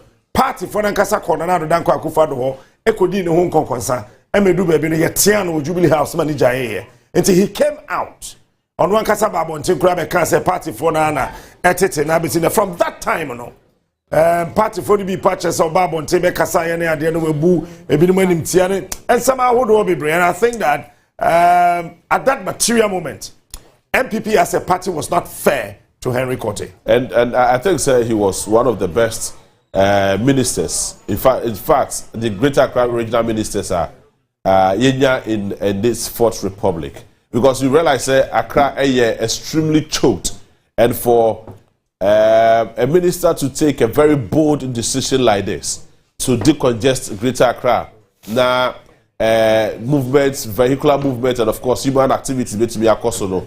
Now easy, sir. But for Onua Abatoɔ party, they felt quite unpopular. But he took a bold initiative, a bold step, and the congestion may be brave. If I saw Nakasa air cost when the man or Moakasa mo the congestion, even though we're not right there, but I feel strongly said he did what he could do. But MPP for Nakasa Abuano near the no those times that was Ashanti region. It's near the no compare the regional minister no Ashanti region or Simon Osebesa. Although there, to be very sincere with you, every day I'm going to see how the copy the wabo until now. Oh, to me, yeah, in Ashanti region. The only thing he can do is a blame game. And then they are blame you. And I can't get you. So it's been like that. But in the Greater Accra region, you could see the regional minister. Not all year Juma. Not all year Juma to please his paymaster, but not year Juma to make sure say the mandate the man as regional minister no bet me ABB. But somewhere in the Ashanti region, it was a negative story. And JB Yera Henry Cote in the situation no ye former NDC time ni Lante Van der Poel. Yeah. Almost facing the same challenges. Obekaya time na ni Lante Van der Poel ye AMA boss. Sorry. Thank you so much. Or tried say or buana wama and crime. Aye endika how aye clean say any but at point yeah better about that was 2012 right? Among for the party for sorry tia mo no crab bonte beka say party for no man kwan e mo nyina adwuma because omoka say anhwe na omakwa ko lusu e wo sima that time one of the party penifo be make popular comment bi enti Henry de no ye ne we na be pepepe you know and can ha no se do betua ha no mo a wo ye adwuma no na party for so e sie chire what ya se enti the same thing but you see and yet peculiar to Greater Accra and Ashanti region kwa. But it take bold initiative, bold leaders to be able to take bold decisions. If you want more or try to take care, the party will stop him. Like you know, Henry Cote stood on his grounds to do what he wanted to do. And I feel on one of the party members have reported to Jubilee House. But there are some ministers of one they didn't even make any attempt. About one no mutia. I mean, I see, I've told you I've been at the seat of government, and I know what happens. We a minister, no Wutria, I was said the presidential staff is need treat you. But we didn't know. I am telling you, look, okay. Obi to say Henry Cote, time na in the man a cosono, meaning so be true the for. After say, party the war na. Ekodu baby na fe as a presidency ni kura no niam na ye wonran no ohun way through ohun way through but yenko isi Asoeɛ na fe yemfa wo press conference no ye ba sia 9:49 Charlotte say was 10:05 we'll be right back. Today this has changed and hence my discussion and my declaration that this is a historic moment. Going forward, as like today, the media will have access to all our centers across the country. As you are well aware, the Commission has today granted access to all our polling stations at all our constituency collation centers, all our regional collation centers, and our national collation center to the media. We have to date accredited some 10,000 media men and women to cover activities in the field. The media will have first-hand verified information on all aspects of our work. This is a testament of the values that the Commission holds dear. Values of transparency, values of accountability, values of integrity, values of inclusiveness, and values of responsiveness. We believe that by enabling our media partners to cover all aspects of our work, we will inject the needed transparency into all aspects of our work. This would provide the citizenry with vital information and help eliminate and reduce completely the suspicions that had hitherto characterized our work. Ultimately, we have no doubt that this would help to cement the peace and stability of our country. Our media partners, over the next 3 days, and to the citizens of Ghana, over the next 3 days, will provide you with up-to-date situation reports and address the concerns of citizens. We are aware that you have your teams in the field, and so if there are any issues, we urge that you bring them up for the Commission to address those issues in a timely manner. In the spirit of responsiveness, we have a toll-free number that will be made available by our Deputy Chairman for Operations when he takes up the stage. And this is a number that has been put out in the media. We encourage our citizens to call that number. We have able men and women behind the telephones, and they are willing and ready to take any issues or concerns you have to enable us address this in a timely manner. We encourage you, the citizens of this nation, to walk this journey with us.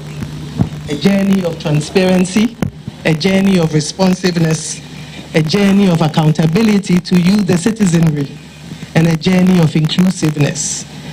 We are keen to ensure that we include you in all aspects of our work, and that any interested citizen will, in the comfort of their homes, be able to follow our processes.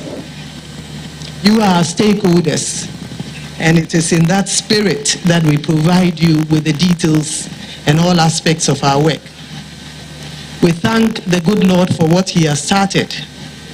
Indeed, reports reaching us indicate that the elections are proceeding well across the length and breadth of this country. And we are confident that the good Lord who has started this process, this good process, will bring it to a good and expected end. In Jesus' name, amen. We declare the National Relations Center opened in the name of God the Father, God the Son, and God the Holy Spirit. We thank all of you. May God bless our homeland Ghana and make his beloved nation great and strong. Thank you.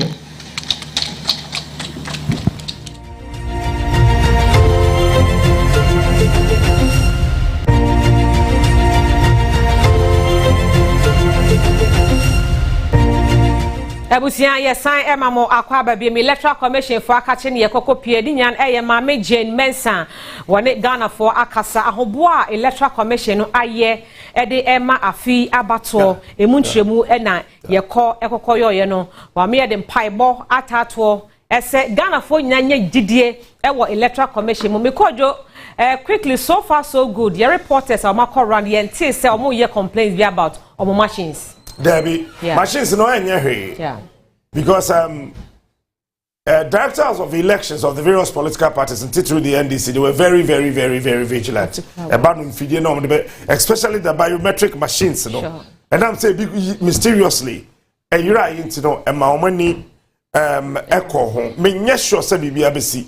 And mekani as well. Oh, ebi adundum dada. Oh, said do and ra. No pay ya then no. Oh, I saw. Hey, can I the okay. Sure. Edum trouble beba. And I realize that baby a yellow shed in MPP stronghold. So I'm an inco. I could tell MPP stronghold. Man can see MPP stronghold. Go for the MPP stronghold. Until I get as a polling agent. Me mami. Oh, now says here. Until I get as a polling agent. Oh, me say I give horses here.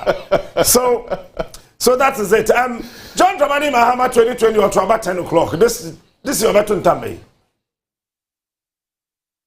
Yem sir Electoral Commission for asan ba BMT yehwe na yensan so enko nchen ebiem ene adwuma no omo na so na si timi kwadu e omo ani ekọ ho e omo ani ekọ NDC headquarters e omo ani ekọ NPP quarters na devices. Most all the devices were functioning perfectly, with the exception of 1 or 2 police stations where we had reports of problem with starting the BVDs. However, we know that we have technicians who put those things or fix them. They quickly went there and rebooted the BVDs. Apart from that, we also have spare BVDs. So in case a BVD is not able to start, we fall on the spare. So currently, as we are speaking, all the BVDs at the polling stations are effectively working. We also deployed all our election materials to the polling stations before the start of polling. All election materials were deployed to the polling stations before the start of polls, and all officials were also present at their polling stations. At each polling station, we have the presiding officer, we have the name reference list officer, the verification officer, the ballot issuer for the presidential, and the ballot issuer for the parliamentary.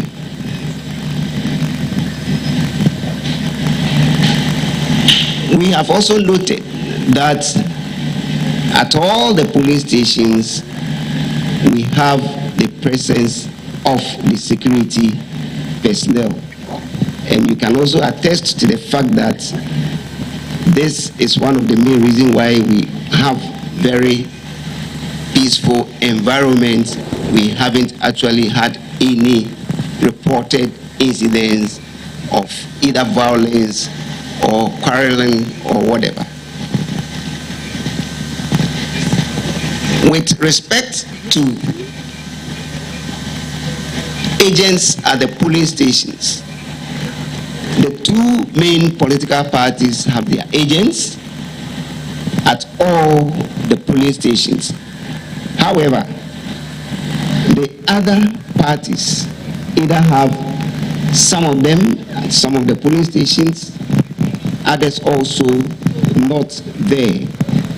But we have agents on the average for Mr. Alan Chematin, Nana Kwame Bidiako, the LPG, we have the GCPP, and then the APC. We also have reported cases of the presence of election observers, both local and international. We have the IDEC, we also have CODIUM, we have ECOWAS, we have the presence of the EU, as well as the Commonwealth. So basically, this is a brief report from the start of polls at 7 till this time. We will give you the next update when the time is due. That's at 12 o'clock. Thank you.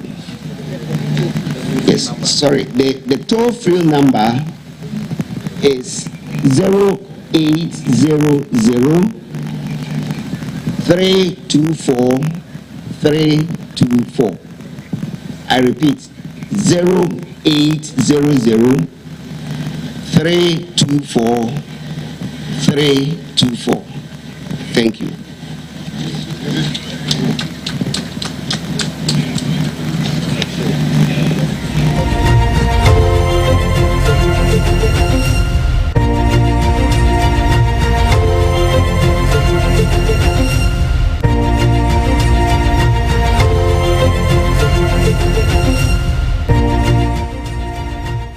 ama yehu ahoboa wo mo aboa mo asan so kra ma ye telephone number ekoba se bia bibia ni a obema mo aso ate ne ntem na wo mo soso atimi etu ho anamon enti yeguso ewo Onua TV Onua FM 95.1 na ye social media handles ni nyina enti mekojo isifo ahoboa ma ye no na ne wonom de akwa koto edwa minim se wo bibi kafa ho a. So for now no, I think this is the very first time Yenya to free number from EC. Other previous elections, Nina, no number no, and yet to free, Ufra yet too.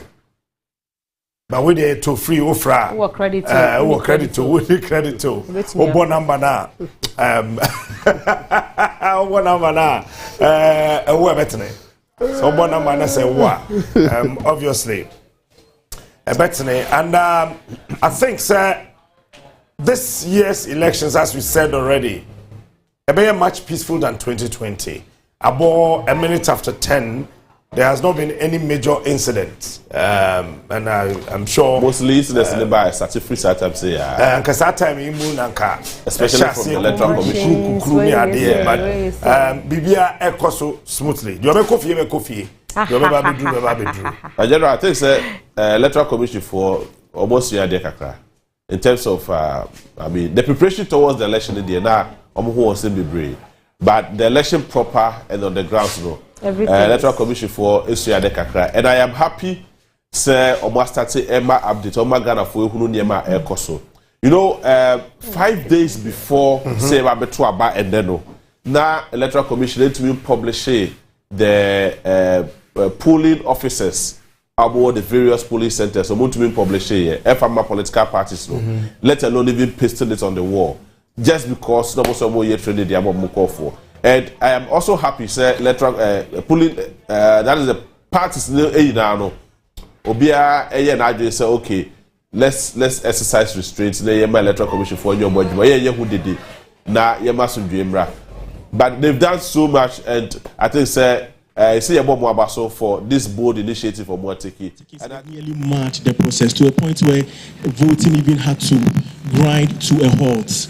So I just want to find out really quickly what are the arrangement, the distance between, and then because this is the first press, I thought the Electoral Commission would take this as an opportunity to also address concerns by the NDC about the exposure of some validating stamps by your staff. Thank you.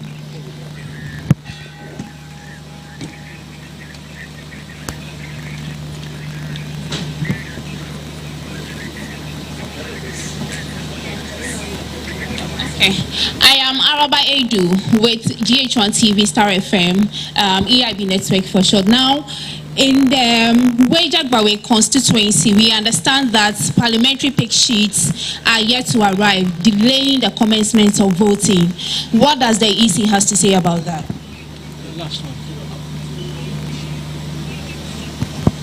My name is Samuel Adoba. I work with TV Africa. A report coming from New Wejagbawe, which is polling station code and print sheet is different, which is Wejagbawe voting on hold now. Voting on hold, New Waja, over differences in polling station code and print sheet. I don't know whether the commission is aware of this issue. Any other questions?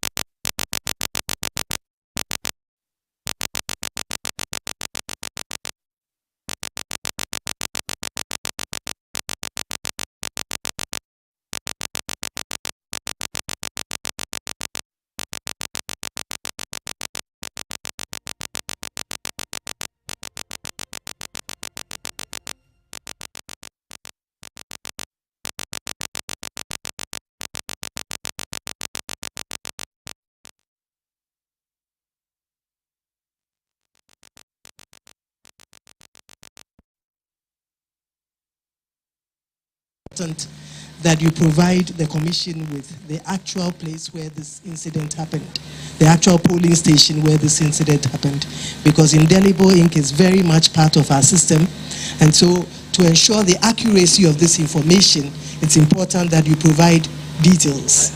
I would ask. I have a video on my phone, so perhaps maybe I would ask. I think I'll answer one more question, and that has to do with the presence of the military. That has not been brought to our attention.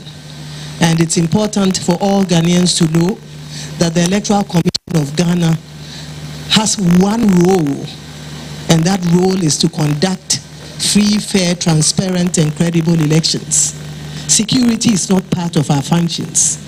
And I think when you look at our laws, whether it is the CI 91, CI 127, and the Constitution of Ghana, you will recognize that security is not part of our functions.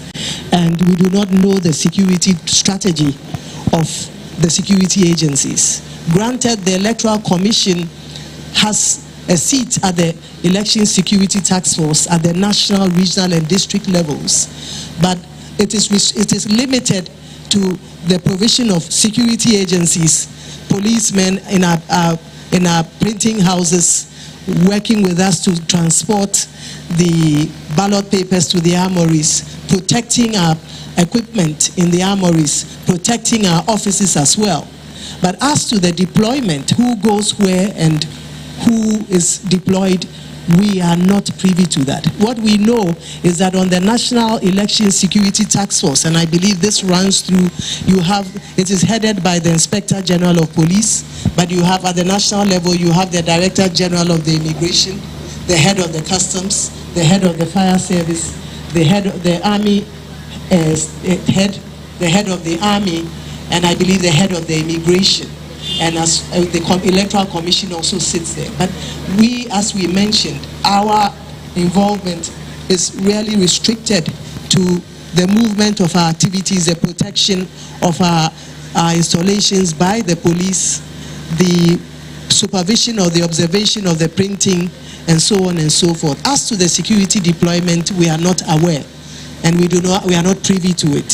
So we would, we would investigate these issues that you have made. It's important that when you make these, you raise these issues, you are very direct and you provide information as to where those things are. But in terms of security, we have no hand in it, and we do not make security arrangements. Thank you very much.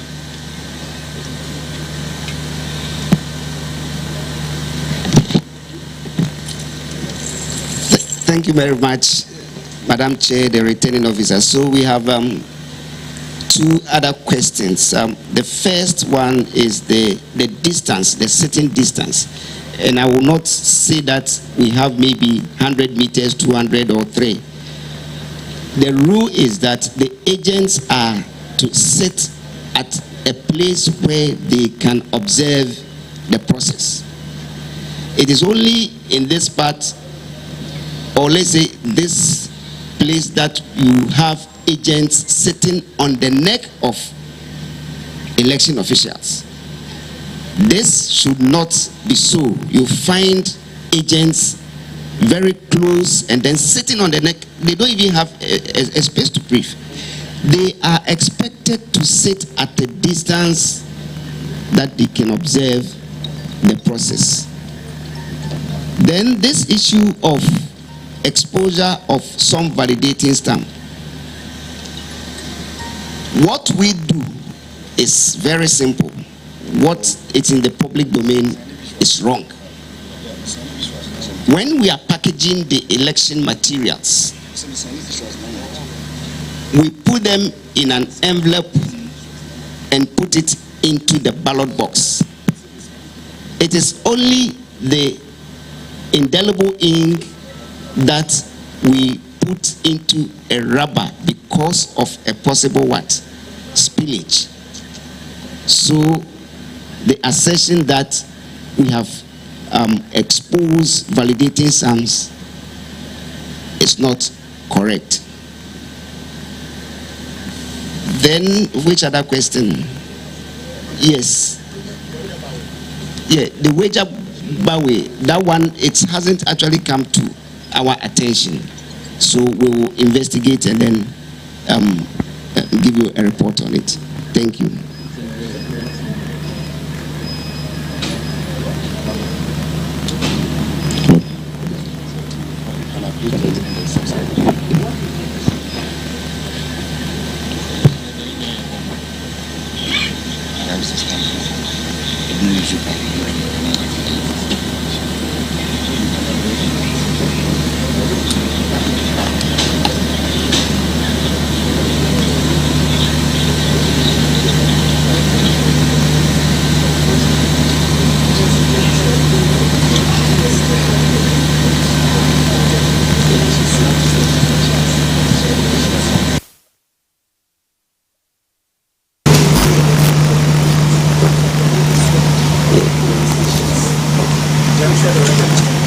Yes. Okay. So reports, yes, indicates that there hasn't been any delay.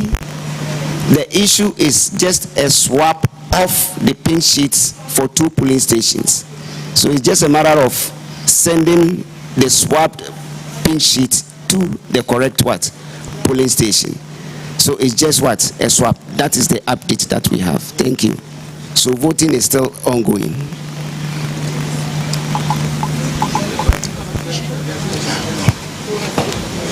Thank you very much. As you've been told, we're going to give you 3 hourly updates on the voting process and how things are faring in the field. Our next press briefing will be at 12 noon.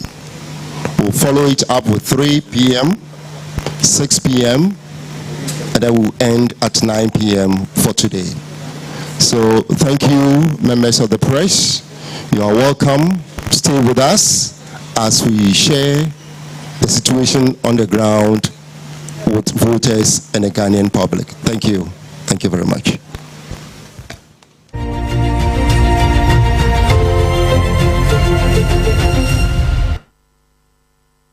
Electoral Commission for ho boano an yeguso edimo che ho nsem no o maka kire ye bo awia dumienu pepepa ye beti o monka enwumre no miensa ye beti o monka na no nkono so yate wo mo enka na eso mo di bika because ende ye na omo no omo na time a ye abano eba no ebia na bibi ho no wose Ghana for ete enti mu 9 no de mo fa bi enka ho na quick one mama Jane Mensa e de amanebo to dwafa security ho mekojo won say the concern bebre ba say military for no my say Electoral Commission omunye in charge of security omo de ne ye say yenhwe ne ento aba mo pepese mo mfidie mo inki ne mo nkone ba abato mo kenkan ne to e na hye omo ase abaye betu nyame adom wonum epaw tax force a wo enhwe nya ho adwumade eba ahobambo mu nsemu a IGP etwia no a immigration for ne Ghana Armed Forces wo nyina no eye wo adwumanti se obi kokasa bi a EC for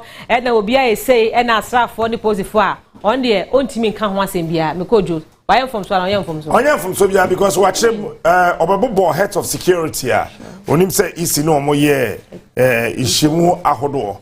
It's your military deployment, that has not come to their notice.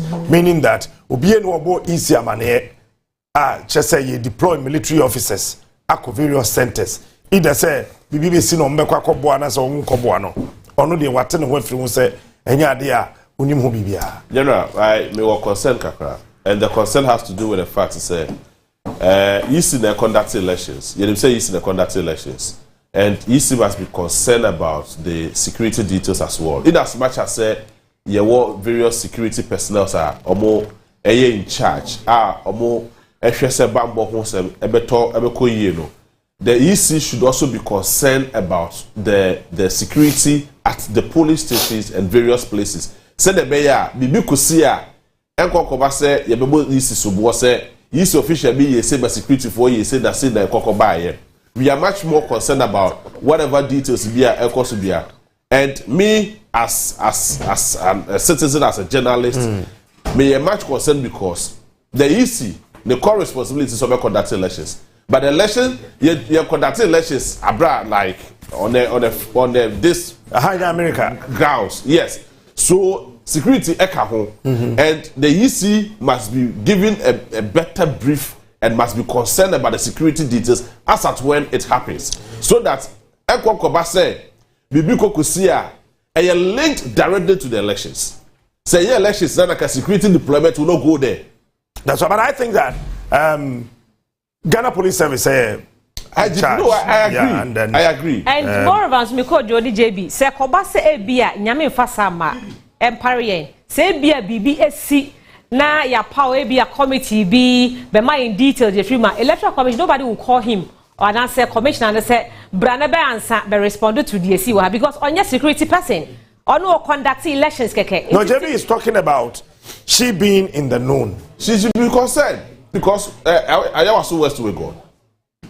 Name ko see Ayawasu West we go. He is the people answer question. Exactly the point because he's in the conducting the elections. What happened? They see here because of elections niti and a man tawatawa see here. Techimanov elections niti and a man tawatawa ko see here. And other places Kaswa yes nyama isini na connected to elections. So the EC should be concerned about the security details as well. And that is what I want to put it on record. Send the mayor I mean, because say you see the whole war. Say you that election sir. Security on day. Well, so you can call Nana Kwame about back and was Zoom. You can the come. Nana Kwame to come watch it. And what Kwame be better about Odia 95.1 Odia TV. Bibi aboko there. Nana Kwame to make. Hello, Nana Kwame. All right, so you can say yes, America, Nana Kwame, na yehu baby owo, edi dem cost. Nana Kwame to me come wa kwa baby better about Odia TV. So bibi aboko there. Very well. So okay, so you can say Nana Kwame did come on afi. Yehu baby Nana Kwame jina edi kobo ahodo a odi bebreye e na do pay live. Odia 95.1 Odia TV. And of course, this is your Elections Command Center. Hi, Abatoɔ Asoeɛ. If you somebody Jacob say, do me a number. The three big giants are here. If you want more, another giant about to take you over from 12 to 6. The Assassin Banosia to 12 a.m. And Jeffrey Diagro. Every single detail be able to every single police station here. We have an eye watching you and watching over every country, every electoral area, Ghana Harumwebia. General, so to send an Americano, may I about concern Electoral Commission or update here or was animal. In this various press conference all year, remember, need say IGP one security details. I agree, say IGP, sir, but remember, need any. Because on your consent. That's all. Aha. That's it. And yeah, elections are like Bible who's a. But I say, MB before giant text messages now almost send a man for one to Abama. I mean, Sam Crasses 7. What you mutabe coffee. Yeah, catch you. So, Ube coffee. Sa text messages now more that sending no. It's against the electoral rules. Yes. But like everyone to send them at the people kind of conversion. What you say? Yeah, I mean, yeah, Afina over sending messages. I'm not there was telecommunications. Me number be sending me. Yeah, telecommunications for there was here hold you omo. But me two way, me nko share about me o baby ah. Oni me number. So when me number e bi anka da bi o be send me momo any message. E ko ba na send na ye go to. Uma me message me fa here Nada na momo nko na ye de ba mu ya. So udi ka ho. Udi ka Who God's brain span you who beka say wa. I mean me dey mo send me bi. All right. Okay, nti ye call Nana Kwame ho. Nana Kwame, good morning. Yes, my dear. That's in Nana. Na newo me aha ye Lojokuku constituency. All right. Na baby Abidjan see e Faith Academy. Hanum na e police station ba ko a eno so e wo hanum. But your sentence me no ha your center A and center B. Na center B no omo machines no enye adwuma since morning. Omo buy ni na no. Omo tumi ento ababia. Omo buy no omo tumi ento ababia enti no. Ama agitation na ha no na e wosoro pa. But center A ni de omo etumi to omo ban twa na pa no ma to kama. But on the B side no omo tumi ento we say me de wo ekọ ballot paper no a box no wa bon say ibie ni ballot box ni ibie ni one my home enti no agitation no serious wa by jeni easy for na kata omo say omo afrepo e backup ba they will come and see to the machines no e be yeduma na the other center B no so omo to be astate omo to omo ba she say wo monka Electoral Commission for your crowd no mo machines mom na ha omo nyasa omo de omo okay omo certain but omo machines no na ha omo tino omo say omo prep e backup ba omo na mkwaso omo ba they will come and work on the machine for them tino but with the A ni de omo machines ni okay we center A ni machines ni okay omo gusu omo to aban by B ni na omo machines no fit na pa no entumi enye adwuma wo hwe bi ho no mo a nipa dodo be se no mo ho o de center B ho nipa dodo se na hwe a omo distance ni mo twen senka omo benya kwan avote center B no registered voters some to about 100 year over 400 people omo na say mo to about but as it stands now no obia enka stay ni vote yet because of the machine and yeman Wabusa Electoral Commission and say ko ba ne say ya niema delay no e was say we aba no 5 o'clock pepepe omo wo hye bi de massa for no because say nipa dodo say to aba na so muntumi nto nya omo pe na mom Electoral Commission for machines na air courses a omo hye bi di massa for no Ose na bi busa say center B ho no a wo ka se nipa be over 400 so omo to aba ho up till now 10 aba pounds ma aduonu ba ko no muntumi nto ye no ye pon 5 o'clock pepepe isi fo atumi a kire se wo mo wo hye bi di ma omo a omo ntumi nto aba na yes, Electoral Commission ne bon komo no almost say time a best start so omo beto aba no omo ebia 2-3 hours bia omo atre no na omo tumi eda account ato aba no ata say eba ne say ebebo 5 p.m. na say bia na ba na so omo to no omo ato wie dia fine but omo to wie na tell amafo e wo queue mu dia they will give them an ample time if an hour or two na omo atre no na omo dia account na omo tumi da to. All right, but I say, Captain, what question be manana? Oh, all right, James. Now, me busa capital JB some more and say Musabi Mawa. Okay. So, the Nakwame, as it starts now, 2 leading candidates are Obuo Hormomaba, Center Horma. Have they shown any concern about the Ecoso or this police station? Yeah, you say. Now, maybe say the 2 leading parliamentary candidates, you know, Omaba. The said police station, have they shown any level of concern be ever Hormona? As it stands now, no.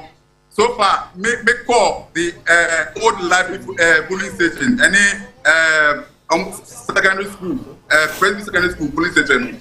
And come on, maybe now, no, near Iku, our incumbent to Hanum, and it does that. Oh, boy, I think, sir. Based on command made you know, since a near high kakra, and very soon we'll move to baby Omotomabano. In here and say Omumba, and then very soon we'll move from here, we'll go to their police stations and monitor Omaba. All right, you know, I see the FOC and BBC and now what about me a deep cobo? Yeah, that's another query. Okay, David, okay.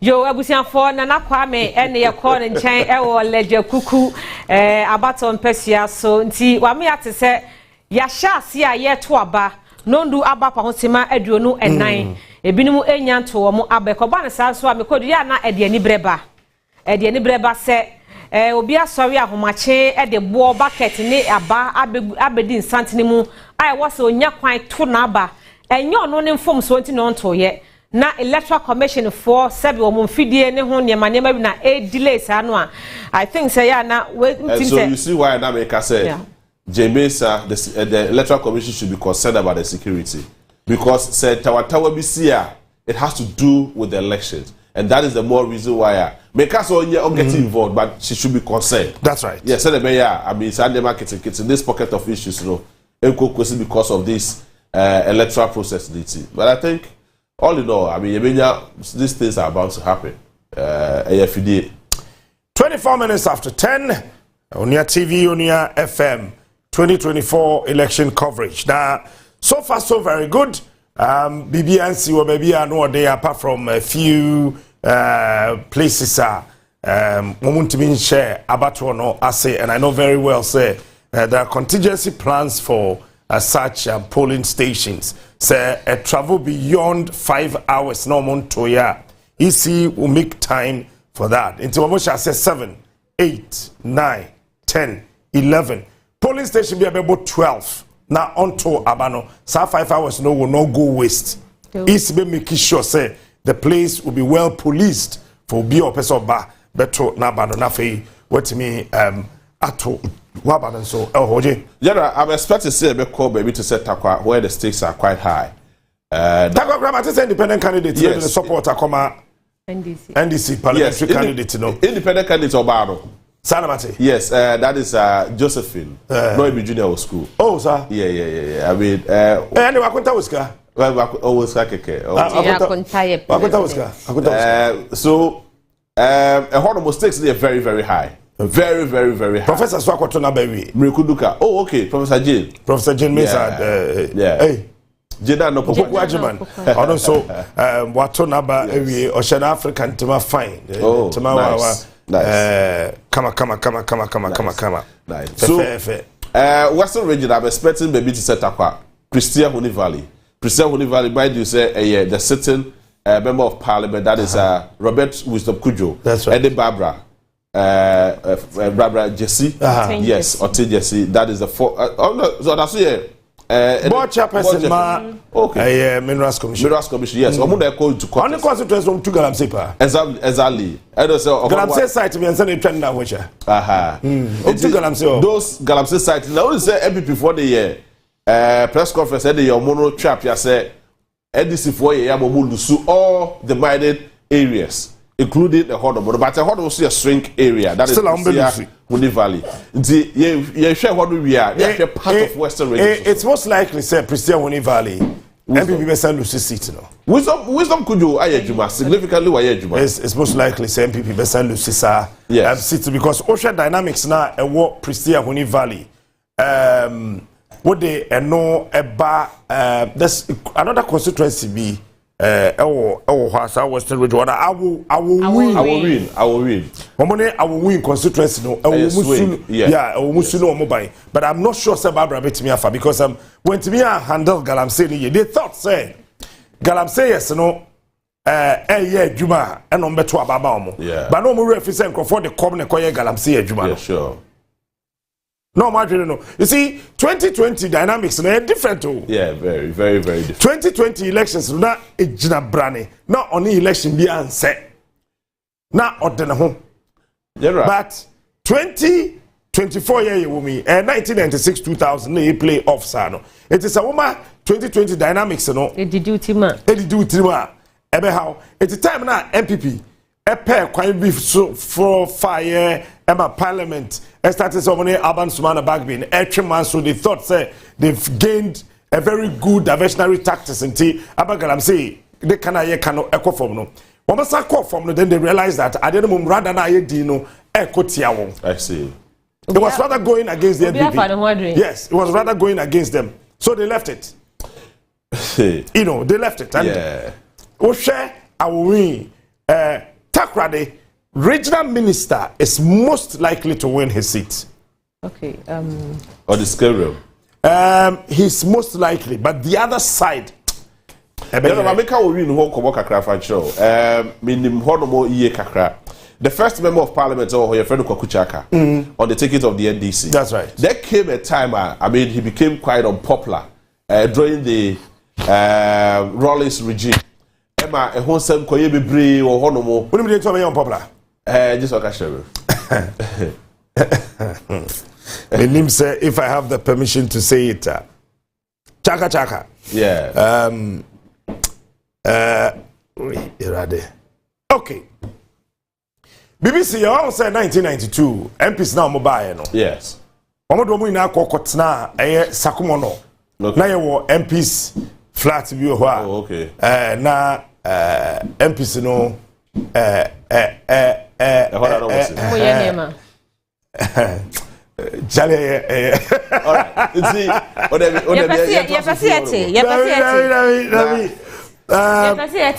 not say. In fact, all the members of parliament more about yes. The NDC rose and fought against their own member of parliament. Exactly. And I'm kofa Matthias Nto. That I'm kofa Matthias Nto, but I don't want Matthias Nto abuna kunupa. Such a country, no one say as Nto do over here. Also Matthias Nto say Pentecost elder. No, a presiding elder. Presiding elder. Yes. They be double call Shemu. Sewu, one of the towns within the Awuri constituency.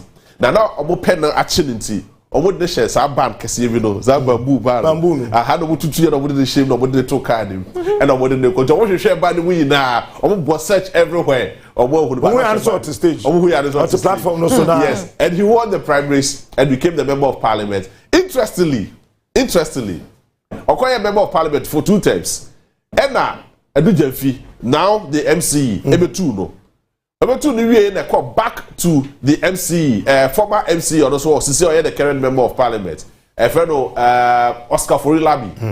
Oscar Forilabi na ye MCE or Hono. In fact, to be very sincere with you, one na ye constituency chairman.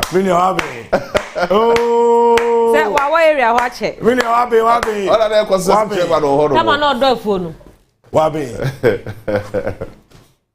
So hini ni abre. Okay, we dey koso. All right, so now constituency but me call Cookie. That's right. You don't need any kobo. Cookie, exercise. Cookie, what to make up? Captain, what you mean? Aha, aye, Tamale North. Aha, Tamale North, but honorable Sweeney Nichino and Shada and your papa. It's Moncabro. Nichino and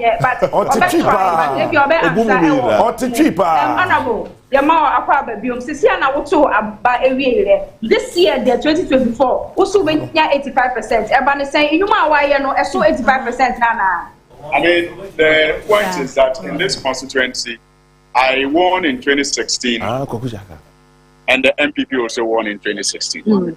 So we both had responsibility to develop Tamale North constituency. But when you go around the constituency, you realize that the projects that have enhanced the communities were spearheaded by me in the 8-year period. The NPP has nothing to their credit. If you talk about their clinics, about 4 of them, talk about the nurses' quarters, about 6 of them. If you talk about the educational infrastructure that we have enhanced, we have built a number of schools, about 4 school blocks, and we have also renovated many existing ones. I mean, you name them. We have supported the youth, the women with skills development by giving them tools that they require, you know, to learn the skill and to set up. We've done it many times. Organizers, weavers, tailors, hairdressers, many times. And I had the same opportunity as the MPP had.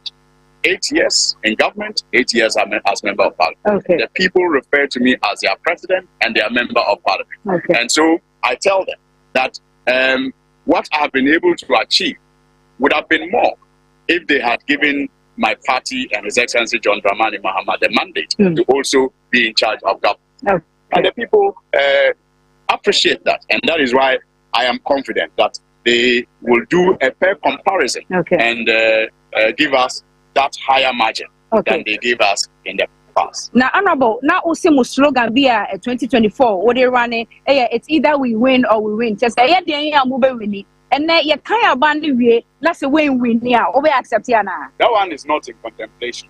It's not. It's not something that we are contemplating because we have interacted with the people. We are not saying either we win or we win. You know, just based on nothing. I mean, something is what is motivating us to say that. And that is the theme for the region. I mean, we have interacted with the people, we have shared in their suffering, we have shared in their, you know, intolerance of the, what do you call it, nepotism, the corruption that we are all seeing all over us, and the underdevelopment. We all experience it. And so, based on those interactions, we know that it is either a win or a win. Honorable, Yedasi Bebre, Yami and Charles. Captain, enti say Otemenka Yegusu Ewo Tamale North na constituency has say no about 53,000 electorates expected say omubeto omwamba ewa ha. Now 4 years ago no Honorable Suini enya around between 64 and 68%. But this year no also obenya 85. And for presidential no so no also or declare or you're very confident say Mahama and so ebenya 85% ewo constituency ha. And I further on acting me besane say inuma waye enutina or you're confident say no and now say it's only because aha NDC stronghold. Now me say Sabrofu no kind there one now bet me breaking it down because Miss Michino I say NC so papa and Macabrofu sa Machino and Captain Otemeka yeah the whole ewo Tamale North yeah Tamale Central and I am back Tamale North ain't you know so far there so far so good asumje ewa ha basa yobia emma na early on you say bisano ewo TV so and so say normally na Tamale ha say no na aha kakra so far you who military personnel bia ewa ha police for mom and our hantie bisane say osha military intervention ebe here na no so far so good on TV but eno anadwumom ena onya ne nte ena ono asu hu se ase na esojapo ono ne kan ase na esojapo ene na mokromo ba so far ne the captain yenya enya basabasa yo bia e wa ha nti mpaye ena ye bo na yesre nyame se bibia ebeko smooth e wa ha normally no eya na basabasa yo no eba either anopa anase enwumre a yato abewi a ye ba be kan enti no ye bo nyame mpaye tre nyame se enwumre dru na se ye be kan a bibia nso so ebe ye okay e wa ha mama na wase sweetheart bibia se chira me sa frel medasi bebre medasi cookie and I would tell nka a free tamale and I no ebo nkomono je ewa betina Allah wallahi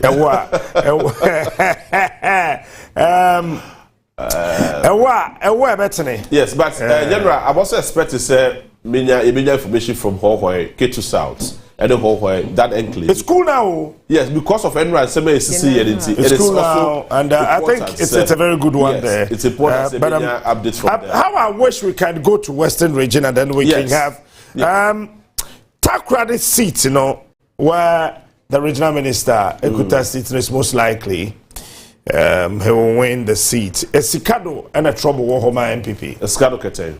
Esikado problem ewo Emma. I don't got a seat, right? The New Patriotic Party. That is why I now anyone say na Honorable Joe Gatti is si from no. Honorable Joe Gatti to say Papa Usuankuma. Yeah. Now, if you look at the politics strategy and the plans and the posture of Papa Usuankuma, sa ena your friend say Joe Gatti edisuaye ewo eho. Now, Osha, Honorable Edu, the former Western Regional Minister, also was similar posture. Now, Sanana Omo Etie. Now, the new ones now, Ebano, you don't know the kind of adisuya or musia about coming into politics. And I think that Ukodi MPA, Suya constituency na Ukodi no history, and Sawetu and Amoakoho. One, you're careful. Now, go in with your own and everything new. You possibly lose. You see, Western region, Central region, and it's Ashanti and Volta. So you got to be careful. Esikado, I am not sure the NPP can win that seat. Oh, really? I am not sure. I am not sure. Kwesimintim, I am not sure. If you're Kwesimintim there, I am not sure. Efia. Sa constituency na friend Efia no. 50-50. Efia ko joku bodo. Former chief minister. It's most likely say 50-50. Regional minister no be winning, but the votes no be call for more. Okay. Youth na wo dey dwa no. Won so moto abanu yombebu na na do statue no. I so bubu no. I mean, I agree with them. Won so moto abanu yombebu na na do statue. I agree with them. And now okay, so Charles Bisu say Takrady area. Yeah, Charles Bisu so what? Is it not Kwesimintim? No, Charles Bisu do Kwesimintim. Honor replacing Papa Joe Gatti. Yeah. Okay. Yes. Honor. Yes, Charles replacing so Joe Gatti. So I think that okay, I said last 4 years. We could look at board after the move brutal. That's how know the regional secretary by the NPP. That's right. You want to chill with what? Also, Mrekuduka, many Mrekuduka here, Jubada. Yeah. Oh, really? And I'll want. Oh, only me pao. Bounce on Kamasem. Only another two Edana. Mrekuduka knew me very, very, very well. Also, Takwensuaim. Yeah. Mrekuduka be DC. Yes. And on Peja Muko MC. Yeah. That time na in Suona ya Kosa. Ministry of Local Government and Rural Development. Yeah, and I cost us and Suniba. Oh, and see, nature say, I would not surprise. Not dream my own concern on Chasama Canasa cry. I will never break it down. A one a bet. It's here one. I bet it's Mekuduka. Only me very well. I see. Oya rough. Yeah. Mekuduka are rough. And the near day. Oya rough. Yeah. Oya on Strosa, Obetua Swani part to come after you. Okay. Oya rough kakra. Mekuduka rough. And oya Alan boy. Mekuduka yen another boy. I see. Yes, Mekuduka be MP no na. Also shake. Oh, I saw or switch camp, but Mekuduka kuma mpano oya Kufuor Alan boy. Well, if you're not Kufo, then they buy into body policy. Oh, you Kufo Alan boy. So he will. Look who can Kufo. But because at that time, so how about one so? At that time, yes. One it so. Says here them say Akosia menu, right? Yes, because almost every 4 years, be almost the same. Every 4 years, be Ramadan now. Oh, quite. The Ramadan, right? Some people know.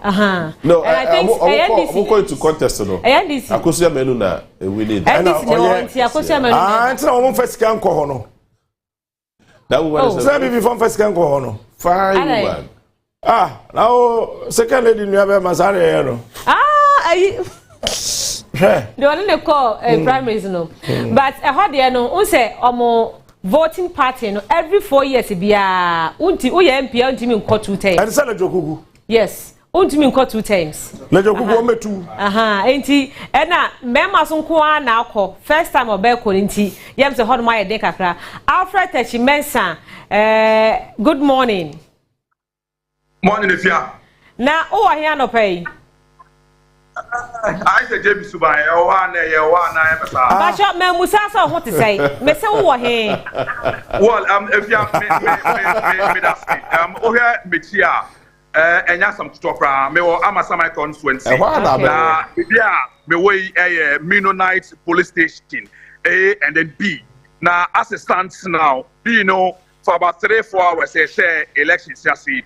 Omo to ba no assistants na nipa ba ko plant min to ye official ye expect nipa 631 so betimi ato aba ewo amasama constituency Mennonite polling station A obi antimi ento ye be fia be ten say about 5 a.m. and a month for esase be ye live ewo ha susu a omo try say omo betimi enya first cast as far as the vote no e concern ebra east no eba arrive here no register now at the buy a different polling station register and if you're at the buy and say you felt if you're tagoa you check if you're tagoa and if you're tago on him Ghost Brain Captain Smart you check here on him JB you check here on him till less somebody buy there was a quite different from less than what happened it's easy penny for a share and I say a different polling station register and at the Abraham so they have to go say okay say yeah the TV I say media general studio A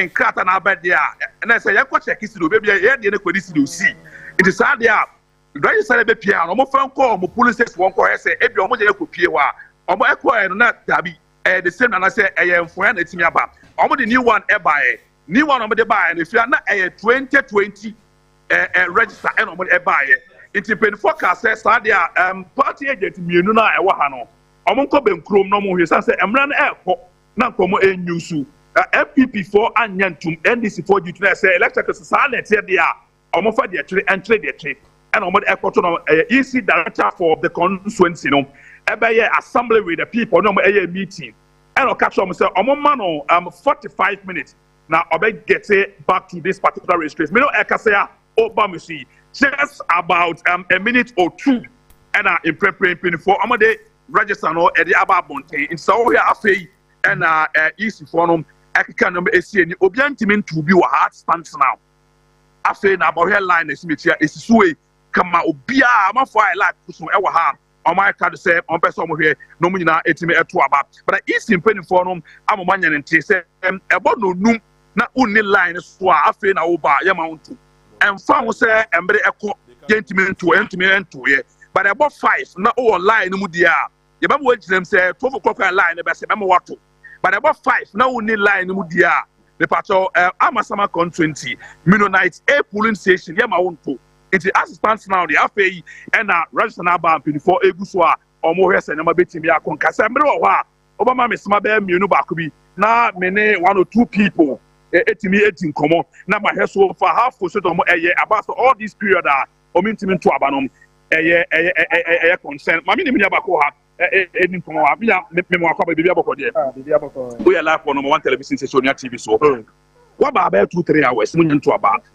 enyama ti say wa o share fifi atimi ya so o hu say enyama nkoyi ya ba happy ti anopa ya be gina ha no mo sa say stories almost register mba meanwhile to Abatoɔ nso deɛ ɛwɔ sɛ biribi ada na kwan mu ɛyɛ adeɛ a ɛnyɛ one day adeɛ na yɛde plan ya plan ne adeɛ no dada ɔno eti ne nti aseɛ na kyerɛ sɛ biribi yɛ dɛn ɛkɔ so nti yɛdeɛ na yɛni ngye nti yɛ mɔmo ɛyɛ aware ɛna ɔmo yɛ sɛ ɔmo papa aba register no ɛmbedu yɛ at this time abɔ almost 11-15 minutes to 11. Your chances are to Abba. I think I didn't have your more so I was so my you. So what I'm ready to be back to swam my now. I was see a woman communicate here. And my answer a big problem with my shots. And tell me a frustration to see so me that's Papa Chano. Some few people. I'm saying, Mommy, me back over for the then of course then I'm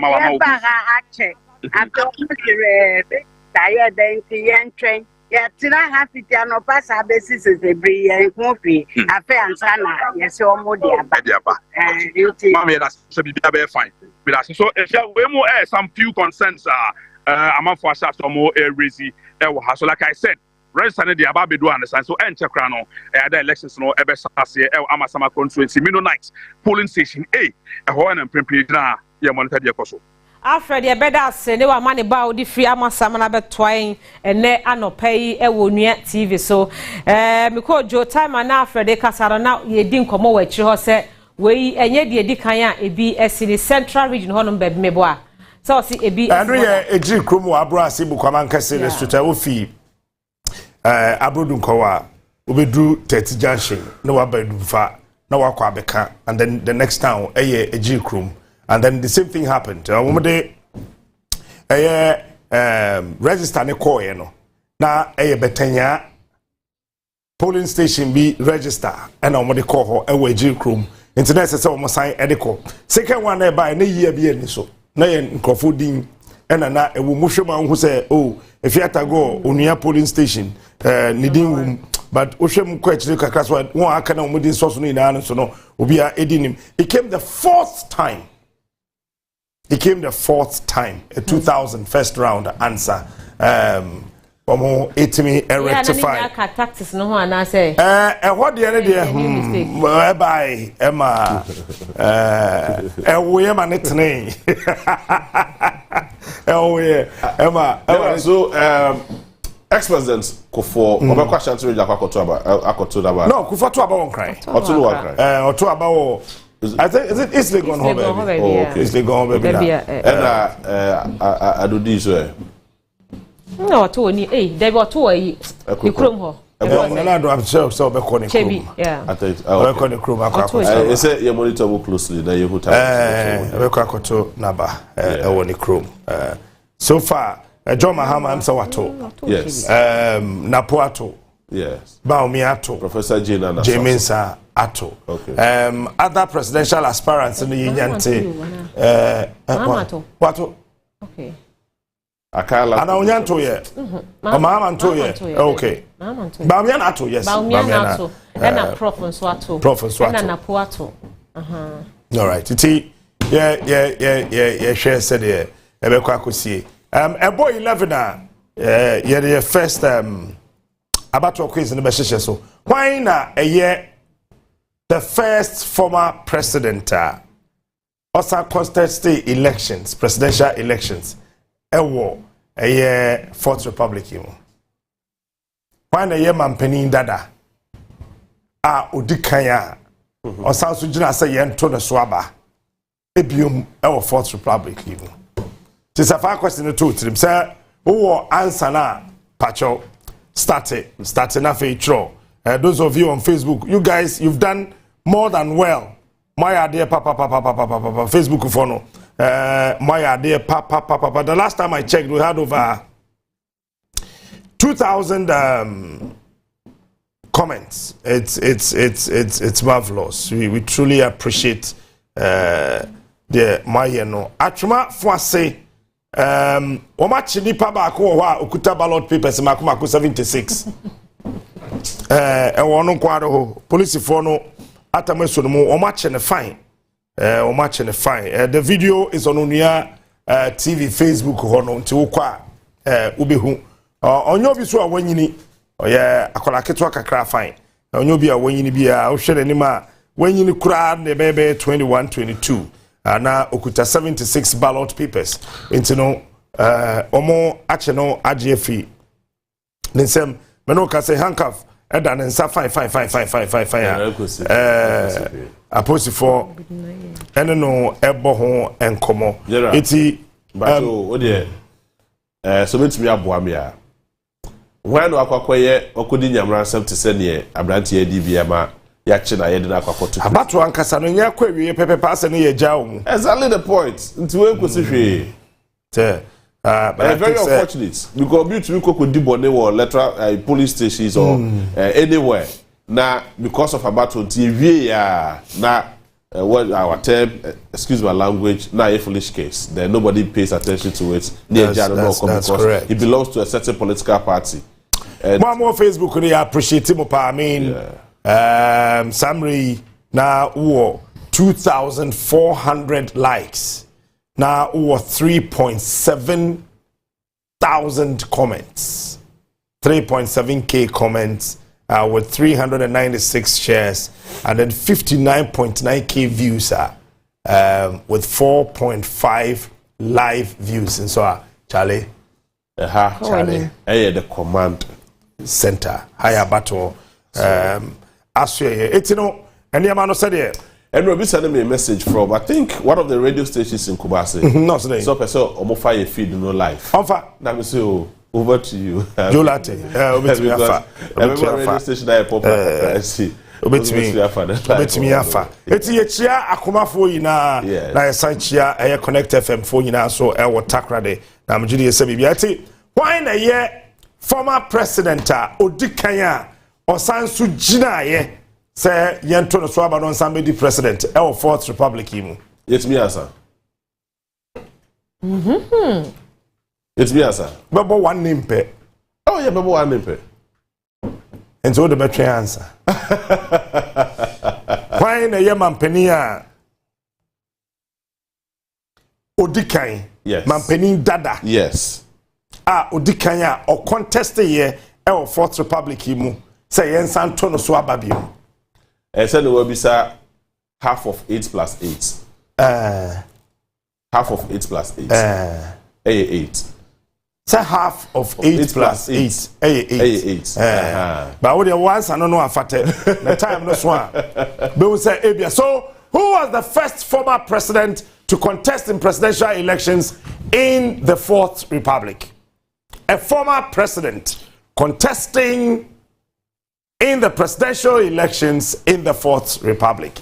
When oye mampeni dada okoya osan baye ewo Fourth Republic yimu se omrana ometo yentanto na so aba ebium ewo Ghana ha eti question no ebo 11 pepepa ebema answer no ti please keep on writing your answers bomodiana sure wo answers no MIA why so famaye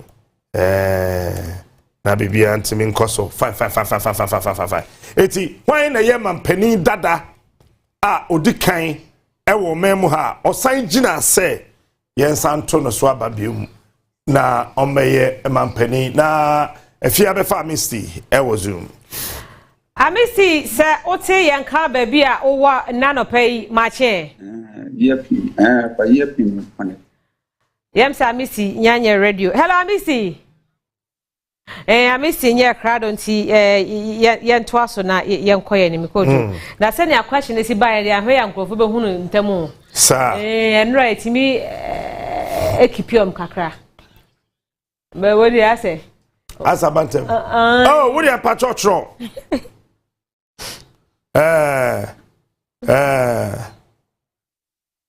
ti bomodiana afeitro bomodiana tro wo comment na bra but so wo video sibi wo police station center bi wo babia wo bibia opese wo maye ka ho asema obebo modiana afei wafa number we ɛno na ɔbɛsend wo videos no pictures in was 0546 762 781 0546 762 781 0546 762 781 na afei what me edo pictures wo videos no bibia we hu a opese wo ka ho asem no ede abre obafia yes me coach o se nkrofo troba on nkrofo troba nkrofo de mahama namu nkrofo de Papa J na Monty.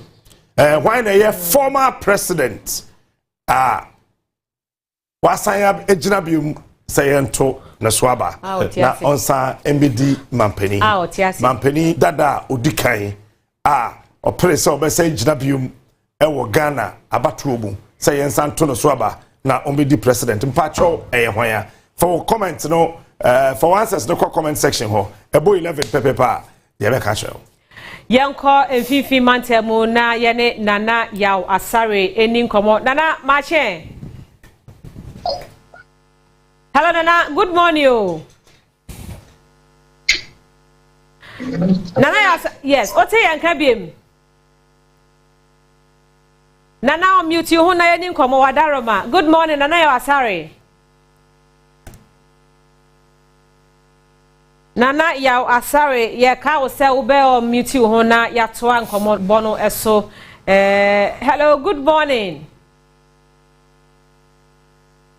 Nana em se onye krado se obetimi ni edi enkomo okay Nana good morning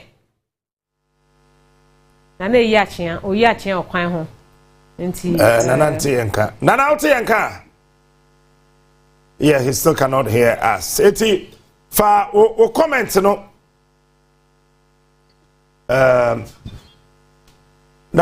bisado sana na ya to nka na ya fa do atimenka nice one adaro ma no pai de na ekoso oba bia wo senya be ye anape kemu ewe so be tre majority leader Abatoɔ so African market na yete se wasabatwe bi ekoso no ma for now the mbestia ka se asoja fo abakɔ ama se de mo tia rojo nsu na etie no ni na se okopie mu police station ba ko a ewe a ye fe onu sankro na de yete se wodi ho no ma school no ma school fence a omutu abano na de yete se what is one of my no no obi try se obewure mu na gate na what is one obewure mu ya yete se gate here enchana ensuta na police form osa gate na at that point no na control crowd ni bia efia eyeye eno na mo so police officer ba ko yi pepper spray and o spray ya na amanfo so ma me ba ko na spray no ekoka na niam efia de ati se yemblo ye pega ma me na ye de ma me no ko pie mu e wa yare tabia for now the me ka se ma me na pepper spray ne ko ni no e se no ho ye na bla e ba ne sa no o hwe memma ma asoja fo a mo nyina rushi e was a police station won na ya se enam so ma e majority leader o sanso ye MP for be kira afenyo maki e ko sine ho sanso na James Kofianai onu so e rushi e ko no ma empempem no we ka say de be tia ka asunwe aba a ombugu so mo tuaba no ba initially ne de because of what the police officer e ko spray pepper spray gu amanfo so ntino ya de adwumedie no mo prepare so kakra esan say na de ekoso yo Electoral Commission for mo dwumedie na mo dina so mo prepare so kakra it take more than 20 minutes era yisi for esan so a mo de dwumedie e sha ase e hye so a empepram ni we ka say de mekia ka say Abatoɔ no ekoso sa apart from the AC here anaka no e was Anko police station e wo Kiriba no enya de a bi poni bia AC ho no ma se de a police your markings constituency who asem na oka no ye wo dada after your marking constituency na if what yanka captain tunka very good hwehwe asam foforo na bomodian na be ka kire na yehunu said ye eno ebeto nti mo wani nko ba bia wo sesi ai na fe yehu the ekoso so that we can call you in the next few minutes na wetimi aka kire akati bata brevium mesimo mo wani nko ba bia wo sesi anu na in some few minutes ye be frɛ on afei watimi abeboy amane na ya and I would say nka efri a central region baby adepade the same information if here at the brain and so ewo it's a minute after 11 and because of the report if we win baba central region t yama 2 minutes penka ho when oye former president odikanya osan baye say ento no swaba na onsan ye Ghana mampeni ebium ewo 4th republic im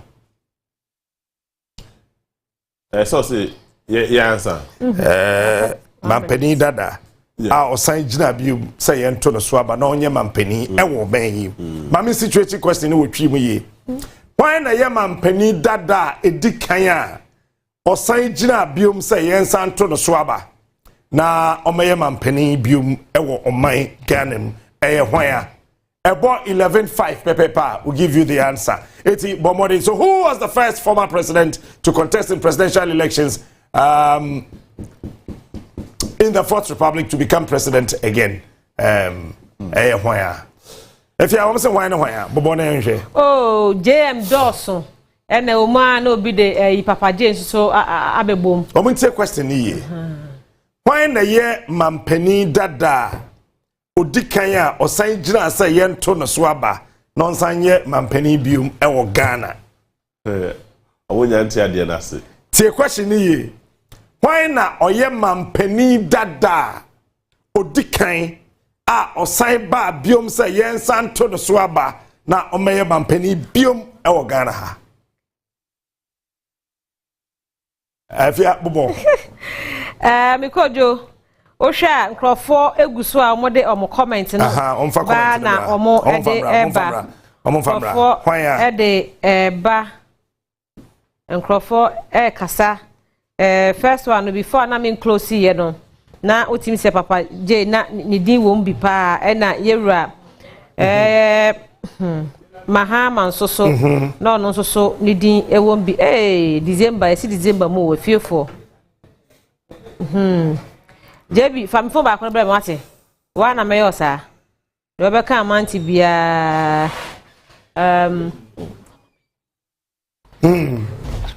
all right go ahead what up bobo se nkrofo echem so jm obi so yewura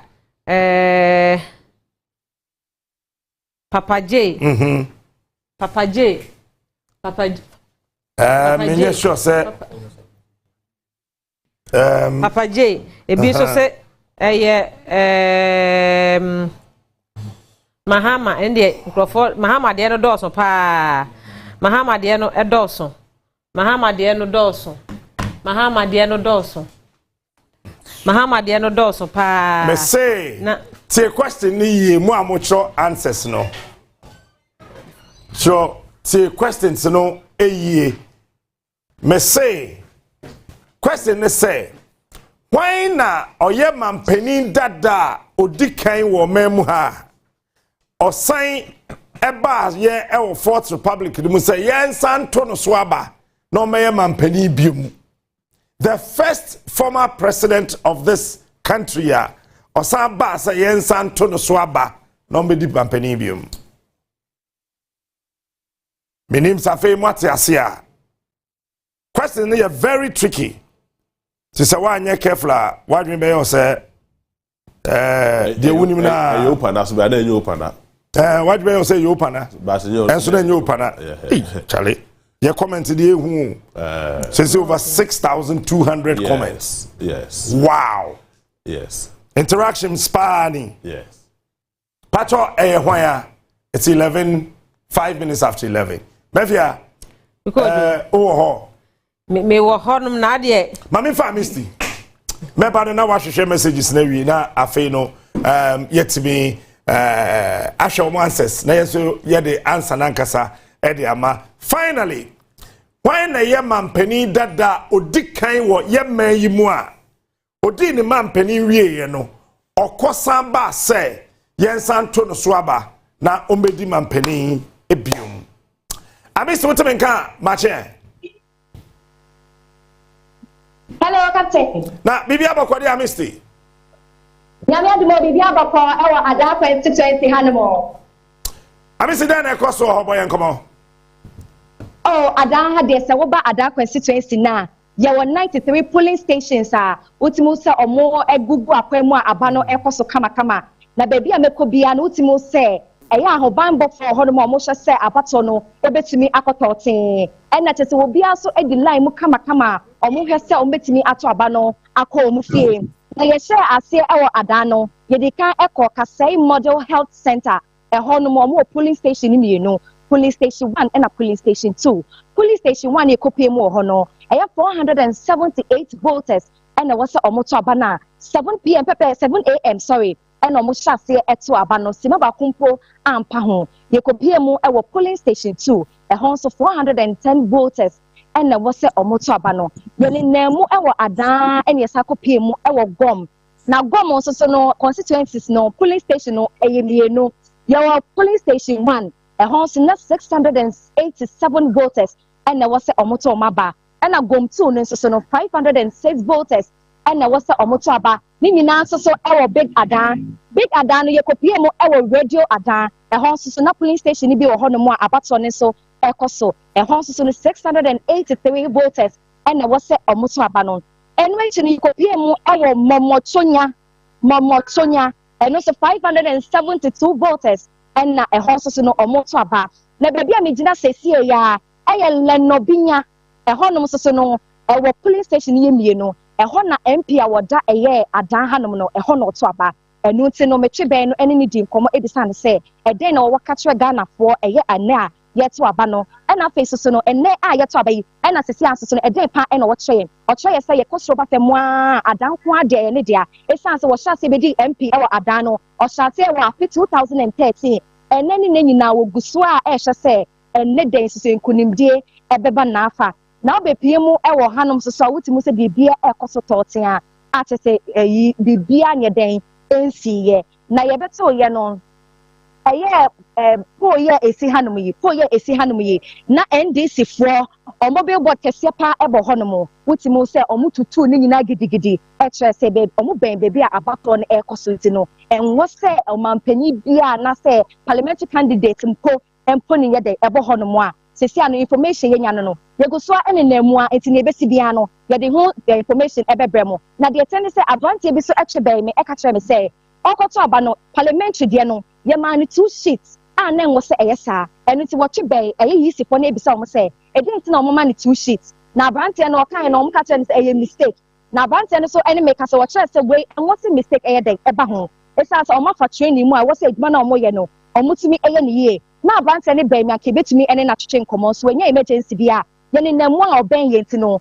bibia se yebetwa ben na wetimi akyerɛkyerɛ asɛm ne ye e de akyerɛ yenti adan de wetimi se bibia ekoso toten a bibia dem so kama mamenda wase na amisti bibia se kyerɛ yebesan ya to nsafra amisti na wote ne nka efi ada na ada de majority of the time na ya na Onua Abatoɔ no eye boko Nkofo Christ send me message say question answer na je Kufo. Wanya bi. Kufo de abampa Dr. Hilary Man so de namu, JJ Rollins enamu, na Jana Jekum Kufo the same. Na Hilary Man so de no aba. So far so good. Omumienu na omureni ewa ha. Kufo ne Papa J na Dr. Hilary. Okay. Sharing so Omampani Dada Fly Lieutenant Jerry John Rawlings, so the president ye says Sojeni head of state. Na yeto no swaba on the 3rd of November 1992. Ah yesankoto no swaba 1996 odidi nkunim no one sign the chia mbabium say ento no swaba fa no to trim. Yeto so bium John Ajekum Kofo on also 2000 first round 1996 Olusui 2000 first round second round no the president and then 2004 odiwie no ode koye no wama ebium say emeto no swaba. So these are the two names are ever enipa wadi president wo memu ha odikan o koye a osaba say ento no swaba Dr. Hila Liman Dr.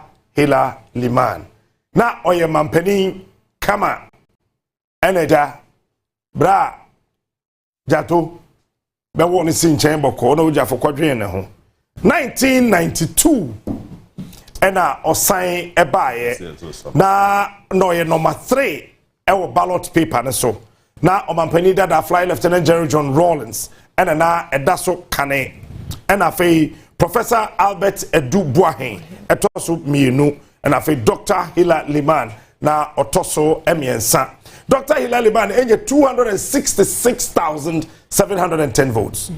Mikojo unse abaye tu nyina no ensemtrofo enne ye nanso enesia kosi ejoda na ye kwa homa so tel na ye ne Timothy kwakodi nkomo meka se wonya GJ secretary a one no have a conversation Timo so timika good morning bi me.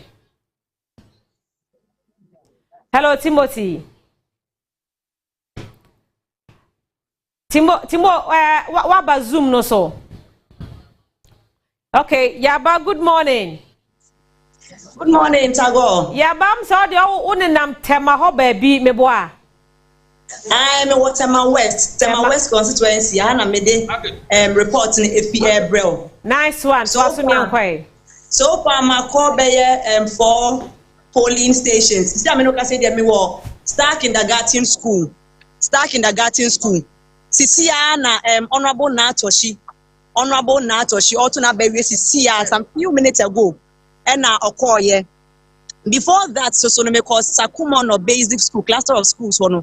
Nana Mijina Chief Justice, Madam Getru Tokonu, Ebeto na ba fefe for nebusu nyina, Ebeto omo ba omo koye. Ye din kan me fi won me call Mexico JHS.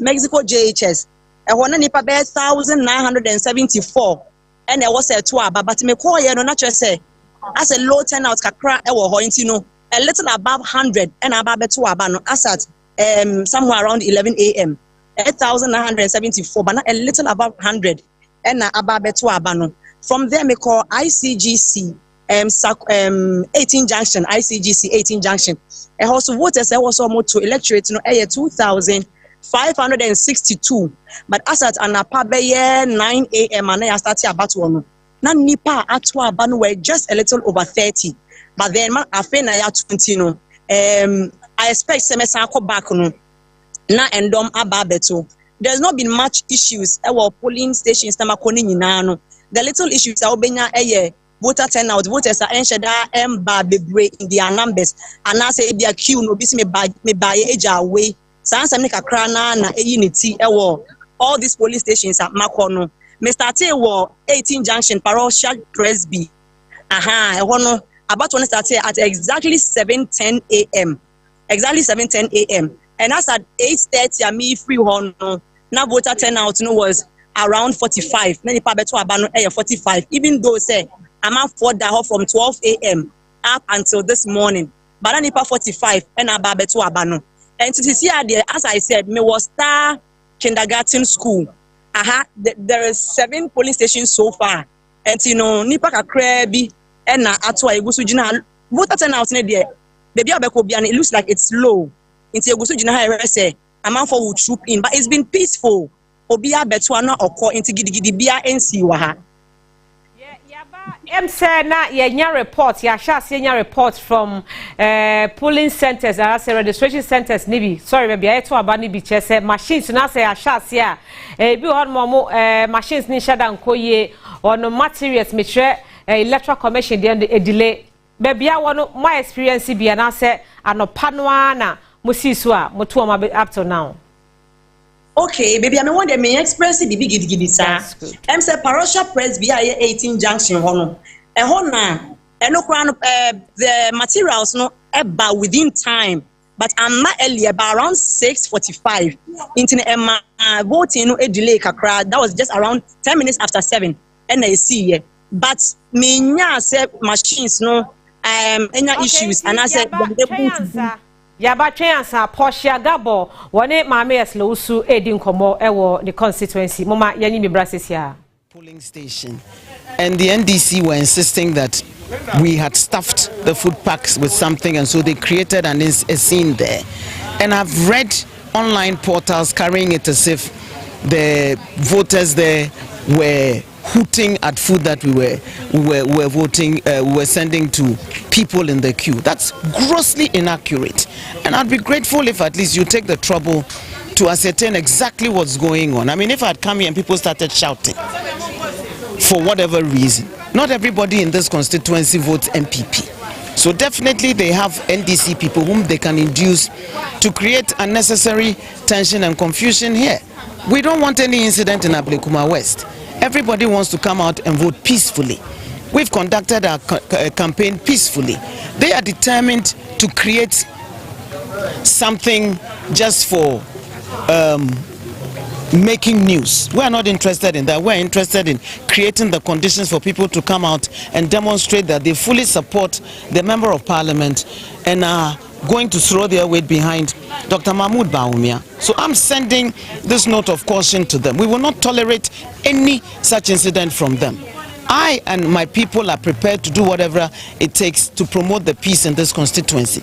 But if they come and misbehave, we'll meet them squarely. And I charge you reporters to report accurately. The food we are sending is food we send to all our agents in every polling station, every election, and you are aware of that. So if we're sending food packs to our agents, how do you create the impression that we're seeking to induce voters in the queue with food? We've never done that there. So where from this?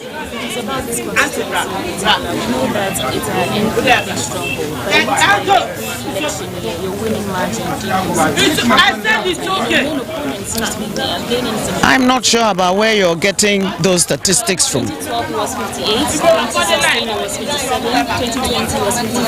Our winning margin, but numerically our winning margin is not decreasing, because every election we increase the number of voters that we secure in every election. Right. And so election year, you won by 54%. I'm just asking, have you seen the work he's doing that you can send a what work? I haven't seen any work that he has done.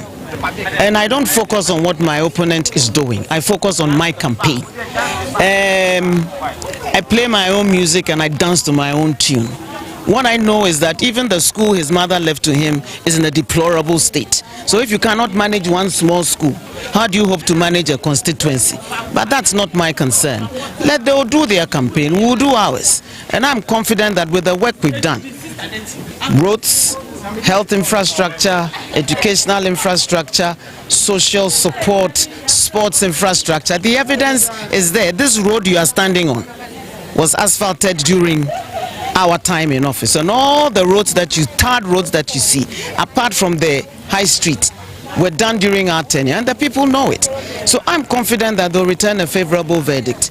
But knowing that they're going to lose, they want to create incidents like they did the last election. And we restrain ourselves. This time around, we'll meet them boot for boot, if that's what they want. That's not what we want. So I'll urge them. He claims he's a reverend minister. But if you are a reverend minister going around inciting violence because you want power, then that just shows what you're offering to the people. And we don't like that. We vote peacefully here. We express our opinion peacefully. We go about our campaign. I'm friends with many of his members. They come to me if they need support, and because I don't discriminate in my work. Any resident of Ablekuma West who needs support, who comes to me, I help. And they all know that too. So for his information, many of his people are voting for me. You are one of the very few female MPs in Parliament. Are you certain that more female MPs will be voted for? I sincerely hope so. I really hope so. And we're still struggling to even hit the 20% mark in Parliament. 276 seats in the next Parliament. If even we can get 50 or the 76 and leave the 200 to the men, I'll be very happy. But honestly, from what I'm seeing, it seems all the women who are contesting for elections are under siege, and they're being fiercely contested by men, apart from those where there are two women who are standing. And that doesn't bode well for our democracy and inclusion. And I think it's important that we look at diversity in the legislature. our record is abysmal when it comes to Ghana's gender inclusivity in terms of decision making. It's abysmal, and we can do better than that. So I'll urge everybody who's hearing me to vote for the woman on the ticket.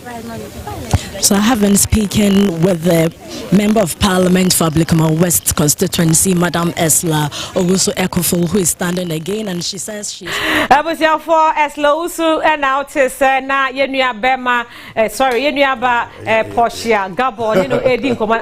Before I met Church Mukaka. Yenua Bema Esla Owusu. Before I met Bon the top of Mukojo. Yenua Bema Esla Owusu. Oh. Yenua Bema. Unim say on making comment be. I was say say obemiti or any opponent ni boot for boot. So committee say boot for boot na. Me come me chia me hu dada bia me ka say yetete be. First na dressing mirror ni ho. Tini ehu yechi ene nyame adom bi wo nti ehu yechi say maame no on committee o mu bi ntokwa ba say sia ye hu no. Esla say ntokwa ba say sia ye hu eye nkrofo mba ena omodo omho ekwakotwa so ntimi pacho baabi edru comment bi wo ho no mo asebe kasase pani ya na watwe ho e de afri sa ensensem no bi ho enti yenkoso e na ne nsem ode atodwe etie no AJ Sapawa homa no so fa AJ ne enko. Hello AJ. Hello, morning. Hey Odesheba, good morning. Hey onso enua be ma ho. Odesheba daroma na ayawa so east wogon na ho ana I also West Wogon, sorry. May I say now? How do you worship? How? It's because Engelbert polling school polling station A and B. Now me share and observe check what how the observations are as well on ground. In Twitter, it was quite a smooth process.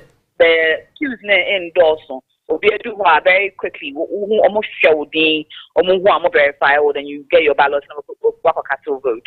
But the only isolated incident I see what I said, one of the people over polling booth, would take a picture of the ballot paper. Now, how are almost structured?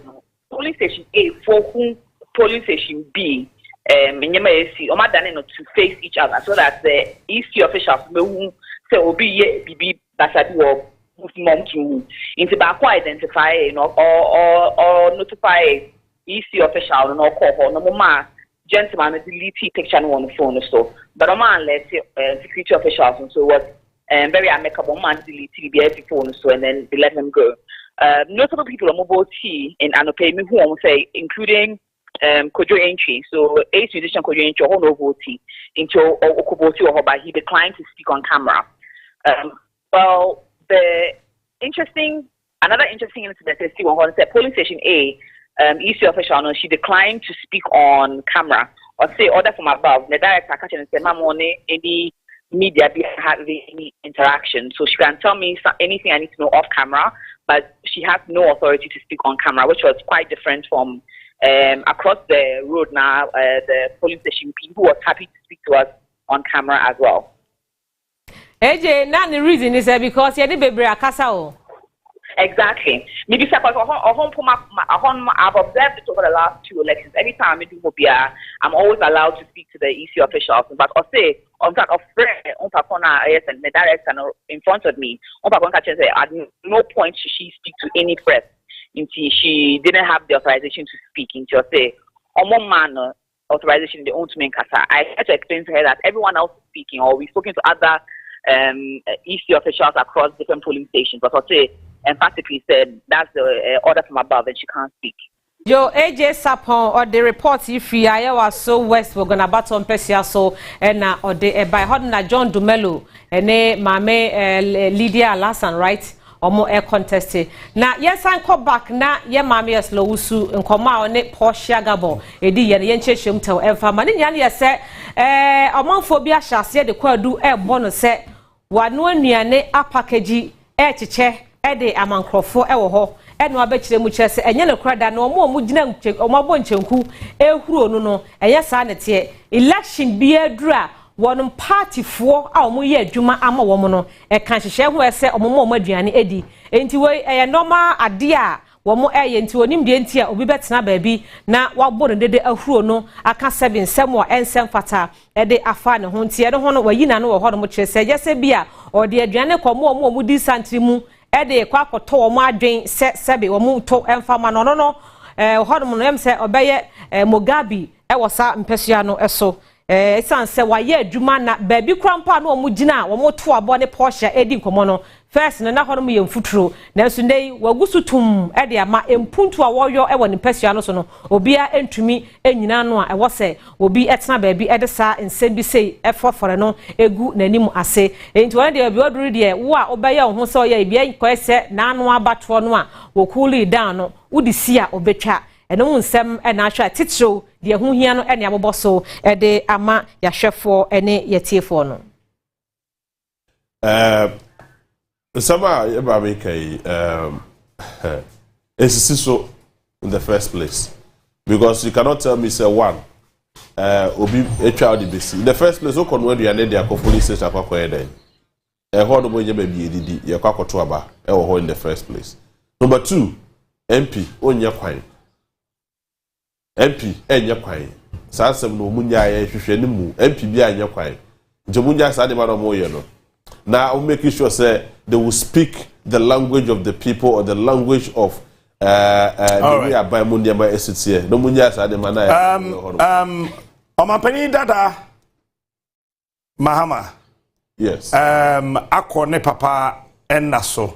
Omo nanka me be kana na ekwa kusapon. Me bo AJ sapon na se. Na ekwa kusapon ye agogoma hene. Wedi MP dawo. Yes. Yebeba ho Popular Front Party. It was an invitation. John Dramani Mahama eko momo ne ko ne papa ennaso. Omo ebo empire emano ema Ghana for so ere emfi da se omampani da kufo in 2000 ahemfo bi kan omo hobom ekogu ensa ewo bebia na wosusu se eho no wosie omampani da kufo ne papa. I've told you 1996 and 2000 general elections is playing off in 2024. Enti Mampani Dada Mahama ne papa na so no and nanano ma hemfo a no hima bi edi animu umkogu ensa bebi omususu se ho na Mampani Dada Kufo ne papa wusie no ba Mampani Dada Kufo na kasa ankobi. Okay. Aha, you place on record. President Kufo na kasa wankobi. Omkoye man say on sorry boom na umpiadom ekoto abama ne ba oya asante de hye kronkron na untimi ending kunim na asante hiamwa Africa na hono modi amia ache eti Wezo TV ena efa won kasa no modi nachi na che say Mampani Dada Mahama onya nkoto aba no ejidi say owie a ena obeko akoto eye naba medim se de ekoso de betimi atia nka yetie ye wie na set time ho a ye be kana na eye na na kweko sapon asem wonim se oni obeda yetie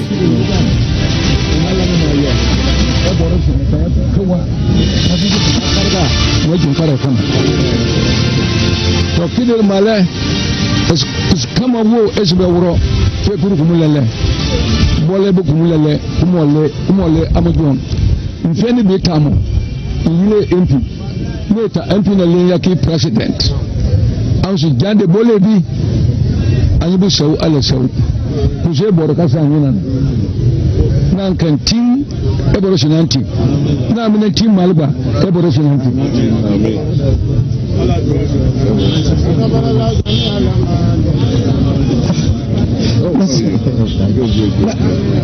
Let's get closer to Mr. President. Mr. President, so what's the purpose of this visit? How important is this visit on this day? This is part of our culture, tradition, and many of these are my uncles. They believe that at every opportunity, if you are faced with a crisis or you are anxious about something, you must pray to your father and your ancestors. And so these are prayers being said for my father. This is my father's grave. And so they're saying prayers for him and asking him to stand behind me in the contest that we're going into today. President Baba, you have in the past shared forward memories about how your father and then the father of the MP presidential candidate were neighbors. Yeah, we lived in the same neighborhood in Tamale, and they were neighbors and friends. Yeah, so that's true. We grew up together. Yeah, so he knows my family, and I also know his family. All his brothers and sisters, and all my brothers and sisters know each other. That's true. Thank you for talking to us. Thank you. Okay. We just had the former President John Mahama, who came to visit the tomb of his father. He'll be leaving here shortly to the... All right, thank you. So that was the former president and the current presidential candidate of the National Democratic Congress, John Dramani Mahama. John Dramani Mahama, ne papa ne friend E.A. Mahama, Emmanuel Adama Mahama. Na ne papa so no ye politician. He became the very first regional minister under Osajefo, Dr. Kwame Nkrumah, na membunim na papa no na oduamo. Oh, Iye Mahama. Yeah, Iye Mahama no a rice farmer. Oh, really? Iye Mahama no a rice farmer. Apart from a politician. Time na Kwame Nkrumah person see rice factory first of its kind. Ewo ye maintifi hono ne ade no. Enipa ne mo omoje ye process ne kane Mahama papa mo. Oh, okay. Ti Mahama papa ne mo ne dikan a omode fi go nya asase so. Eko process ye. Na papa no so ye Christoni. Oh, I see. No ye Presbyterian. I see. No Presby, sorry. I see. No Echo Presby, sorry na Fofi Antoata. Ekoba se emrebi abetwemu kono. Ba omiya papa kodi ne ho nkonkonsa. Eche Kwame Nkrumah na em se eniema no eye won si one time. Na omo wo ono na ono ne papa be di na de. So the light process. Na light. Eshasi ache. Oboko here ya generator Mahama papa. Maureen Fisa Mahama papa no ye CPP ni proper. Yeah. Ono na oye CPP ni ma papa ne ba kwa nna so die nyame emfa nekra ensi. It's quite symbolic. Very symbolic. Yeah, because Mahama Krada. And that's only a tuaba. And that's only a tuaba. And then the okori papa and so. Very symbolic. This is the second time obi a year to no swaba. Nipa bi akone naso, but President Kufuor de na President Kufuor nka ho no wokoye.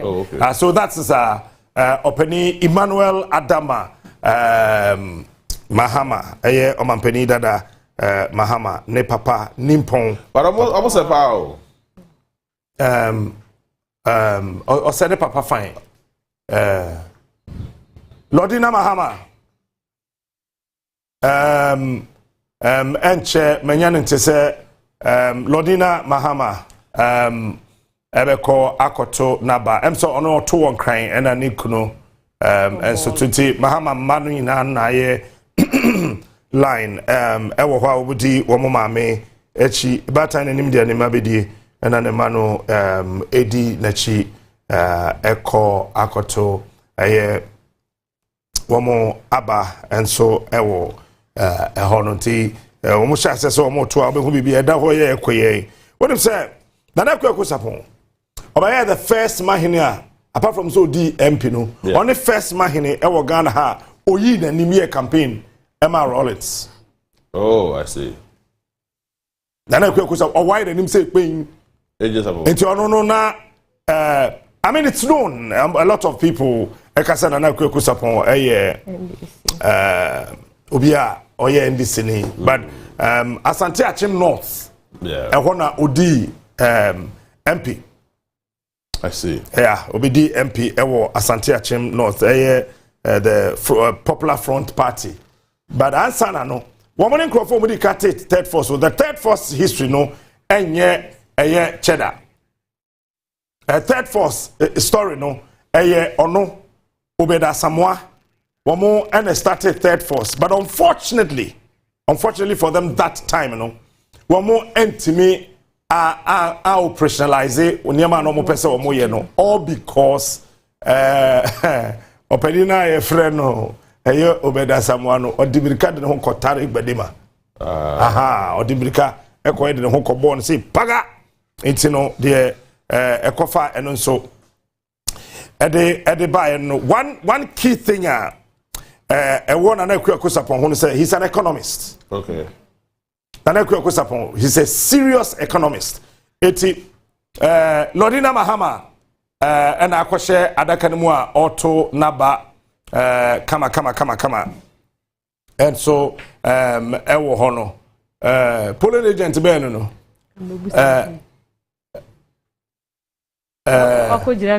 Omuyina no Akujira nchen omo ahwe ema afi say papa no ne baba ne call boli o and ono so ne mema no ono so ne mema no ewo ha na oye law so kakra tina na kwaku support so ye lawyer oye owo degrees makomako enan na na kwaku support owo degrees 4 our degree in economic sociology, law, and political science.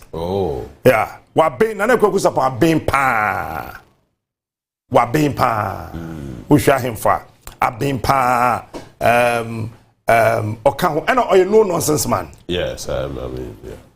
Nana kwa kusa pa. He's a very, very, very no nonsense man, but he's very jovial. Ugro ho bit mama wasria ma wa say yes yeah penimu pa bit mama wasre kwa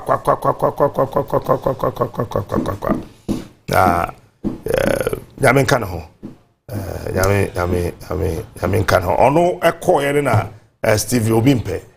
Okay, Steve Obimpe ebe share na na ibedi MP ho ansa na oda wa bompa yegu Lordina Mahama bompa yegu ne nabana otoye no so de ama nikunu ode ama nikunu enti de ewo hono no baby anana akwa sapon odi ne mre pa central region Cape Coast hono odi ne mre pa okoye state prosecutor aha anekwa kono ye state prosecutor aban krachi pa obetumi watum so that's it on anybody AJ support yeah on anybody AJ support to say ban elections re ka say wuntimi ya ayate ase because one history no wo honi na no wo mba no mo na no mo fancy for media general yeah aha you must understand, you know. And as I told you in 1967 or joining Papa B friend John Bielsi and Dr. Obeda Samoa and Omote the third force party. Third force party. But Obeda Samoa eko joining Kwamla Agbili Gbedema na onone party the National Alliance of Liberals. And subsequently Nina Omuyi got elected at Biakuye district Volta region and so about Second Republic in the money Sane Manina. So these are some of the people they play major role in Ghana, politics in him. And once again, I will say big thank you to those of you on Facebook. In fact, I thought I am na mamenko hona menko shade ya na afi eyemi wanwa kra keke se samre ya yumi data bo ayedin data bo ayedin but eye na abugiri mahama ose on toaba ose on toaba because mahama anybody umi na no umi the grandchildren. Enti se okujiremu se obeto aba wan hwa na okoto amahwan but obetira to parliament onche obetira to parliament not even that JB otoba akoko ha se me ka kire otoba akoko ha enti control presidential mahama no to MP no ma MP no aka se decide ya but ono patre se wo mienu ni nyina no wo ye presidential candidate enti ontimi Emma on tour baby, and I think it's fair. It's fair. Also 2024 no on tour, but this is the next another timer, a very prominent person. Okay, Jokes Muktari and yeah, mame, Mjidi so di mame, Lordina, Echi, and a koye, yentieno. To work on this. So on the screen you can see Eric Ahianyo with Joyce Bauer in a brief interview with regards to that. How relevant is this? And of course the wife of a leading candidate in this poll in that area. Excellency Lordina Mahama, the wife of John Mahama, has just cast a vote. She came with her children. The 3 adult ones are also going through the process to vote. And while we are capturing her presence here, I'm also having a conversation with Joyce. Joyce, we know that many of your support are also in the hinterlands, where commuting to particular voting centers may be difficult. How is the party managing this to ensure that, as far as you are concerned as a party, many of your supporters go out there to cast their votes? You know, I think we've done all that is reasonably possible, as much as possible, as many buses as possible. Every effort to coordinate the movement of voters from one place to the other has actually been given a lot of thought. You know, it is not going to be easy to satisfy the demand, you know what I mean? And it's from across the country. You'll be surprised, from every part of the country. The beauty about this situation is that we actually have a line that we've put out, so that wherever you are, where you need transportation, where you feel you are stranded, kindly reach out for help. But as I speak to you now, I have cross-checked, and anybody who was ready yesterday to move from wherever to another point has duly been able to do so. And I'm sure that as we go along, it will only be those maybe in the Volta region and parts close to Greater Accra, for example. But for them, the commute time is not that long. But yes, we were literally swamped. And up to the dawn this morning, we still had many people requesting for transportation to move around. You know, look, Eric, I think that because I have actually been so closely linked to this particular process, I see many avenues for amendments, for reforms and corrections. I think 20 years far-reaching reforms, I think, more than anything, the reforms are really what will do it for us. Now, so while we are taking advantage of Lordina Mahama's presence with this conversation, what would you be telling your party agents to be? All right, Mamina Sainti, Joyce Bauer, and what is Okasa Elho or a former Minister of State, and with your company that John Dramani Mahama or presidential candidate at the National Democratic Congress or kan ho se omako abapra na officer Ghana ehia bibia ebetumi ama oman no akọ nanim akensemensia na ye de fa we no e de apem na afei yakope bibia di akohwe nkrata hodo mu na yetimi asan aba no nsia 1 hour after say yato abano ewie mibusao BBC ema mibusao say constituency ben na edikan ewo afe 2024 elections mu a onua the fire reporter fi ho kane patro constituency ben okay constituency ben odododio enti fatu trim na yetimi abehwe jebi General, I think that generally the observations now are very yet we observe at the other camera and near so various police stations so very encouraging. Just that say your cost pay Emagana for who updates especially the voter region and other parts of the country. So the Bayer Ghana for will have an insight of near cost to be say the next session, is going to be as smooth as possible. And I also want to applaud the EC for their quick updates. As you see, what they are timely. Strategically, 6 p.m., 9 p.m. is an ideal time. Between the sector for Shemu, but me updating Ghana for more who they might echo. Then periodically, we expect that the Ghana Police Service should also hear updates in the sector for Shemu. Nafi or Ghana for who they might echo. Especially incidents are starting ACCC or maybe no. Na yehwe dem ma betumi afro aba but Say I never call it there.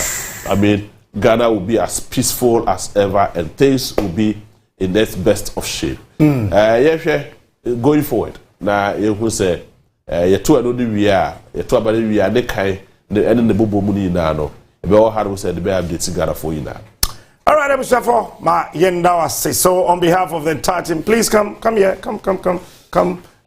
Myself, JB, and Efia Tago, we want to say a very big thank you for staying with us from exactly 6 a.m. till now. My dear Papa, more Facebook, no, you've been so wonderful. Sir, Majina Sosa, one number 3.9, one number 4, number 4.5, since I'm number 4.2. My dear, having 9,100 comments with 69.7K, 69,700 views. My dear, we want to say a big thank you. And we appreciate your likes. 3.3K likes. You've been so wonderful. We love you. Thanks to the entire production team. And Obi Oboye, Emma Yetibede Fawe Bro. Yeniaba, Yabrefo, and Owaka, Ed Obetuaso, Noma Pijem Ko, Yamiya Domano Sia, Yens Yaba. We say, bye bye, we'll be back at 6.